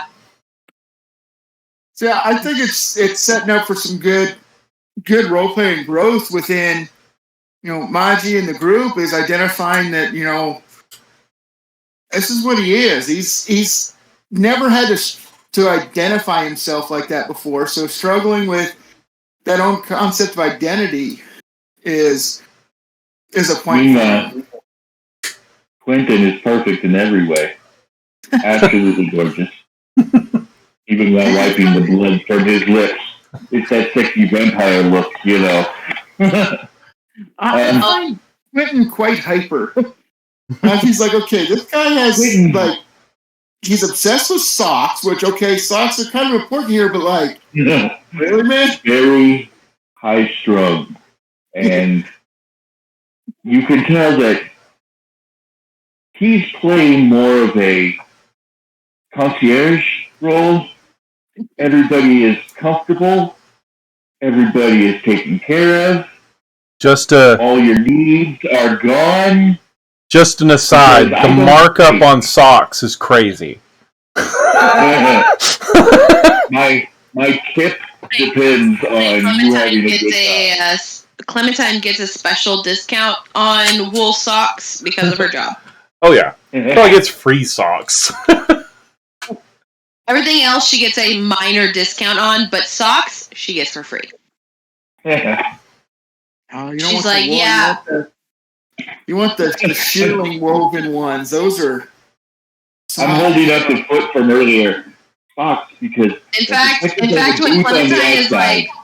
When Clementine's not doing anything, she's crocheting with, like, thick wool, like, crocheting socks and hats and stuff. Like, that's what she does in her absent mind time when she's just, like, it's, like, on watches. She's just crocheting stuff to, like, do stuff with her hands while she's looking around.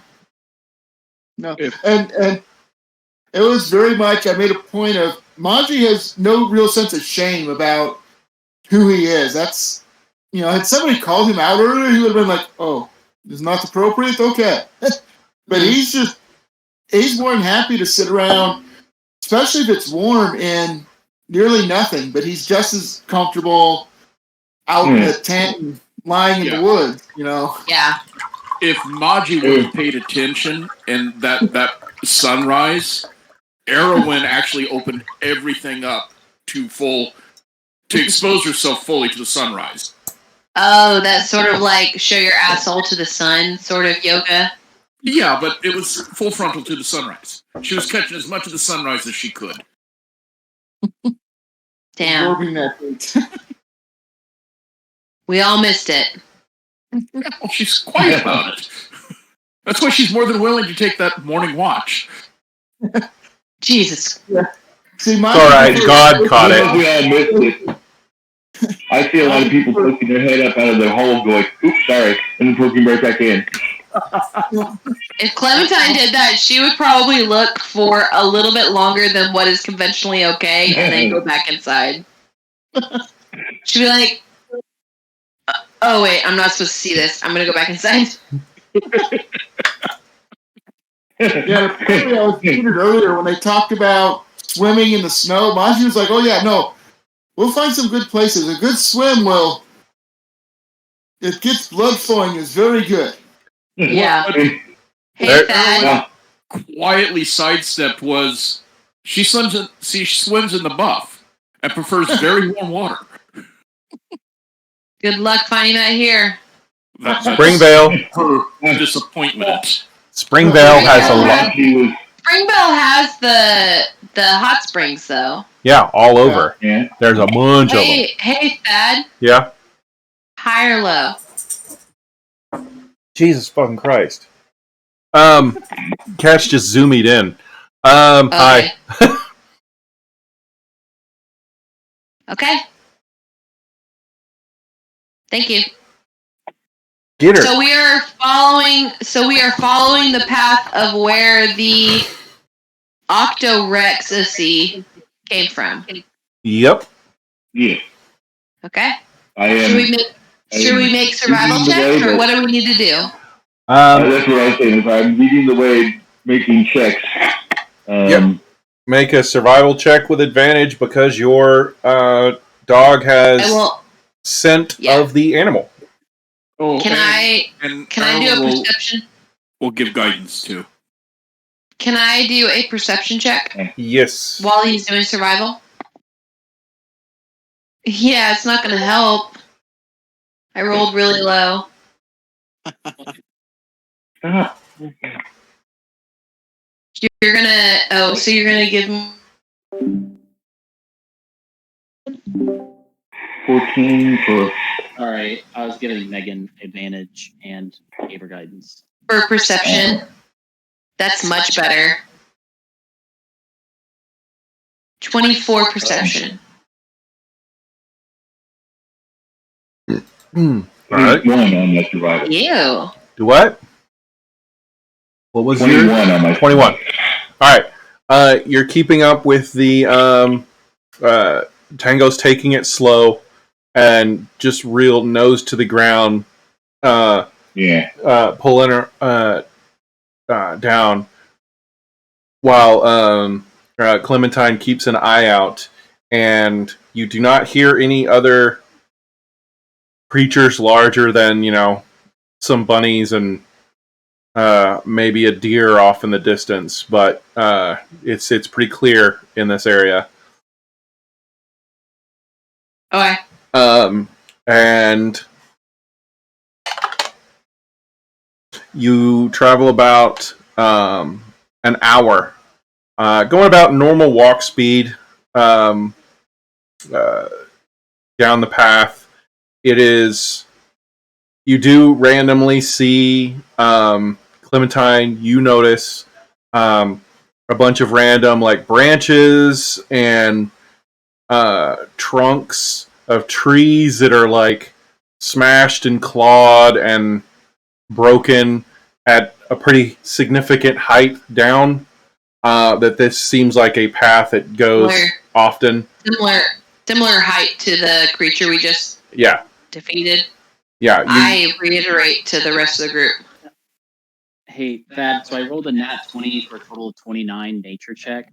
Would my character know that the likelihood of having another one of these, especially since it has no need for reproduction, that this is the apex predator and the likelihood of having more of these in a small area would be very unlikely? With that check and thinking about it and listening and knowing what's going on, you definitely feel like there shouldn't be anything else hunting in this area. The fact that you occasionally see a rabbit is probably because that thing is way too small for it to give a shit about. Or its camouflage is impeccable. Bunnies is quick. You can ask Quentin. But yeah. You don't feel like there would be another one around. It definitely felt like it didn't like anything. Yeah. So it probably would have attacked anything. If it could get to it or see it. And I did, during our little break, describe to you, it's a good thing we killed it. It was in tremendous pain and angry at the existence of light and its pressing out upon its skin. It needed to go. It's a, what is that? It would be an invasive species that would give no balance to nature. Yeah. No. Not getting any sort of indication that there's any other predators in the area. This also appears to be a prototype, would be the correct term. Oh, that's horrifying to think about. If this is a first draft, its insides were not developed as much as some of the others. This is an earlier attempt. A first draft. I don't want to think about what could possibly have. I fear this would be probably more closer to a 7th or 8th draft. Well, not only is it a draft, but this wasn't even like a cohesive draft. This was just, hey, let's shove a whole bunch of different shit in a blender randomly and see what we get. So if they actually put... we don't know the goal I can see that this creature here and the elephants earlier being creations of weapons of war or terror to just release upon an enemy, not necessarily designed to coexist in some sort of ecosystem. But what if it's not even that deep? What if this is just somebody doing it because they can? Then that person needs to be stopped. Creatures like this should not. Well, obviously, they upset the balance here. They should not exist. Well, if this is simply a person that is, doing this because they can, it would make more sense that that is the case. Because if this was someone who is trying to create havoc, or this was some sort of war design, a implement of mass destruction, why would they not have just sent it directly on Springvale? Because Springvale there's no walls. They could have sent this creature in. It just seems like they created this thing and then just let it go. And it just happened to be in the forest when the first group went missing. It doesn't feel. It doesn't Or maybe feel somebody like. created this and set it loose to protect wherever they're at. If you set things like this out, normal explorers wouldn't come in very far. After what? True. 2 groups have died. True, but we were able to take it down. We were able to take it down without really any sort of trouble. It did not seem out of our ability to take it down. So, But we're not normal it doesn't explorers. but it doesn't feel like a guard dog because I mean we've been traveling its path for an hour or so, and we've not found a location where it was centered. An early It seemed like it was just wandering. It feels like an early experiment that failed and was just released. Or whatever.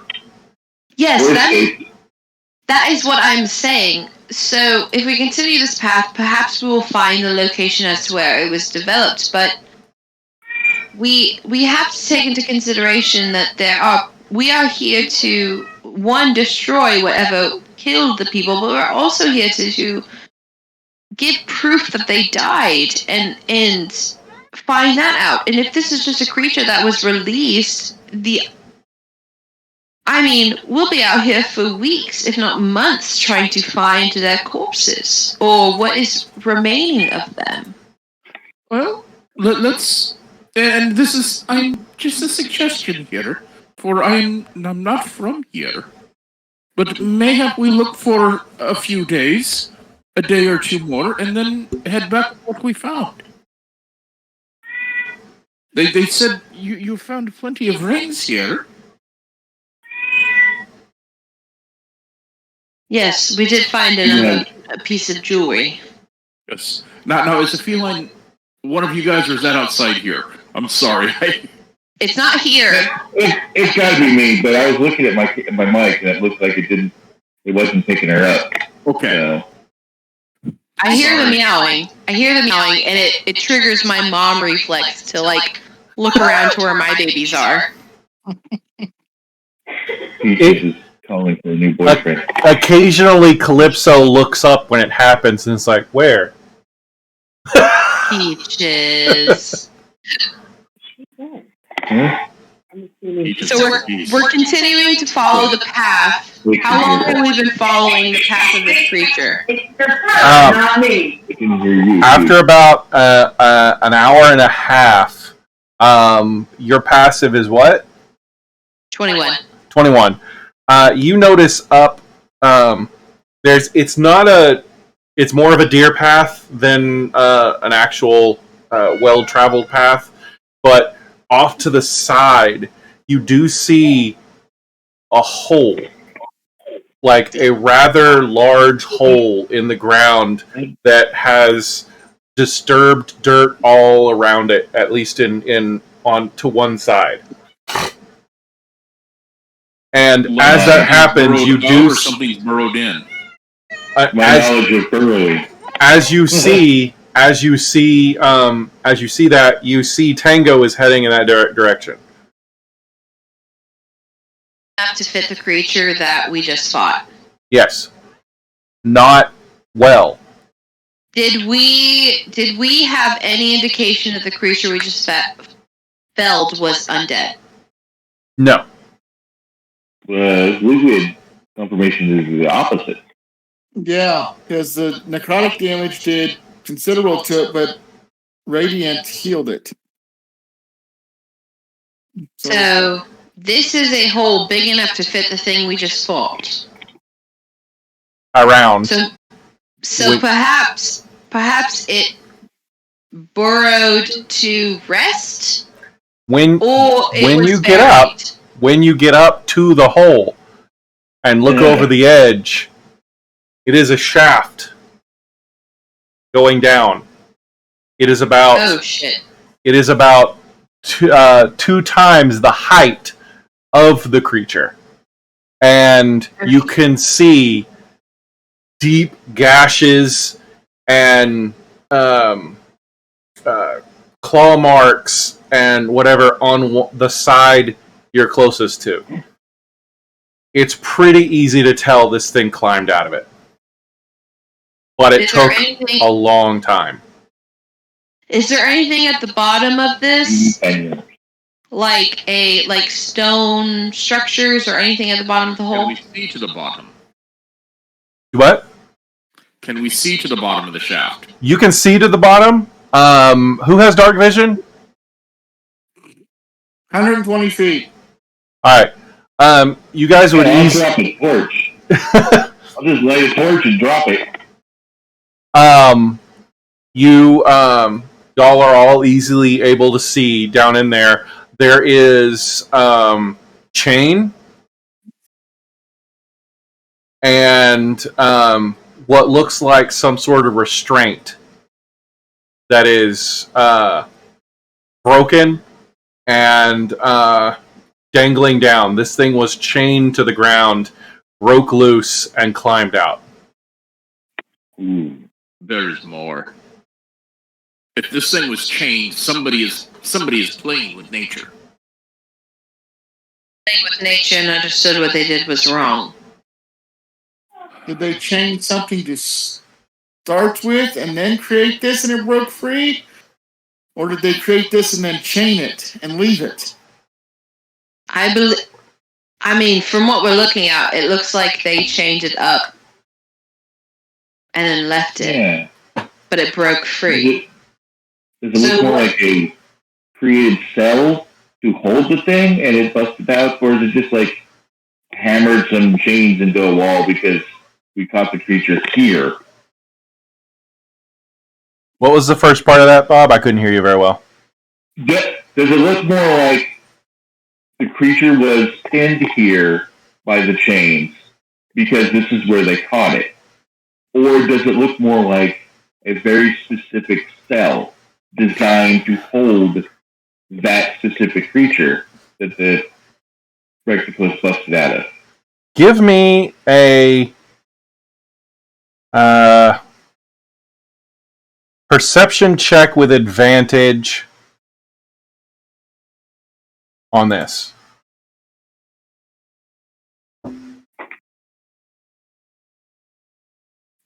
Not good at all. It doesn't matter. I rolled a 6 and a 9. Like, which side does the duck go on? Doesn't matter. 9 plus 5 is 14. All right. When you're looking at this looks super familiar. Oh shit! The way this is formed, this was hollowed out using mold earth, most likely some sort of variation of that, and this looks like it was made to hold something, and it broke out. Quentin did this. Quentin's the bad guy. No, but I recognize the architecture. How are we to know that it wasn't you, Bunny? Because what in the world could that be?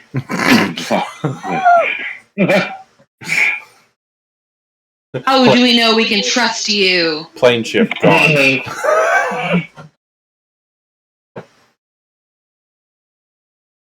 I hop on my cart as an Autobot rolls away off screen. So we know that this creature came out of this cell, but we still don't know who did this.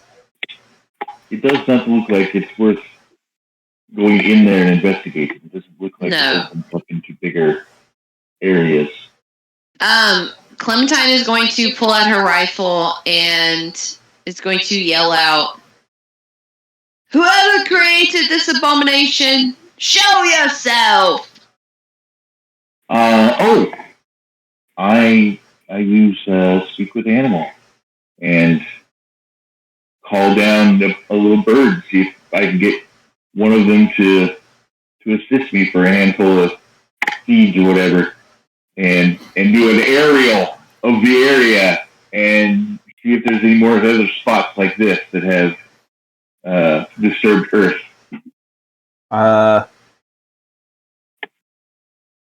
Roll me I would say, animal handling check real quick.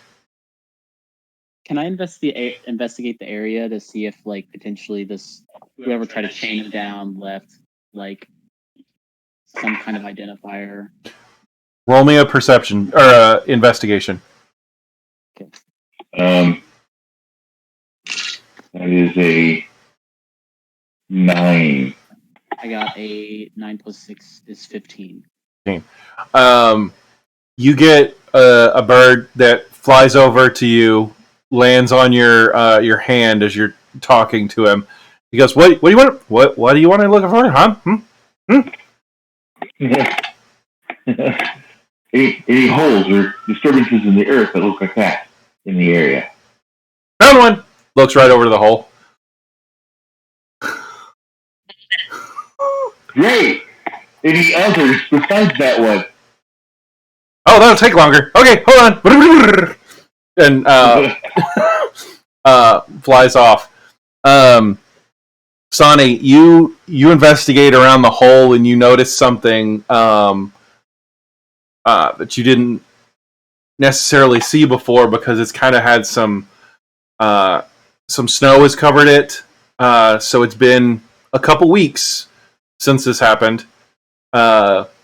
Potentially a month, depending on how many times it's been snowed on.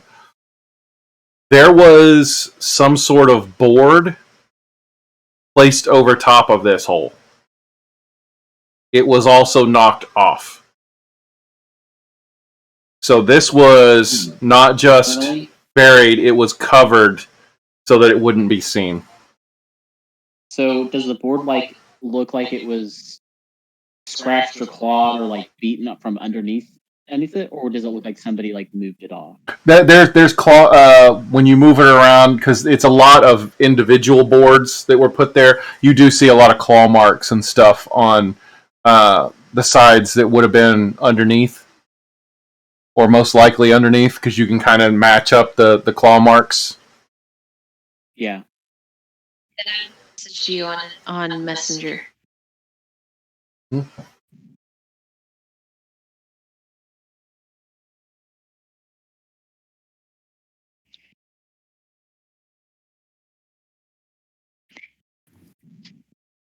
Well, so we understand that this creature clawed out. Dennis, do you have fancy dice that you're playing with? Sorry. I squirreled. I got distracted. I'm going to call down a different bird. Try this again. See if you come up with a more coherent word. That bird was a little squirrely, a little bit. Saw something shiny. Oh, wait, why go with a bird? Why not a squirrel that can dart through the woods and look for more boards? Great idea. I'll do a squirrel this time. Is there a squirrel nearby? Yeah, roll my animal handling, Quentin. I thought you were talking to me. Oh no, you can do that too. I forgot. You can talk to animals. I forgot. I didn't roll high. All right. Well, what was it? My animal, 9. 9. You see a squirrel come up to you. Hey, is there a chance that you saw any people like us, near here in the last few moons? The Furbulk thing, you only talk to them, right? They can give me basic thought and emotions. It is not speak with animals. It is basic, like they could basically like do minor things that I want them to do, and they could respond to me in like yes or no's, but it can be as vague as you decide as the DM. All right. The squirrel does like comes up like around your leg, up your back, down your arm to your hand. I give him little scritches. Yeah, he completely does the whole like wriggle around, like I'm getting attention thing that squirrels do when they actually are not skittish. And he points, he motions down the path that you came, and then pulls a fucking hunk of nut out of his cheek and goes. He mimes eating it. He doesn't actually start eating. He goes.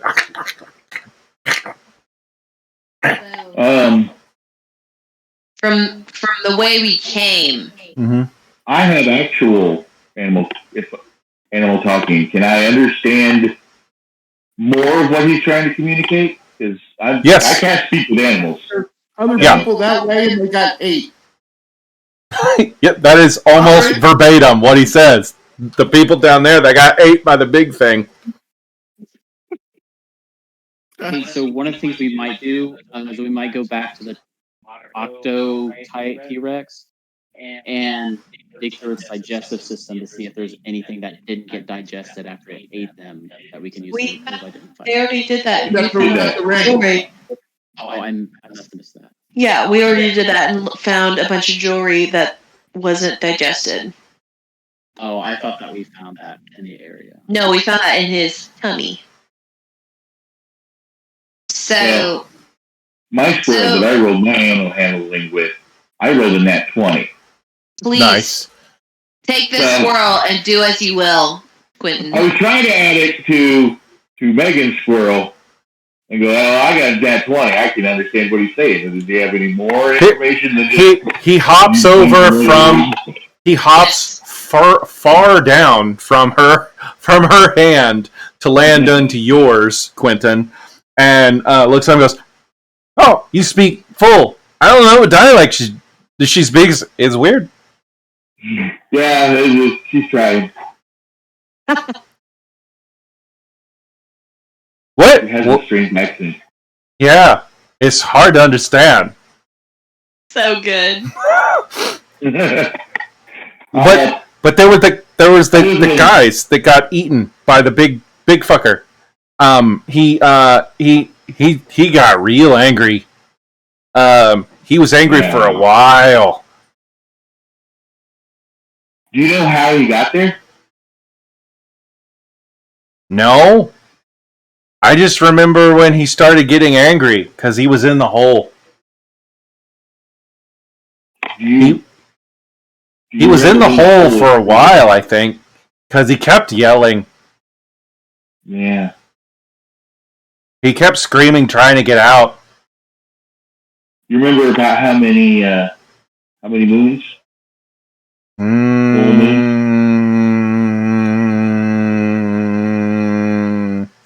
He lifts his paws up and goes, 1, Had 3?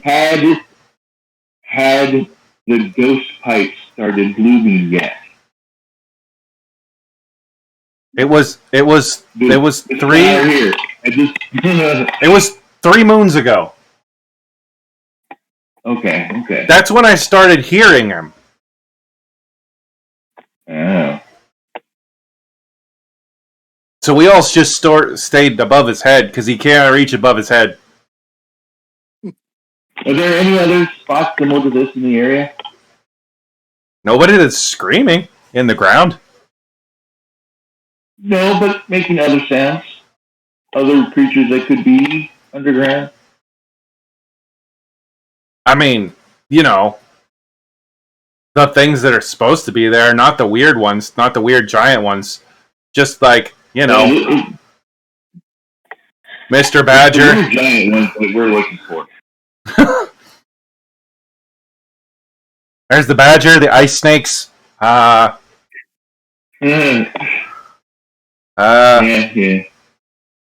The bunnies. Yeah. That one deer that digs. Jonathan, yeah, I know Jonathan. He needs to stay away from those fruits. But no, that's the only one I've seen. What about the moose that yells? Oh, sorry. That's our Yeti friend now. How about the screaming moose? He's weird. Did you see he has eyeballs in his horns? I did not get that close. He doesn't eat squirrels, so he's just weird. You know of any other weird creatures in the area that a higher concentration? Like there's more weird creatures on the south side or the north side.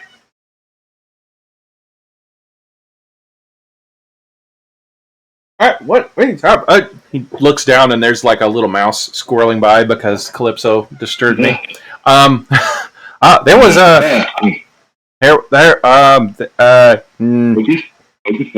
Focus. There's the screaming moose that way. The big elephant things that way. And then there was the big scary thing here. There's some occasional weird things, but nothing big like that. Those are the only really, really, really weird ones I've seen. Do you know of where the closest local druid location at? I have questions. Isn't that you? No, I'm not the druid of these woods. Oh, they would have their own. Right, different one. Different than me. Maybe different than me. I don't know. You could be Harrington. I don't know. There's the cave down that way that we kind of avoid. I don't know why. Okay. Don't know why. Just get a creepy vibe. You get this. This is like, and even those that are just watching Quentin talking verbally to a squirrel, and it's chittering back at him. It all of a sudden like looks down at its paws, head tilting, and looking up as it's having a slight existential crisis of it doesn't understand why it thought something.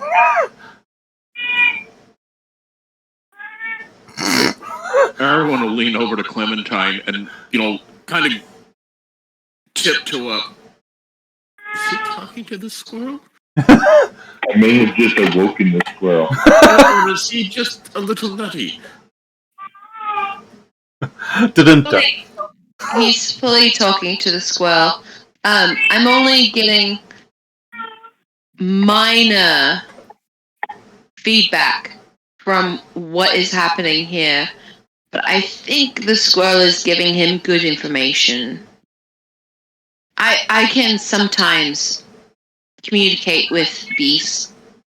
Not to the extent of our druid friend, but I can kind of semi-understand what is happening here, and I think the squirrel is having an existential crisis.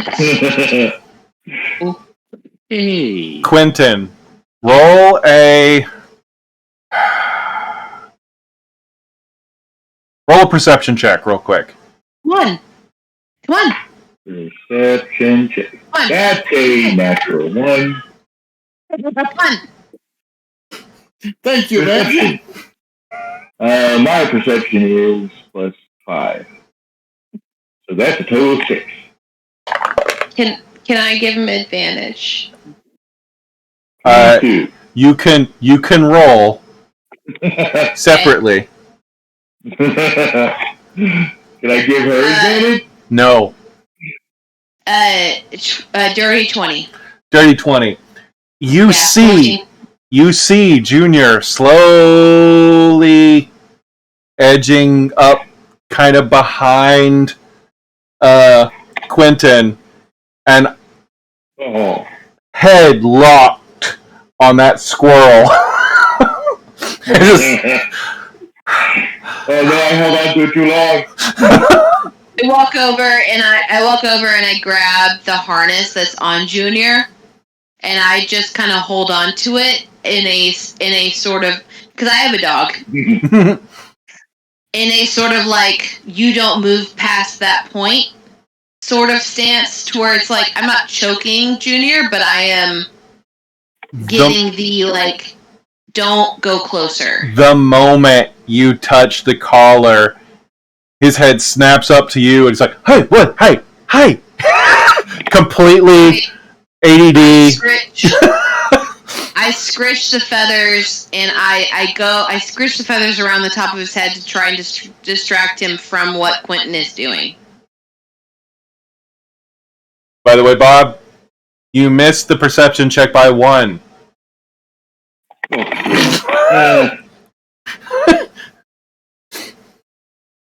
That's how badly Junior rolls. Well, I'm also decent. I mean, a +5.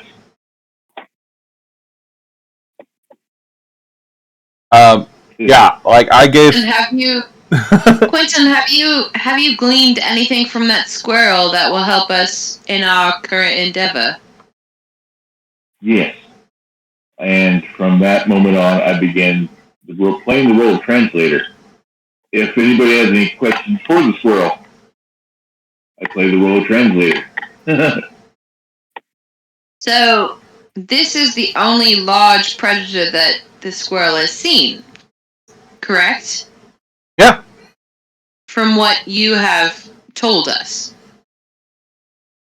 Quentin. You haven't seen anything else other than this.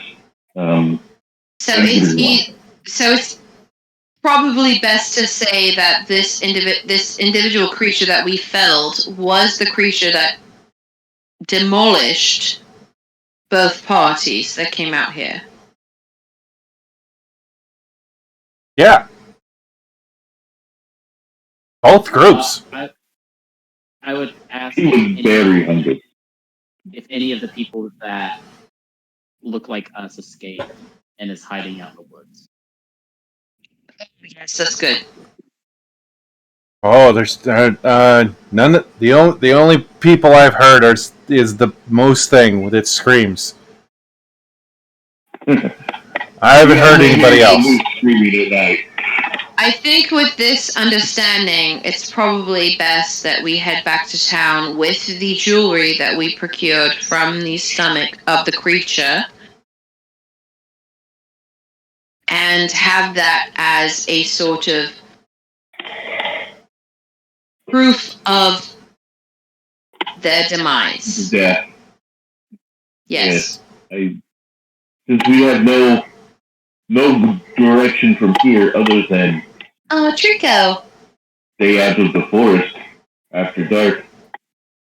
Yes, exactly. Then regrouping at the town would be perhaps the best idea. This is job done. Yes, job done. Well done. So, do you know the direction back to town is south, Right over there, about from southwest of here? And where's the cave? Cave. What cave? The cave the squirrel told us about. That's down the road away. Should we investigate this cave? As a possible place to make camp for the night, sure. Yes, we should investigate the Like cave. lunch break, so. We are getting close. How about we find this cave and then we take a break and a rest? Yeah. Can you ask the squirrel for specific directions to this cave?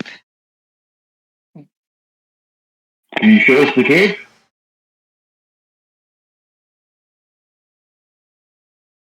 Yes. Okay. Yeah. Fantastic. Follow him. We will Let's follow the squirrel. You guys get all gathered up and ready to go. Sled all redone, and the squirrel hops on Tango's head and attempts to steer him with his ears. Very good. The squirrel has seen Ratatouille. Okay. It's what I would do if I was a druid, so it makes sense. It has handholds. What It if has the squirrel pencils. is this druid that's corrupting things? It's all that Maybe is. that's his percent. If there is a creature with long, floppy ears, all they are handholds. I have learned this from being a theobog. All right, y'all head down, and it only takes about 2 hours Okay. of travel, and you get to a pretty small cave.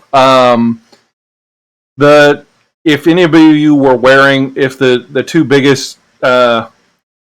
creatures were wearing hats, they would have a little bit of difficulty getting in. What the fuck? Just walked in here and screamed. Is it Calypso? Yeah, you're not a moose. Oh, baby! But you get to this cave, and it's right there. It's pretty easy to see. Calypso, I'm sorry, not Calypso. That's your cat. Clementine. Clementine pulls out her rifle and like has it sort of pointed down, but in a way of like she's ready to shoot, and takes the lead in investigating this cavern. All right. She would like to make a perception check. All right. That's I actually started breaking down the sled at the entrance to this cave for like lunch break. dirty 20. All right. You head inside, and you're able to see just fine. But you do see that not too far inside is a large brazier. And Oh. there is stuff all over the walls. I immediately, the moment I see that, I holler at everyone else. And I kind of do like a quick like whistle, like I whistle at everyone else. Yeah, Monty follows you right into the cave. I imagine that Arwen is like. I imagine Arwen is right behind her. Oh yeah. And so she does this whistle to like kind of alert everyone that there's more shit in here than just like a cavern. And Arwen's looking at all the stuff over the walls. It's like, wow. Once you guys get in and eyes adjust a little bit, just due to that, does anybody turn on or light up the brazier? I don't think Clementine would. I think Clementine is relying on her dark vision.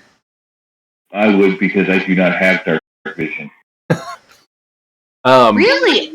As a hair folk, you don't have dark vision? No. They got all sorts of speed. My initiative count, but because he's a hyper little thing and gets to bound forward in combat. But yeah, I get that. Okay, so another of Bob's characters that's blind in the dark. Yeah. Quentin attempts to light the brazier, and Clementine grabs his hand. What are you doing?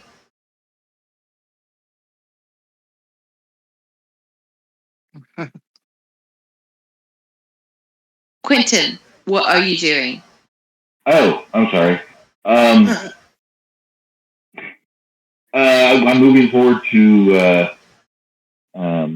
just take my torch and light the brazier as I just stand and take in this massive wall of madness in front of me.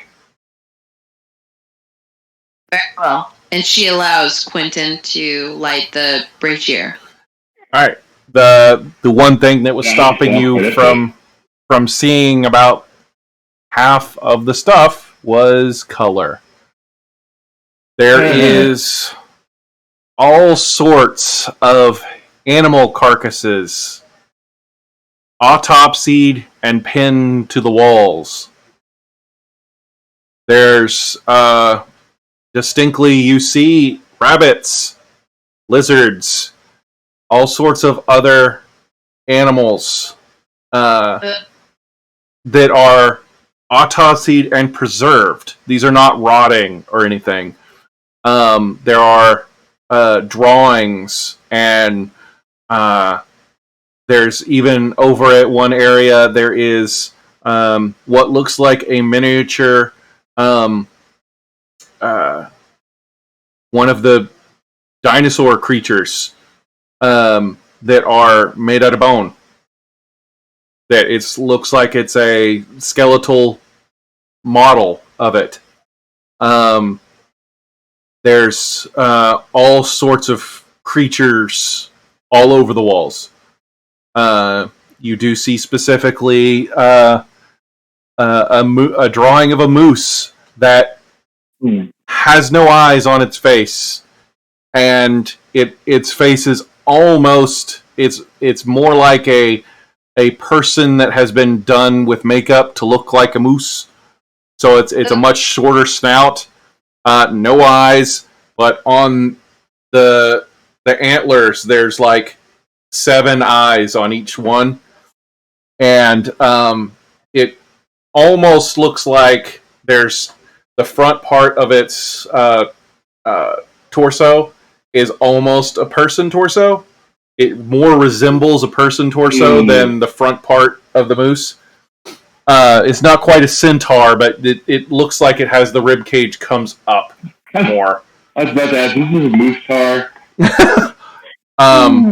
But then, like, otherwise, the moose, the legs and the everything else seem to be the same. There is some rough sketches of the elephant creature, and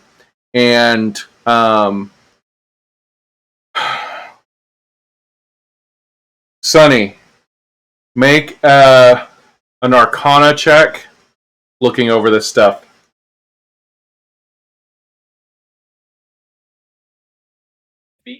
Yeah, Sonny. I'm sorry. I was letting everybody else do their thing on there. Yeah. Okay, you want Mine. Arcana check? Yes. Yeah. Okay. You're Sonny. Sorry, I didn't hear it. He was zoning out. 16. 16. You see over in one section that it doesn't look as interesting to everybody else because, hey, I can recognize atomical things. You see some geometric shapes and runes that look like what you could, if you studied this more, you might be able to figure out more about it. But it looks like something that's supposed to magnify spells. I'm gonna. Yeah. Sorry, go ahead. It looks like something that's supposed to magnify spell casting. So I'm gonna get a book out and just start like recording everything that I see as far as the entire like what would perceive like ritual, like what's used, how it's put in certain places, just the whole shebang. Okay. So I can study it more later. I'm walking along the row of preserved critters in jars. Yes. So Clementine is going to put her hand on Quentin's shoulder and is going to say, if there's anyone who can understand what this individual is doing, it's you. And I'm going to give them nothing because I have no magic whatsoever. Bolstered my spirit. Erwin will put You put his hand on your shoulder. give him guidance as she turns As what? as she turns a palish green. She's giving Quentin guidance. She's staring at the walls very wide up. Mm-hmm.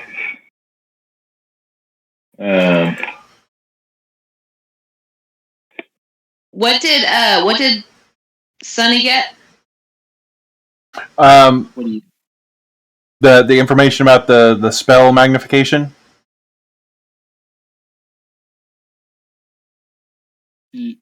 Is Megan? What? Is that what he was referring to? I thought you rolled something. I did. I rolled a 16. Okay. Yeah. And that's what he got. And then I was walking around looking at the jars. I haven't rolled yet. Yeah. She hasn't told me what to do. Roll a medicine. Roll a medicine check for me. So Sonny rolled a 16. 16 what? Investigation? And Arcana. Oh, Arcana. Okay. To Okay. understand the ritual, essentially, or the magnification of it. Okay. Cool. Okay, and I had guidance? Yes. Yes. Okay, so that's 11 on the die, 4 on guidance, so that's 15, plus 5. Medicine is a plus 3, so 18. All right. You look around and you can see this is the way things are pieced together and the way you've seen the way some of this stuff is you see little bits and pieces of basically trying to Frankenstein these things. Yeah. You can tell that there's in some ways there's pieces that have been brought together and then healed to try and create something. And you see a lot of like really bad versions of it. And then you do see in one jar a very familiar looking. It's familiar to you specifically, because your nature knowledge is high enough. You see a baby lizard rabbit. and it looks healthy. It's in a jar. I mean, obviously it's dead, but it looked like it was Right. properly done.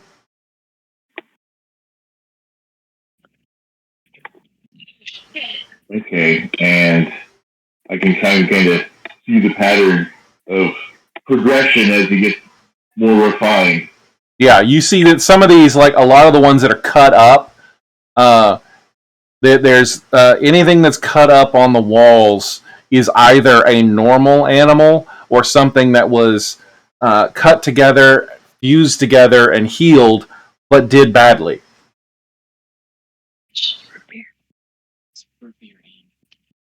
I kind of translate that to Clementine as I'm pointing out that, like, see, this is where he's developing the reptilian line. And you can see So the this, refinement in the process as it gets way better down here.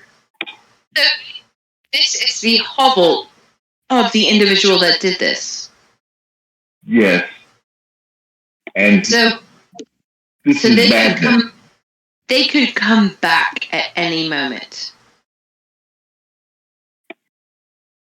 We should be watching the front of the cave. We should be watching the front of the cave. Absolutely. In fact, I would suggest that we all exit the cave as quickly as possible, extinguish the brazier. I think we should all exit the cave and then lie in wait for this individual to show up. Arwen. Okay, done. You narrate that, and word for word, as you say that. Erwin, make me a perception check. I will say that it seems like we can be a little less on edge about it being a demigod or greater, because it seems like they use something to elevate their magic in order to create these things. A whopping 12. 12.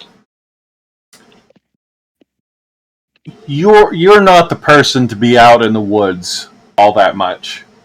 No. Yeah. When you're in this cave and you looked around, this was dusty. This was gross. This wasn't just the gross because stuff's on the wall.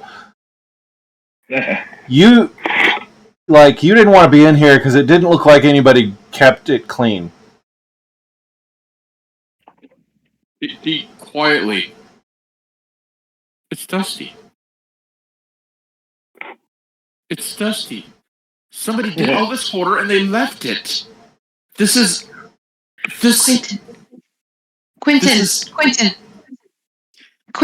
are there any druids in Springvale? Several, yes. I am part of a whole circle. No. In Springvale specifically that are not part of your circle. Are there any that are powerful enough to do something like this?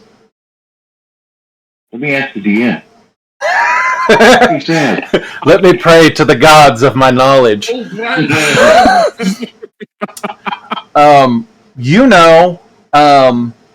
From your training as a druid, that you are one of probably 3 high-powered druids in maybe 100 miles. There is the person who trained you. Another druid that is close to you, both of your power, but not quite. Specifically, they're a level 2 in one of the tribes that is not currently involved in your grouping. No, that's Radical. He's cool. It's not him. Yeah. But then there is a number of like level 1 druids in the various tribes, but none that you specifically know of in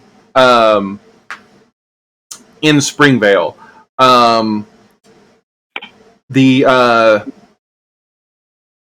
Roll me a history check. Man, ask me to do something I'm good at. This is not indie. ain't got all this stuff. History. History's. At least your dice are liking you tonight. Mine aren't. My dice have been like mid.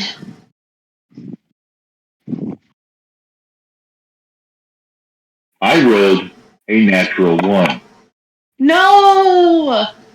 My religion. No, history. My history is a 0. So I got a 1. Can I roll? Could I maybe give? Could I maybe give him advantage? Can I roll it? You wouldn't know any of the history of this area. That's true. That's true. And neither do I. Everyone gives a cold, just about disgusted look and goes, there is one way to attract their attention and bring them back. And she produces a flame in her hand. Burn it. No. Hold on. Let me investigate this area completely before we destroy any evidence. Let me copy all this info down first. This is not good magic. This is not something that should be Clementine practiced. Clementine looks Erwin in the face. Burn it. Give me a second. I gotta see if there's anything clues left behind before we. Yeah. We've already Are you just looking for clues, or are investigated you looking at finding a way to repeat this process? I'm not looking a way to repeat this process. I'm saying, what if they left a journal behind? I haven't investigated the area. We've already investigated it. If you want to investigate further, please go ahead and investigate. But once you are done, we are incinerating the place. It is. I have a barrel of oil back at the sled. I'm going to walk up there, get it, and by the time I get back, it Yes. go boom. You have that much time. So I will help. I will help. Sonny investigate All right, to get advantage. him advantage. Advantage I investigation. will give him guidance. So you have guidance as well. Okay, so I got 15 plus 3 is 8 plus 6 is 24. Investigate the area. All right. You find a necklace that is broken. It is leather strap with a number of different teeth and bone in a specific pattern, but it looks like it was broken, and it is kind of half under some stuff, so it looks like it might have broken off and fallen and been left behind. Okay, can I make any kind of check to maybe recognize if there's any semblance among this necklace? You can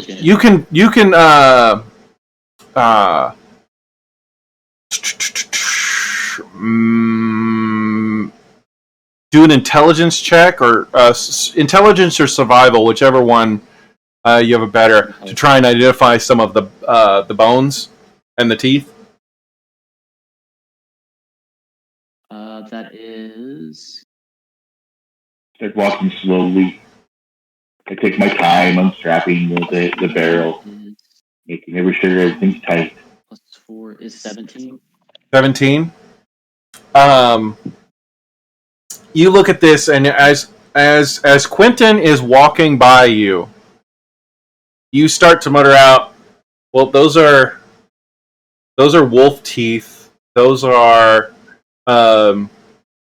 those look like deer, and then that's a I don't know what the fuck that was." And that's an owl skull, and you hear that, Quentin, and that clicks something in your head. That's what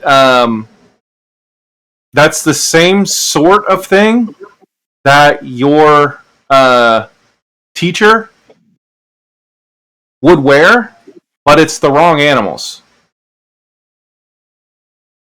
Okay. That is a tribal elder druid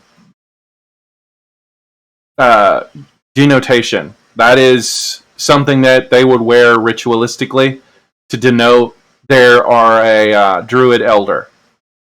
Right. They were the rank ribbon. And they don't take those off. Those are that is some very well taken care of piece of equipment that they hold in very high regard. And I'm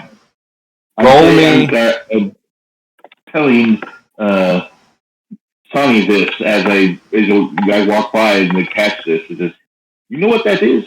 I tell you what that is." Roll me a. I'm gonna have to use history again, but I'll give you advantage because you're specifically looking at it and talking with Sonny about it. Well, I did a little bit better. You said with advantage, right? Yep. Okay, because I rolled a nat 1 and a 12.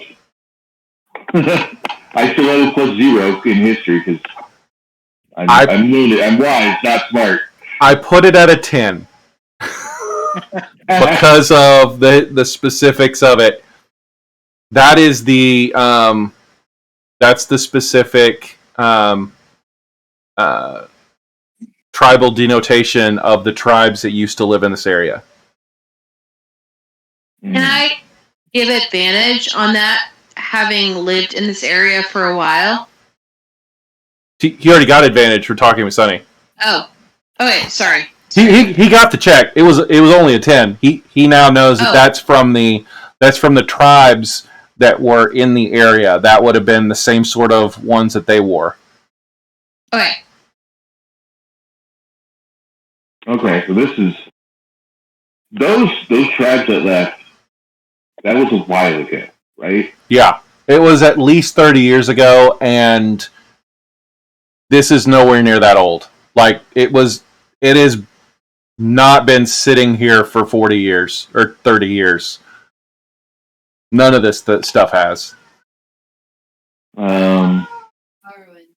Do you have the ability to set this place ablaze? Oh, yes. Are we of the sound mind to set a fire here to draw the individual that is responsible for this monstrosity here?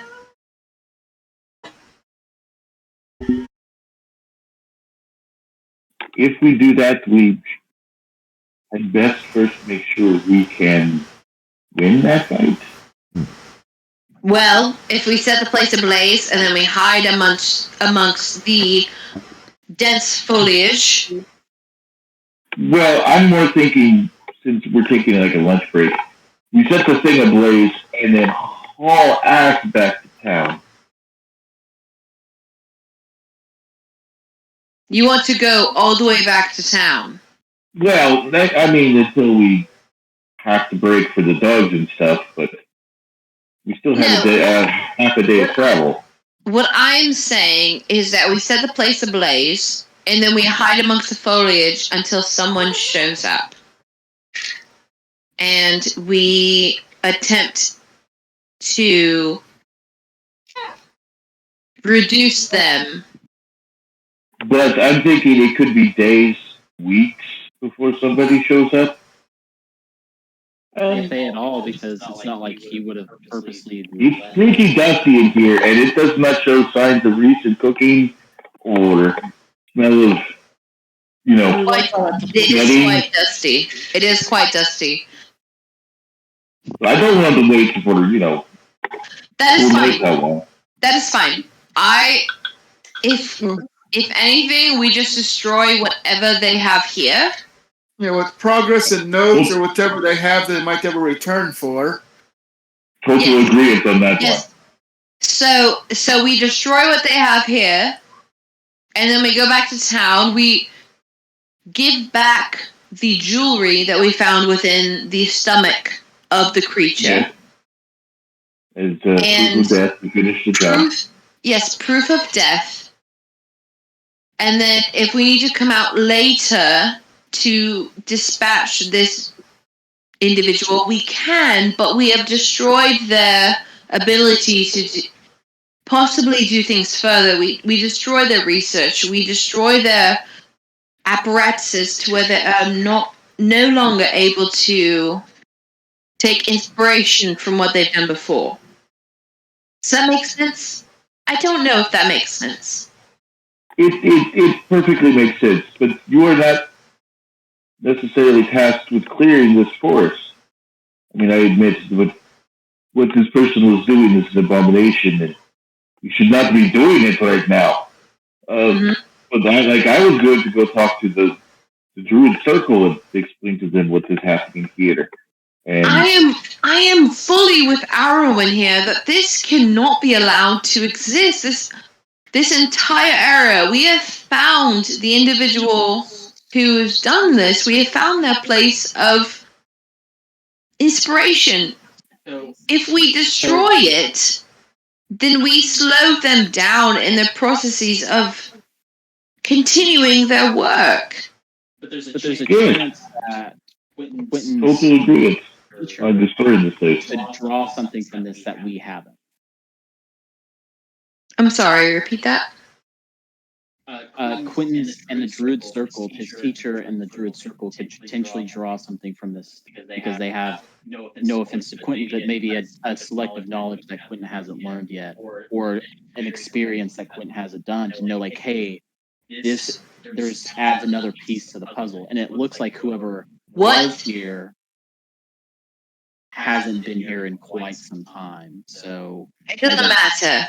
I am fully with Arwen's idea of setting the place ablaze. I don't want somebody else stumbling across it and trying this all again.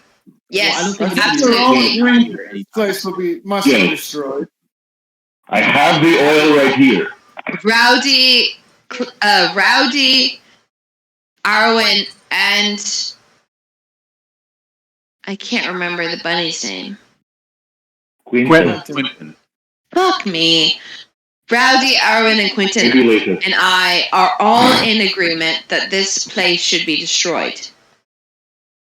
We destroy this place, set it ablaze, allow the fire to destroy whatever it destroys, and then we leave. We go back to town. And head back to town. Quentin takes the time to speak with his circle and gather more information about a druid that might be in the sort of outskirts of their beliefs in the area. And we are able to bring the things that we found within the T-Rex Uxie to the town for people to gain comfort of finding belongings they lost.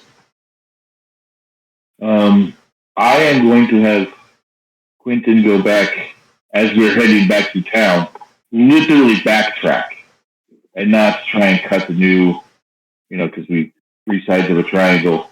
But we haven't even gotten to the point of going back to town. We are still discussing whether or not we're going to incinerate the interior of this cavern. Oh, I'm ready to burn it. I have the oil right here. Okay. Sonny, do you have any objections to this? I mean, I do, but I'm not going to stop you guys from doing it. Very well. Have Quentin, you learned what you can from what you wanted to see here, Sonny? Yeah, I mean, I've drawn out the entire ritual and set up, so. very well. Quentin has the flask of oil. Arwen, this is on you. Okay, DM. I'm going to ask for a little bit of leeway here. Well, Sacred flame. Can Yeah. I light it up with sacred flame? Yeah. I would, before like anything happens, I'm gonna kind of like look at Arwen about like doing the spell, and it's like, I'm so disappointed. You could use the shotgun and have a much better explosion. Oh, really? Quickly looks up. Dragon fire! Use the dragon fire! As he's splashing gasoline all over everywhere. Dragon fire. What is dragon fire? Don't worry, darling. We will show you eventually. I'll hand you a very specific shell, and I'll say you have to use this one. You'll load it. Aim at the flask or aim at the oil. Mm-hmm. And she doesn't squeeze the trigger because she doesn't know what she's doing. She pulls the trigger. There's a pop, and then a rush of flame bursts out in a 30-foot line. Oh. It has a arm on Arwen's shoulder to pull her back from the fire. It is Explosions. Not hard enough to be be harmful, but enough to be like, okay, we're moving away from this now. As you're pulling her back, she's giggling. Yeah, And it looks like a flamethrower. Clementine is once again filled with confliction over this small individual they are traveling with. She's giggling, her eyes are sparkling, and she's like, "Ooh!" Clementine grabs the shoulder and then grabs the shotgun and just pulls her out of the cavern, allowing her to have this moment of glee while being safe outside of the flame from the shot to the flask. And the cave. Does the flame engulf the interior of the cave? Oh yeah, the flame engulfs the cave and quickly just rushes over everything. The papers and the bodies are all like quickly burst, and you occasionally hear the explosions of bottles as they pop and then catch fire as the fluid in them catches, and the smoke doesn't come billowing out.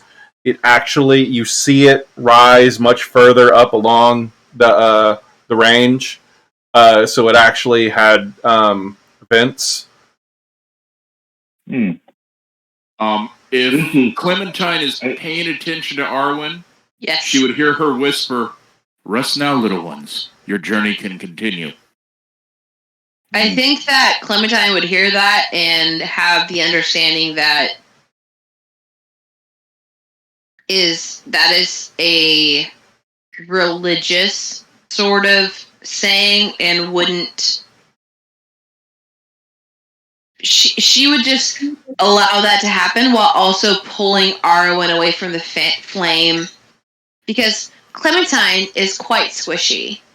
Clementine is very squishy, and she probably believes that Arwen is squishy as well.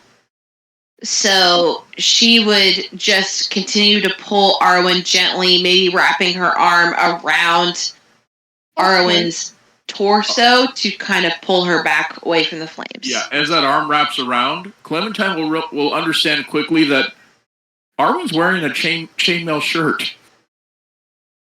Okay. Clementine's like, she's probably got better armor than me. I still don't trust that this individual is. I definitely think that Clementine would assume that Arwen is the most need of protection in the group. Well, you're wearing badass armor. I don't care. When in reality, Clementine is probably the most need of protection in the group. Clementine is used to protecting sheep, and she sees this small elven woman and thinks, I need to protect she pulls her back and hears these words from Eowyn and is like, okay, we're gonna continue to fall back, sweetie, because there is massive flames and I don't want you to get hurt. And as she's pulling her back, she also hears, burn, baby. And Clementine is filled with that, should I fear this small individual or go along with it? Okay, I'm going to go along with it. The dichotomy continues. So the cavern is set ablaze, and I think the general consensus was that once the cavern was set ablaze, that we would head back to town. I believe so, yes. Yep. Mm-hmm. So probably... forgive me if I'm wrong, but by the time we head back to our initial campsite, it'll be time to bed down again. Yep. Okay. So we probably head back to the place where we made camp the night before. The bunny burrow is already there. We're able to make camp for the night. How cold is it? It's still in the 30s, and this is about what it is for the next couple months, Okay. without storm. Even at night. Yeah. Okay. I think by the time we make back to that camp site and we're able to kind of give her, I think Clementine kind of fiddles with the cube on her necklace and exudes a warmth around her for when we are doing our setup for the night, whether it be the random rowdies setup of bear traps or Sunny's alarm spell. There is a sense of warmth coming from her cube that is 95 degrees Fahrenheit. Well, while you do that, Quentin opens up his trunk and taps the same thing and goes, "What brand did you get? This one looks great." Oh, do you have a thermal cube? Yes, of course. It was the common item I chose. It's the common item I chose as well. That warm, Erwin would drop the heavy clothes. Mm-hmm. The skirts are. She sat in the gore on the skirts. It's 95 degrees Fahrenheit, so even if there is a cold breeze coming through, it is fairly warm. She drops down to essentially bra and panties. Oh God! Now, you notice that the one that Quentin has, it is sitting in what appears to be a modified muffled container, and when the lid is closed, there's no warmth coming from his sled, making the entire area 95 degrees. But it does appear that the shape of the thing sitting above this thermal cube, it is all that heat's been directed to a little camp furnace and little grill that he has built into his unit, and it's like, I use the thermal cube to cook with. Clementine uses her thermal cube as a sort of radius warmth. You use yours to cook, and she uses hers to kind of expand to the area around her. Her being an individual that works with sheep and keeping them safe, she uses the thermal cube to keep them warm throughout the night. So hers is sort of. So hers is a sort of radius. So hers is a sort of radius of effect, while yours is used to cook food and whatever. And as she sees Eowyn Erwin kind of like start to disrobe with this warmth. I think there is a massive like discomfort from Clementine in this sort of like she's very extroverted, very like charismatic, but there is a limit to the sort of like openness to others, which she kind of learned growing up in the Feywild, and she's not quite used to someone being so like open with their like physical form, and she's a little bit like, where do I look? You know? Meanwhile, here comes Quentin, only in boxers, carrying like a hot steaming cup of cocoa, scratching his chest as he walks by, yawning slightly.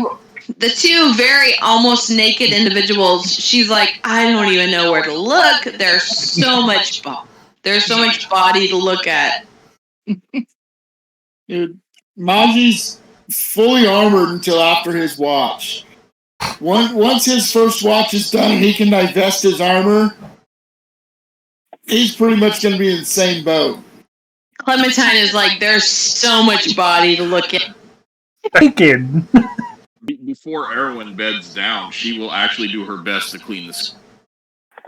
Clementine is in the sort of bisexual panic from everyone disrobing at the comfort between two thermal cubes, between Quentin's cube and her cube, that she's like, I don't even know where to look right now. Everybody's just very comfortable, and she's not quite used to it.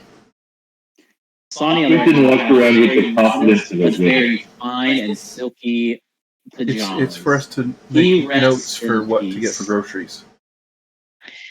What? I heard very fine and very silk pajamas, which would have gotten Erwin's attention. Sani is wearing very fine silken pajamas. Our distinguished artificer dwarf is wearing very fine silken pajamas. So naked, nearly naked, and silk. Yes. Remember something about how that would not keep you warm. To be completely honest, that makes sense for the one elven individual to be like, oh, fine silken pajamas. Yes, It makes nice. it makes so much sense for them to be to notice that. Good. At least he's wearing Argyle socks. Clementine's having a hard time between How obvious. Arwen being bra and panties, Quentin being boxers, Magi being bare minimum, and then Donnie wearing his silken pajamas. Clementine, in her bisexual panic, is like, I don't even know where to look. Like, all of these people are so hot. Go sit outside with the dogs.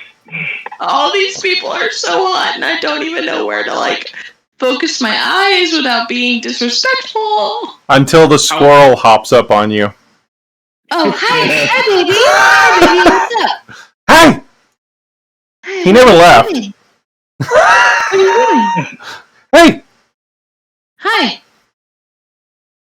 Just You need sort of anything? just kind of grabs at your face and stuff. Just Oh, kind of, hi. he's just hanging out.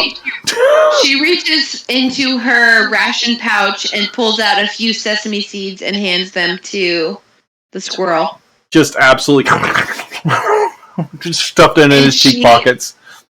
She literally scoops the squirrel off her shoulder and puts it back on the ground.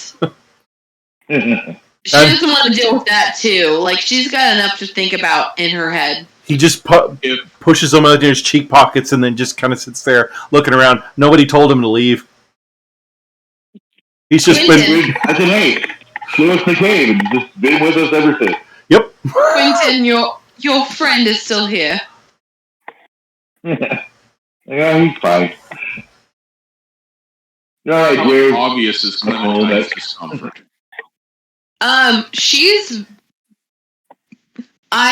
The way that I'm describing her character is that she's very charismatic, but she's not good at hiding her feelings. So her sort of discomfort at everything that's happening with these thermal cubes is very apparent. DM with a passive of 14 perception. Would Arwen notice this? Yeah. Yeah. Oh, At the notice, Arwen will grab her cloak and wrap her cloak around her. Oh, I had a whole new 8 hours to add onto this place. It's got a jacuzzi now. Totally has a jacuzzi. jacuzzi. I have a new day's worth of building I can add on to this already existing rabbit warren and expand it out. You see those survivalist videos where somebody carves into the world and makes the world. Add a jacuzzi? Yeah. Add one? Just right over here in this corner, and just shift the molds the earth right out of the way. Oh, God. And we can just cause a hole in the ceiling to have snow fall down, fill it, and then it eventually heats up. And then Create water. add some little luxury to it. I'll grab Betsy, and she'll create bubbles in the jacuzzi. Clementine sits in the jacuzzi. On one side is Sani, the Gotta relax after a long bit. dwarven artificer, and on the other side is Arwen, the elven cleric, and she's just sitting there like Sitting in a hot tub, 5 feet away, 'cause you're not gay. 100%. On purpose, Quentin goes, clothing is optional. Clothing is optional. At that comment, whoomp, whoomp. Yeah. Brawn pennies are gone for Arwen. Arwen is fully naked. And Clementine is furry furbug, right? Yeah, so peach fuzz kind of all over her body. Okay. What other question? Is alcohol being passed around? Oh, that would already be almost emptying his whiskey canteen. Clementine also has a wine flask. So Sonny is passing around a whiskey flask, but Clementine has a wine pouch of wine that she has made herself that she's passing around. Quentin has a variety of flavors. I'm so sorry. I'm ready. Do whatever you need to do to Clementine. I'm just here. Well, about the third pass around, Arwen would reach up and go, "Oh, you're soft. Oh, you're real soft." Clementine kind of like shrugs into herself and is like, "Yeah, people say that a lot when they're around me." Against her. Okay, Arwen, that's quite lovely. No, it is quite common for people to haven't come to the understanding that I am very soft. I sort of have this peach fuzz all over me. Yes. All over? Yes, all over. Did I miss what you were wearing in the hot tub? What? What is Clementine wearing? Clementine is wearing. Okay, so Clementine is kind of wearing a, wrapped bralette, and sort of like underoos. Not a one-sided conversation I ever expected to hear from my husband.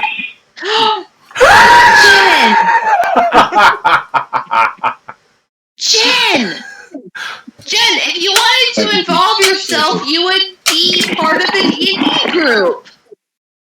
What? If you wanted to be a part of this, you should be a part of the D&D group. I'm sorry. It's just I'm hearing his comments is making me laugh. Oh yeah, no, it's quite funny.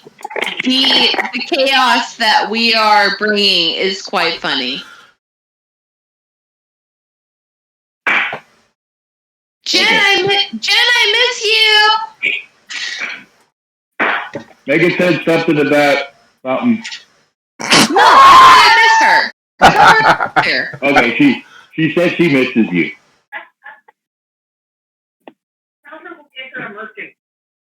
Oh, I'm not saying that. No, tell me what she said. Tell me what she said. She said that she's going to be bringing you a market.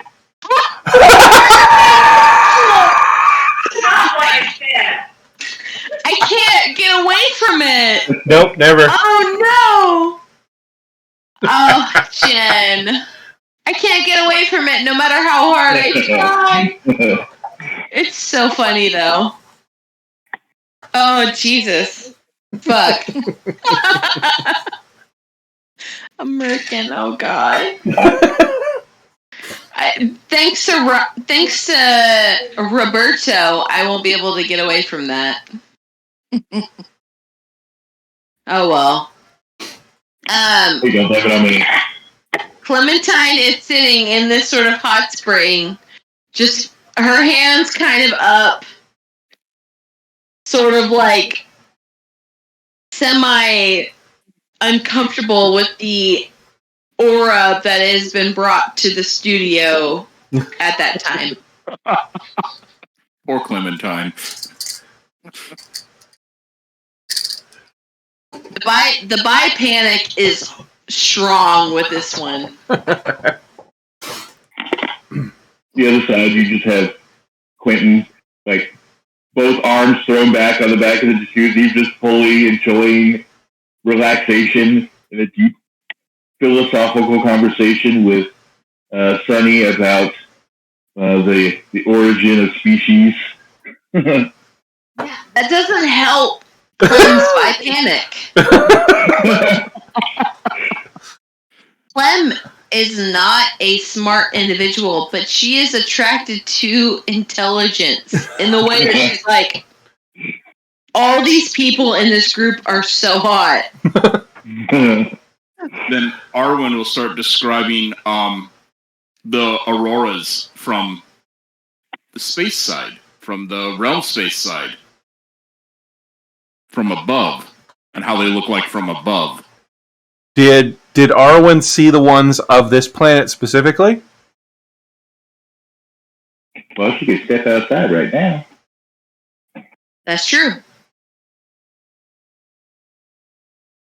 Yeah, she did. All right. She's going to have the words visible.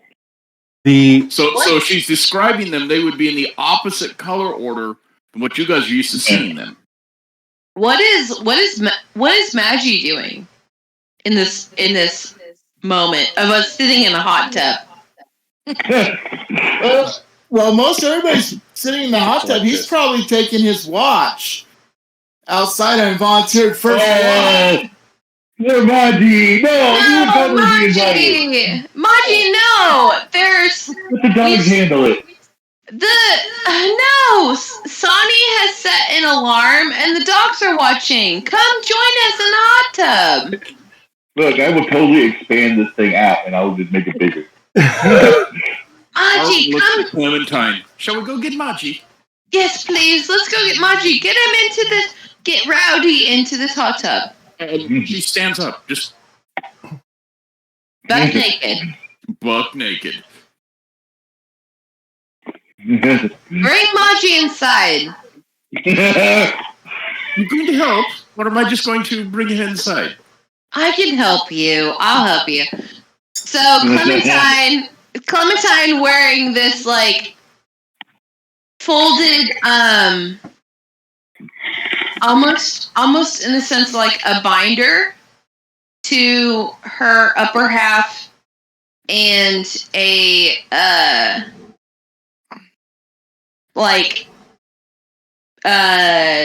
bound lower half. Her and a buck naked elfin woman. They come out to Maji. Maji, would you please come inside? The dogs and the alarm, they can take care of watching. Come inside and enjoy some respite from everything. You sure you're not one to watch? No, and the dogs and the alarm that Sonny set out will be a perfect alarm if anything happens. You can come inside. Oh, goodness. Yes, please, come inside. Come inside. Enjoy the warmth with us. I want to learn more about Much you. convincing. Well, once he's pretty much told no, watch is taken care of, don't worry about it. He's, okay, fine then. He'll come in and take time to divest his armor and pretty much, okay, yeah, we're going to Do you lay out disrobe fully? pictures. Yeah, he'll disrobe completely fully. Hell yeah. He'll take a couple minutes to Marwyn will make use sure. rather nimble fingers to help him get out of that armor. She understands heavy armor. The Beautiful. only thing he takes time after divesting his armor and everything is to lay out like his socks and stuff so they'll dry evenly and not have There is wet feet and then Maji, there is a warmth that is significant from Quentin and Clementine's thermal cubes that creates a warmth within the space that you know that all the things you've set out will be warm by morning time. So Picture with me my mind's palette of this moment. I am envisioning it looks something very similar to where Luke grew up on Mos Eisley. The house that's like half underground and half above ground. yes. And you walk down into the first floor. Mm-hmm. Something similar to that. And out of an Adobe mud earth style. It's the same vibe of when Luke sets C-3PO in the oil bath. Yes. Yeah. But that is just everyone. Yes. And We are all within this thermal bath, well, kind of enjoying the warmth. it's going to be very humid as Oh, the you. inside of this clay building kind of becomes its own sauna Mm-hmm. So is and like relaxation port. You step inside this from the chill winter air and it's humid as hell. It's possibly kapuff. Yeah. To where it's almost hard to breathe, but it's better than the cold air that's outside. This is the perfect shot, the perfect sauna. I think that Clementine will like put her arm over Sonny and be like, "How do you feel with this? You seem a little on edge. How's this feel?" Sonny's totally not on edge. As Maji finally gets out of his armor and he gets in, Maji grabs this weird looking not cube, rectangle metal piece, and he pulls out one of the fattest cigars that he's ever seen. And he says, Maji, you've learned the first lesson of life is that you gotta learn how to work hard. And then he lights the cigar and it's this long drag. And then he blows his smoke up in the air and he hands it to Maji. And now you gotta learn how to play hard. So Maji will take the cigar and take a long drag of it. And he will very much hold it for a bit before he lets the smoke out.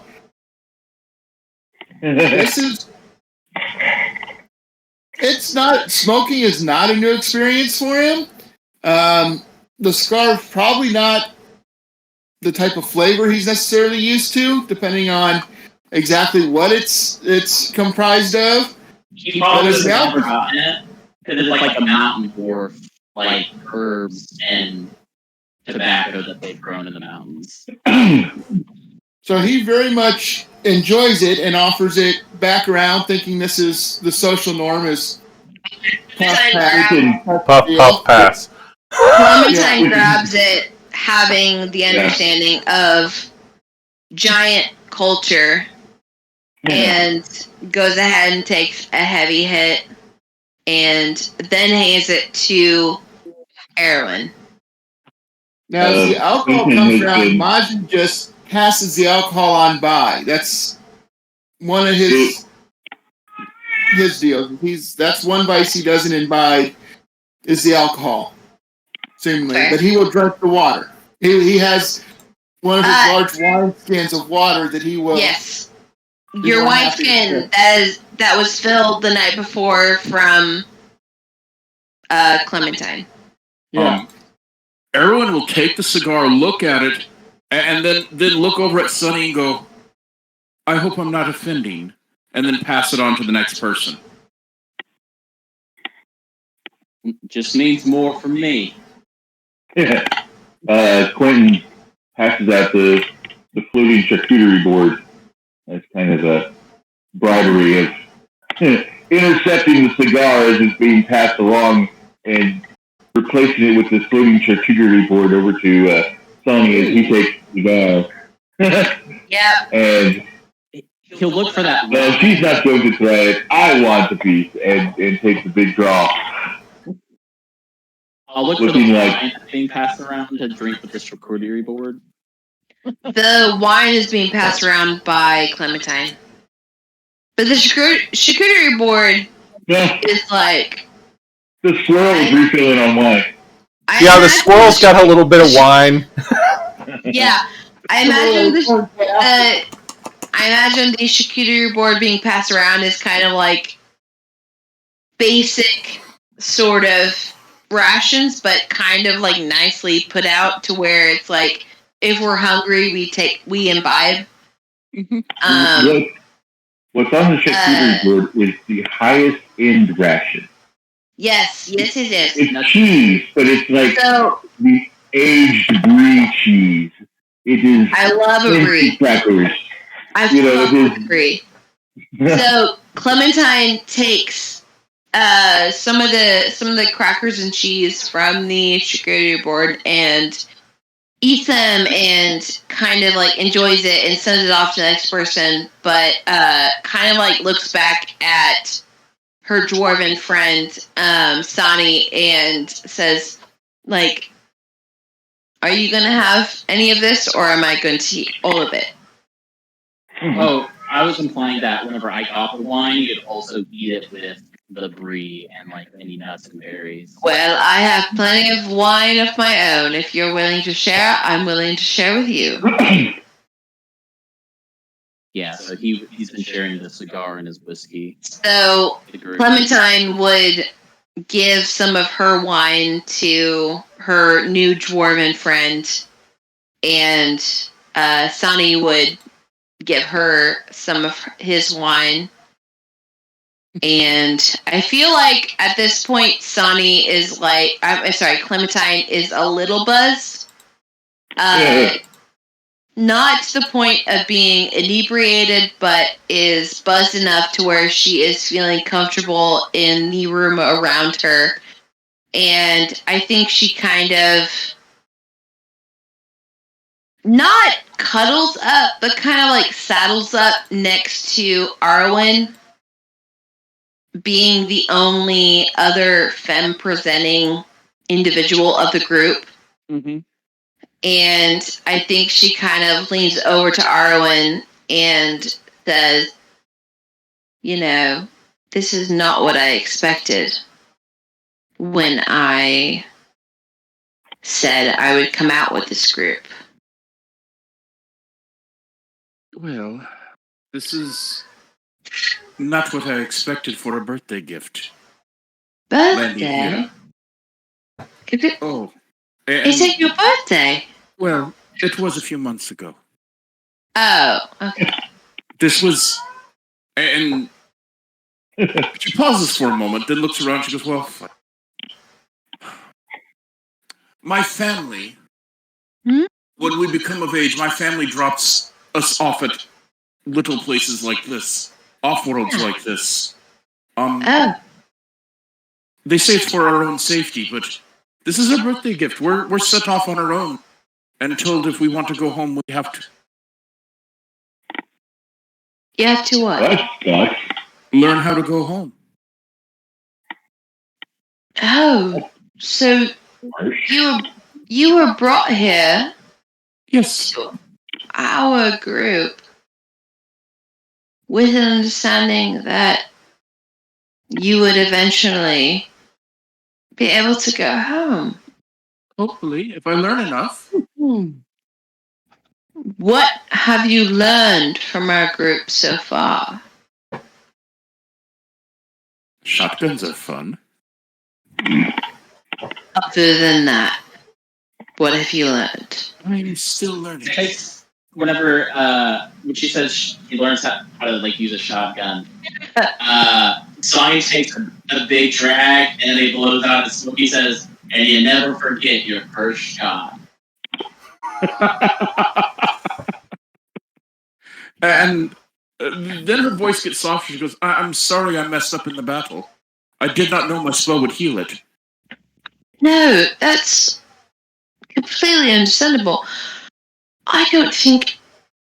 Well, I don't have a high understanding of the arcane, unfortunately, but I don't think that any of us could have maybe perceived that that would have happened. I don't think we could have predicted it.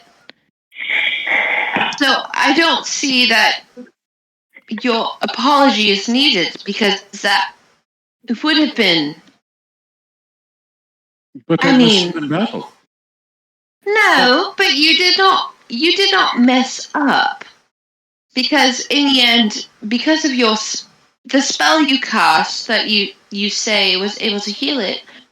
Because of that, I was able to. It was easier for me to hit it.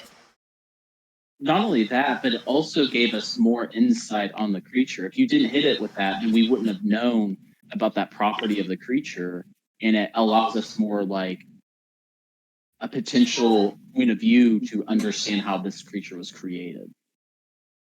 That's true. So, if I make a mistake, I'm not going to be in trouble here.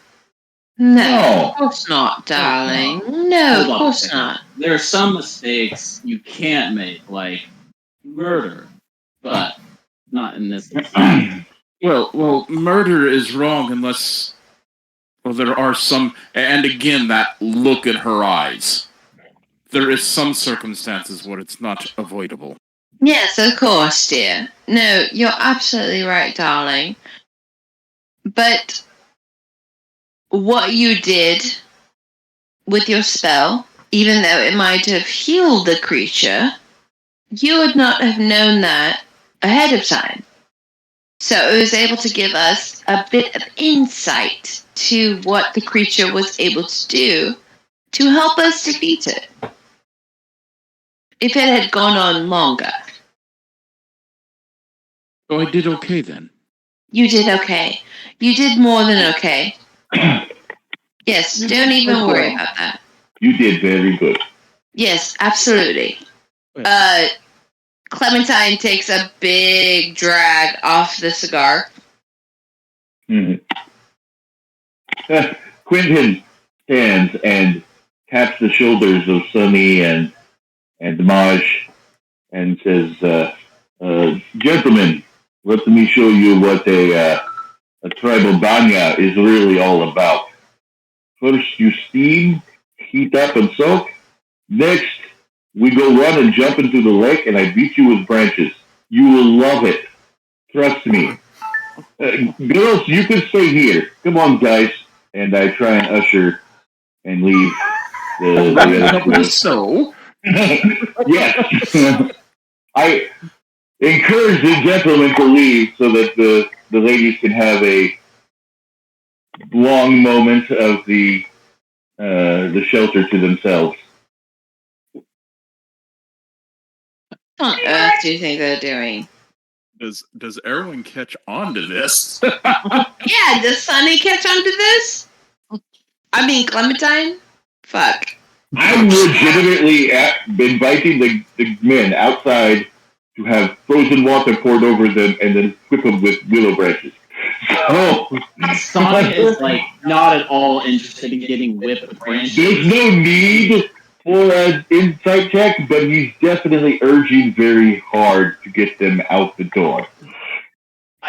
Donnie has been for icing as a mountain dwarf, and he is not at all interested in doing that. Yes, I understand that, I'm but hit with branches.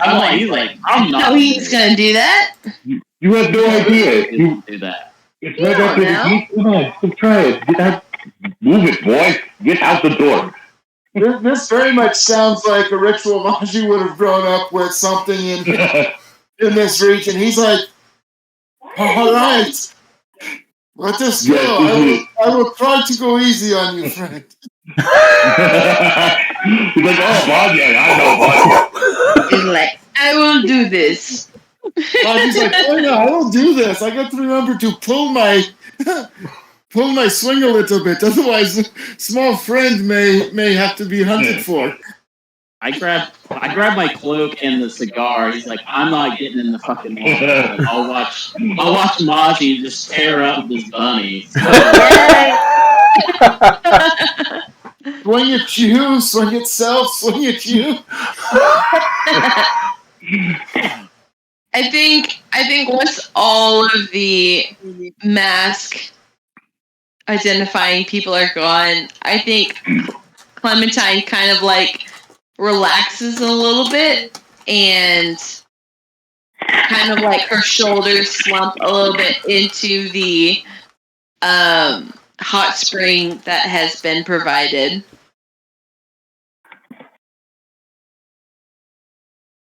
Erwin will visibly relax as well, just kind of melt into the hot water. Yes.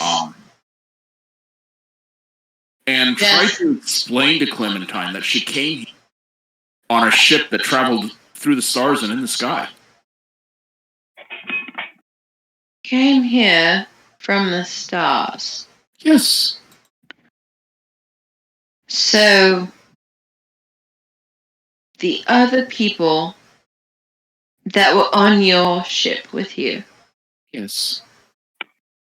are not here. No. Was that an understood thing as you were approaching? I thought there would be others that dropped off with me. Mm-hmm. As we approached, I was told I would be dropped off alone. Okay. Well, I don't have a great understanding of the world here because I am not from here, but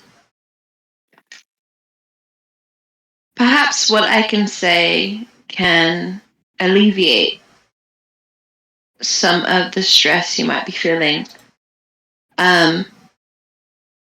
When someone or a group comes to this world, there is a bit of fracturing because there are multiple biomes that exist within this world. So when your people said that you would be alone in this, it makes sense because people coming from outside of this realm could become fractured within the different biomes of this realm, which I've explained before, where Hothar is a complete planet that is built of tundra and ice and cold.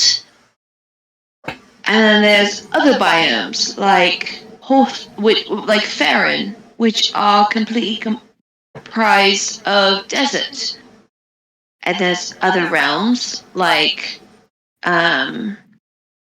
Endora that are comprised of cities and forests.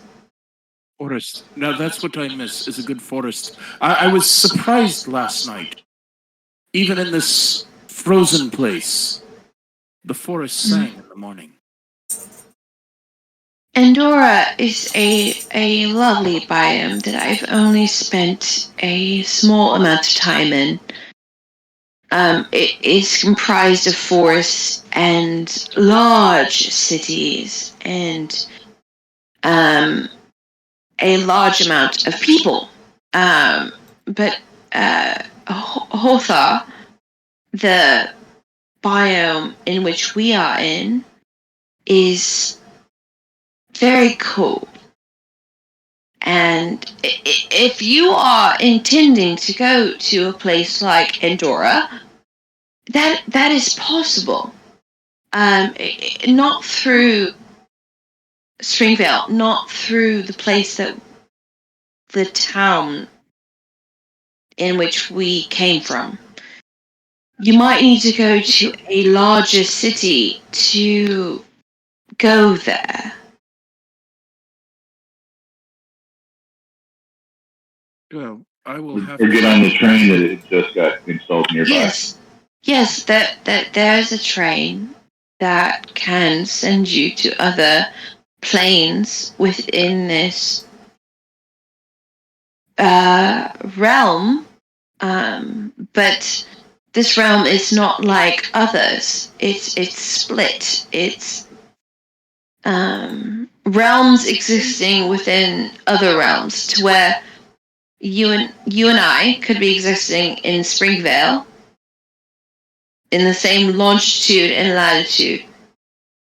But if you were to go to another realm like Farron or Endora, you could exist in the same longitude and latitude, but the area being completely different because of the biomes. She looks a little confused, but it looks like she's grasping it. Yes, okay. And I think that's what Clementine is hoping for, is a bit of grasping and understanding of what she is trying to say. Because Clementine is not an intelligent being, but she has a high wisdom. She is trying to explain to the extent of what she is capable of, but that only goes so far. And I'm assuming that Arwen is a higher intelligence than her, and I'm hoping that Arwen is able to kind of understand past what Clementine is trying to explain. You hear echoing from the lake beyond. Don't worry, you nailed it.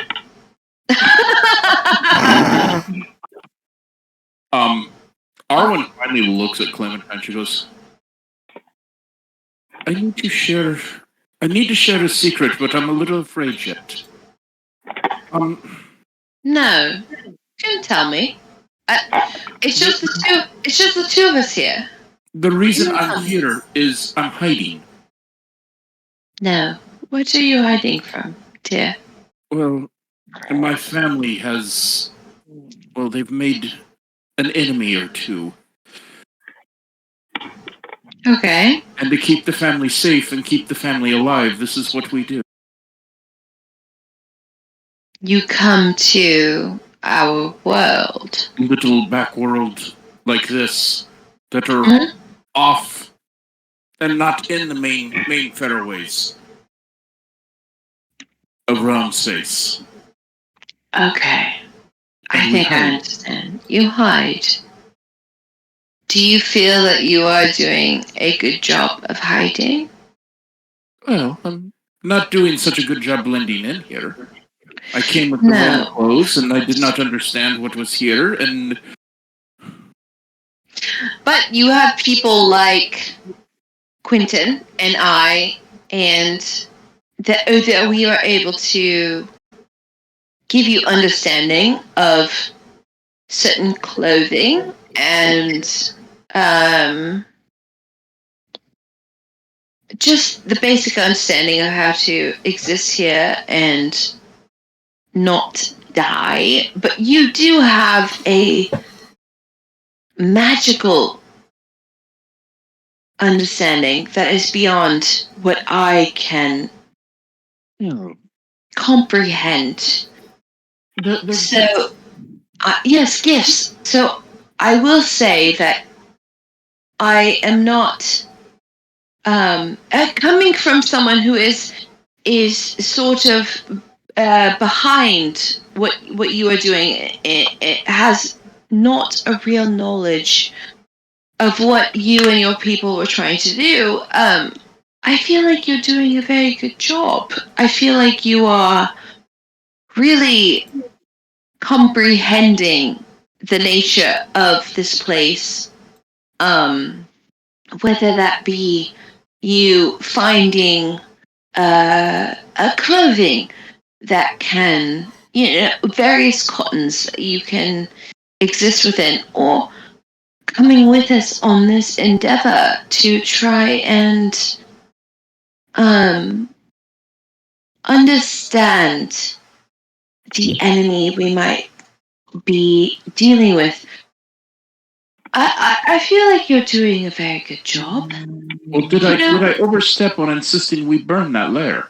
No, that was very much the idea that I was also coming to that sort of intention, because I saw things that for a probably very different reason that you did.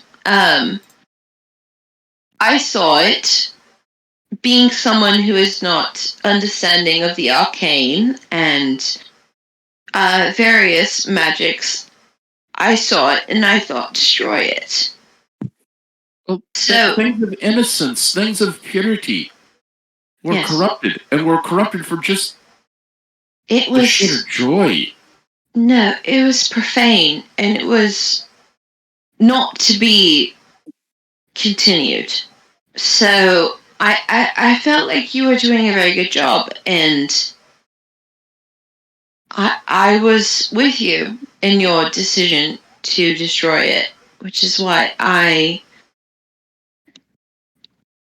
continued my dialogue with Destroy it? Quentin, with Quentin and Sonny, to destroy it. I was quite with you, and I was very much a proponent of that because it seemed quite awful, and I no longer wanted it to exist.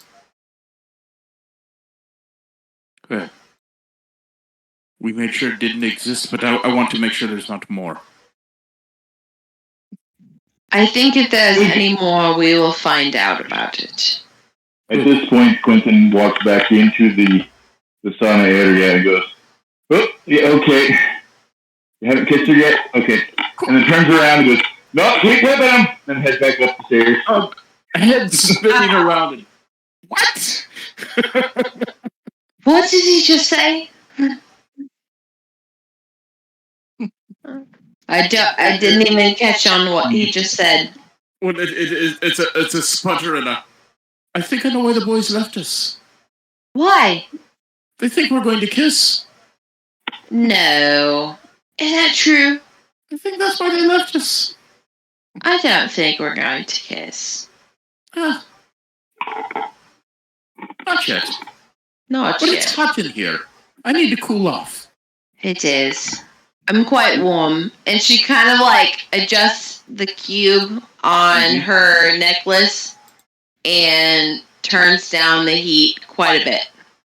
As she does that, Arwen will actually jump, pull herself out of the tub. And she goes, well, that's it. I've got to cool off. I agree. Grabs her cloak and runs out of the burrow.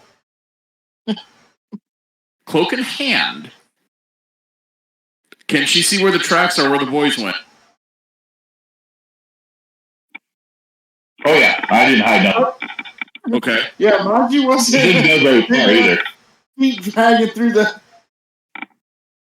So, and they headed toward a lake or a stream? That mud puddle that the dogs had dug up the first time we were here. Yeah. So about halfway down to it, she drops the cloak she's carrying. Full sprint. And for her, full sprint is fast. Impressive. Yeah. Full sprint, a jump. How deep is this puddle? DM, how deep is this puddle? Where did you go? What were you? Because you know what the area is. So were you trying to go for? I'll say with the dogs digging in it over 2 days, walling around, especially a big old owl bear, maybe 5 foot in the very, very center. She's aiming for the center. I hope she hits. And I'm thinking, like, at this point, it's a 10-foot area puddle. Yeah. So what the boys would hear is a whoop, a yell, and the sound of very fast movement.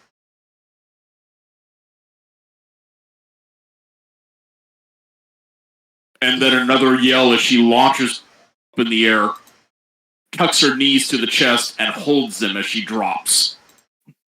That scene from Mulan, where they're all bathing in the river. Yes.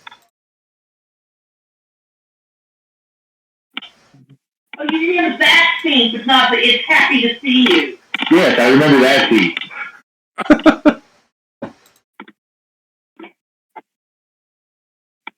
And I hate to stop you guys at a certain point, but it is midnight.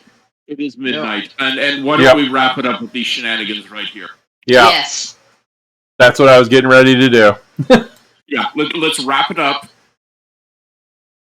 We've after the cool off, it would be everyone heading to bed. yes.